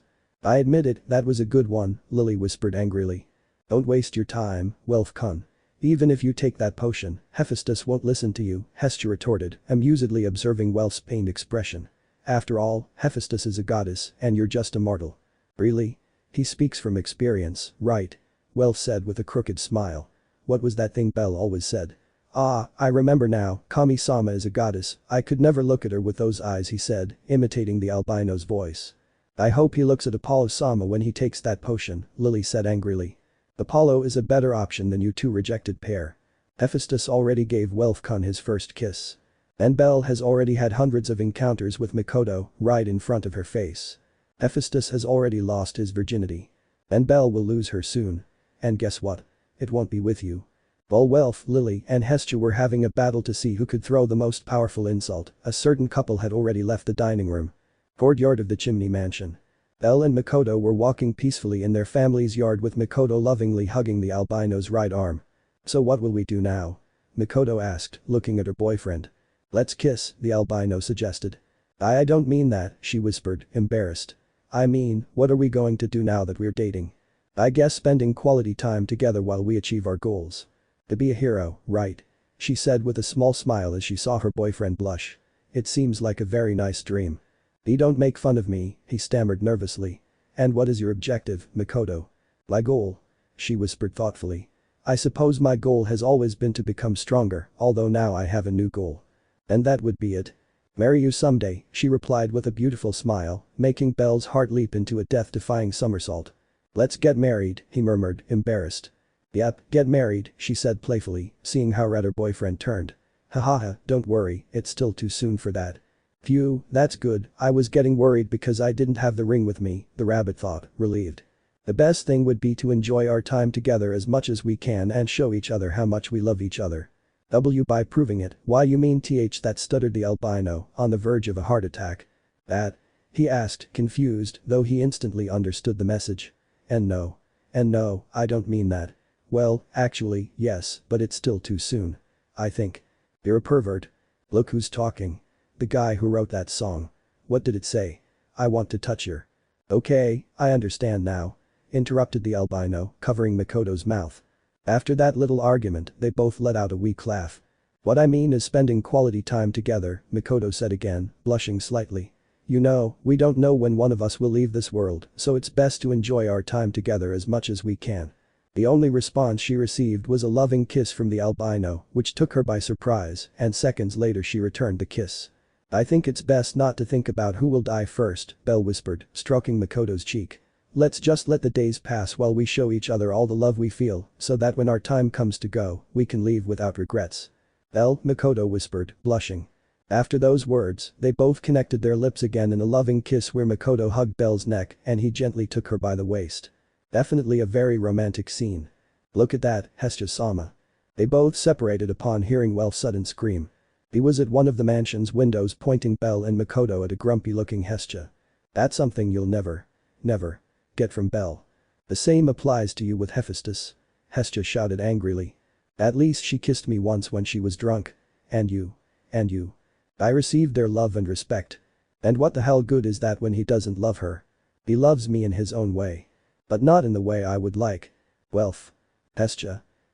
Let's enjoy our lives to the fullest," Belle whispered with a small smile. "Yes, next to all of them our days will always be lived to the fullest," Mikoto smiled, taking the albino's hand.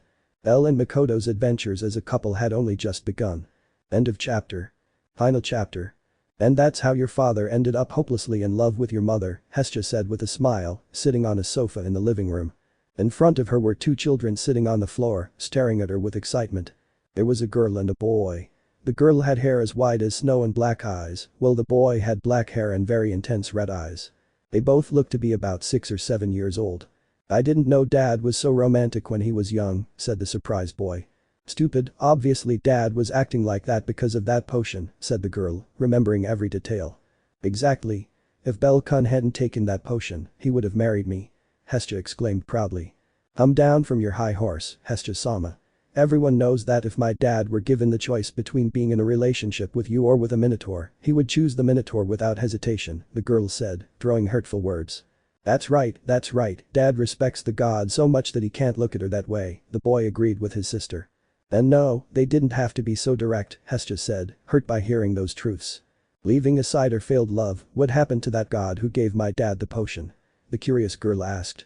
"I want to know too, I'd like to meet that person, since these beautiful things were born thanks to him," said the intrigued boy. "Hermes?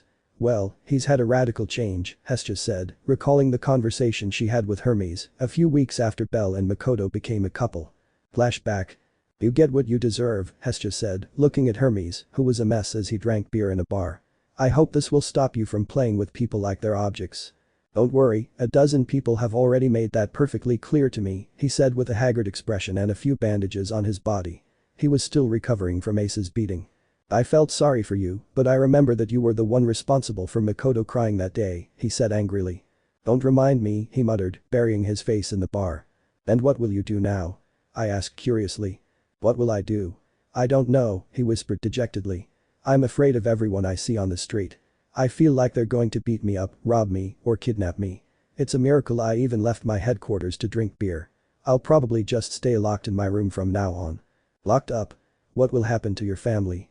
Let Asfi handle it. If she wants my opinion on something, she can slip a note under the door, he said, taking a sip of his beer. I'll probably become a writer. Writer? Yes, I've realized it's the only way I can release my frustration and sadness. My new life begins now. Even though I still resent you for what you did, I wish you the best in your new life, Hestia said, leaving the bar and leaving the devastated Hermes alone. End of flashback. And since then, Hermes has written a great many books, which have become very famous. She finished telling the story to the children, who were amazed.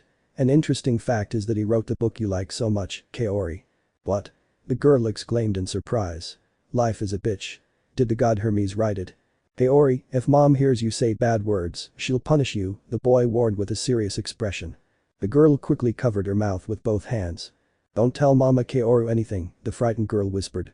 Don't worry, I won't betray you, the boy reassured her. Yes, Hermes wrote that book and many others, Hestia replied with amusement, seeing how frightened Kaori became at the mention of her mother.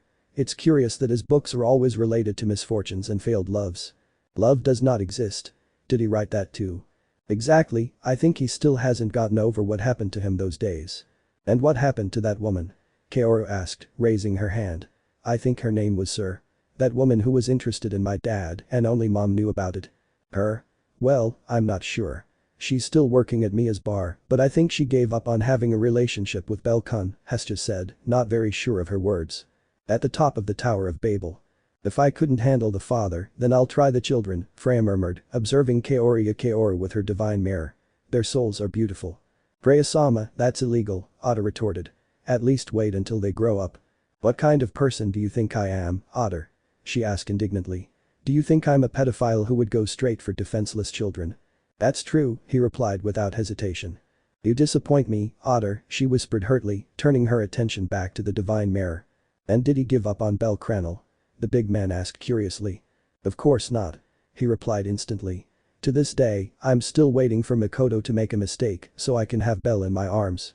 Maybe she had her first time and the second time and the third and the fourth and the fifth. She knows very well that she won't finish counting all the times those two did it, Otter said with an anime-style sweat drop, remembering how Freya cried tears of blood every time she saw Belle and Makoto doing it disrespectfully through her divine mirror. The point is, one day I'm going to sleep with him, even if it's his dead body. She said, crossing her arms angrily and signaling to Otter that she would no longer answer any of his questions. What have I done wrong? Otter thought, closing his eyes in disappointment. Returning to the chimney mansion. Belkun was always a magnet for women, Hestia whispered jealously. I hope I have the same luck as my dad when I grow up, Kaoru said excitedly. Speaking of mom and dad, they're taking their sweet time getting here, the little girl said worriedly. Don't worry, Kaori, they're probably just strolling around town. You know how they always have long dates whenever they go out, Hestia said, still jealous. They're probably having a romantic moment. But Belle and Makoto. They were walking through the streets of Arario holding hands, or rather, Makoto was hugging the albino's left arm. Both of them already had a very mature appearance. Makoto, who had transformed into a much more beautiful woman than when she was a teenager, had a stunning figure that left many men speechless, and the albino had become a very handsome man with hair a little longer than when he was young, almost like Tenjin's from Demon Slayer, and a very muscular body with many scars from the many battles he had fought in his life. Is something wrong, darling? Belle asked, confused, as he felt a slight squeeze on his arm. Kaori just said a bad word, the Asian woman whispered with a serious face. Huh? How do you know that? I asked, even more confused. Call it a mother's intuition, she replied with a proud smile. When we get home, I'll punish her. Don't you think you're exaggerating? The albino asked with a nervous smile. You're too lenient with our children, Belle. You need to be stricter, Makoto rebuked, her face serious. Otherwise, they'll be rebels when they grow up. Haha, it's just that I find it hard to be strict with them, they're my children, and I can't help but spoil them a lot, he replied, embarrassed. I understand, I also tend to spoil them a lot, but I'm also strict to keep things balanced, she said with a small smile. I still remember the day they were born. Yes, that day I almost had a heart attack. Welf had to slap me a lot to bring me back to my senses, she said nostalgically, remembering that day. Haha, you almost fainted when they told you they were twins. Don't make fun of me, they caught me off guard that day. Remembering those days was the best thing for Belle and Makoto. They considered it the best day of their lives when they became parents of two beautiful babies. Even Freya was excited about the pregnancy, eager to see what color the two children's souls would be as they grew up. As Belle and Makoto continued walking towards the Chimenia mansion, they encountered a certain acquaintance. "How's it going, Tomato?" greeted the werewolf of the Loki family. He was dressed in a black tuxedo and had a bouquet of roses in his hands. "Hello Bet, are you going to see Mia-san?" the albino asked with a smile. "Yes. I'm sure that today Mia will finally accept my love for her," he replied with determination. Poor Bet don't know, 9 years have passed and he's still under the effects of that potion, Makoto thought, feeling sorry for the wolf. "She doesn't know it yet, but she's going to be my wife," Bet said with a silly grin. "She's playing hard to get, but I'm sure she's slowly falling for my charms." "Haha, sure," said the albino with a nervous smile. "Well, I'm off. I'm sure Mia is already thinking about me, so I won't keep her waiting," the wolf said, excited to go see the little girl. "I'm still surprised that Bet fell in love with Mia-san," said the albino with an anime-style sweat drop. "If you only knew," thought Makoto, who already knew the truth. If Belle had drunk that pineapple juice instead of Bet, the story would surely have been different for this couple in love. "Belle," Makoto called, tightening her hug around the albino's arm. "And? Can we take a slight detour? I'd like to tell you something important," she asked, a little shy and nervous. "Sure," he said, a little confused. Having said those words, they both changed their path from the Chimenia mansion towards the wooded area of Arario, the place where Belle confessed his feelings towards Makoto and where they began their life as a couple. Some time later. They were both already sitting under the shade of that blessed tree that day, with Belle lying on his wife's lap, enjoying the softness of her thighs. "And what did you want to tell me?" the curious albino asked. "Well, I wanted to propose something to you," she said, a little nervously. "I reached level 6 a year ago. Just. And you, since you reached level 8, haven't gained any points in your stats for half a year." "I know, Kami-sama says it's because I've reached my limit, in short I can't get any stronger anymore," he whispered, a little frustrated. "Well," Makoto said, gently stroking the albino's hair. "Now that you're considered a hero by many in Arario, having saved them so many times, you could say you've fulfilled your dream." "Yes, I wasn't the hero I dreamed of as a child, but I became a hero to many people, and especially to you and our children, so technically I've already fulfilled my dream," he replied with a smile. "What I'm trying to say is that I'd like us to retire from adventures," the Asian woman suggested, a little nervously. "Withdraw? Why?" he asked, a little confused. "I'd like to live a quiet life from now on," she said with a small smile. "We hardly spend any time with our children because we're in the dungeon and we've both reached our limit, so I don't see the point in continuing to fight the monsters. We have a lot of money saved up to start a new life together with our 3 children and be a much closer family."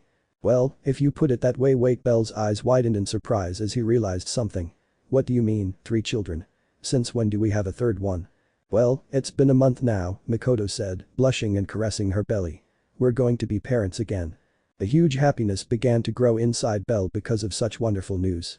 He was about to give his wife a loving kiss until he noticed something. "Were you going into the dungeon pregnant?" he asked, agitated. "Yes, the truth is that I only realized it 2 days ago, so I didn't know the risk I was taking," she replied with a nervous smile. "Didn't any monsters punch you in the stomach during that time?"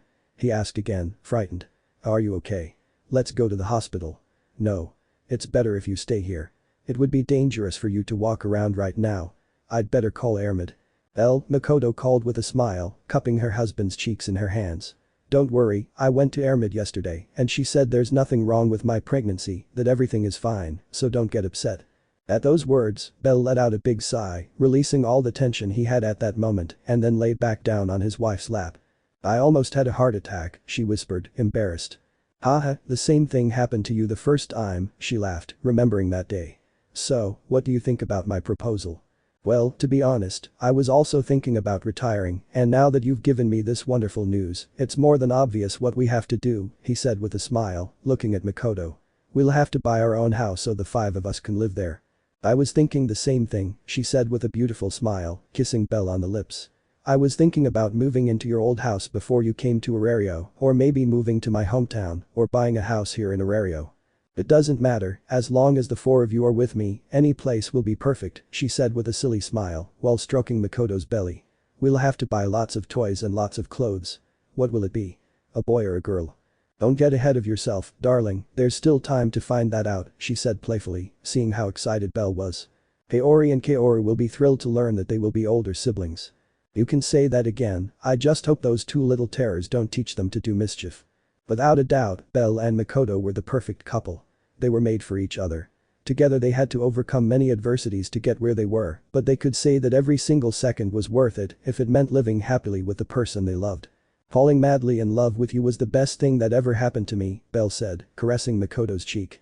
Well, you should thank Hermes, because it's thanks to him that we're together, he said with a smile.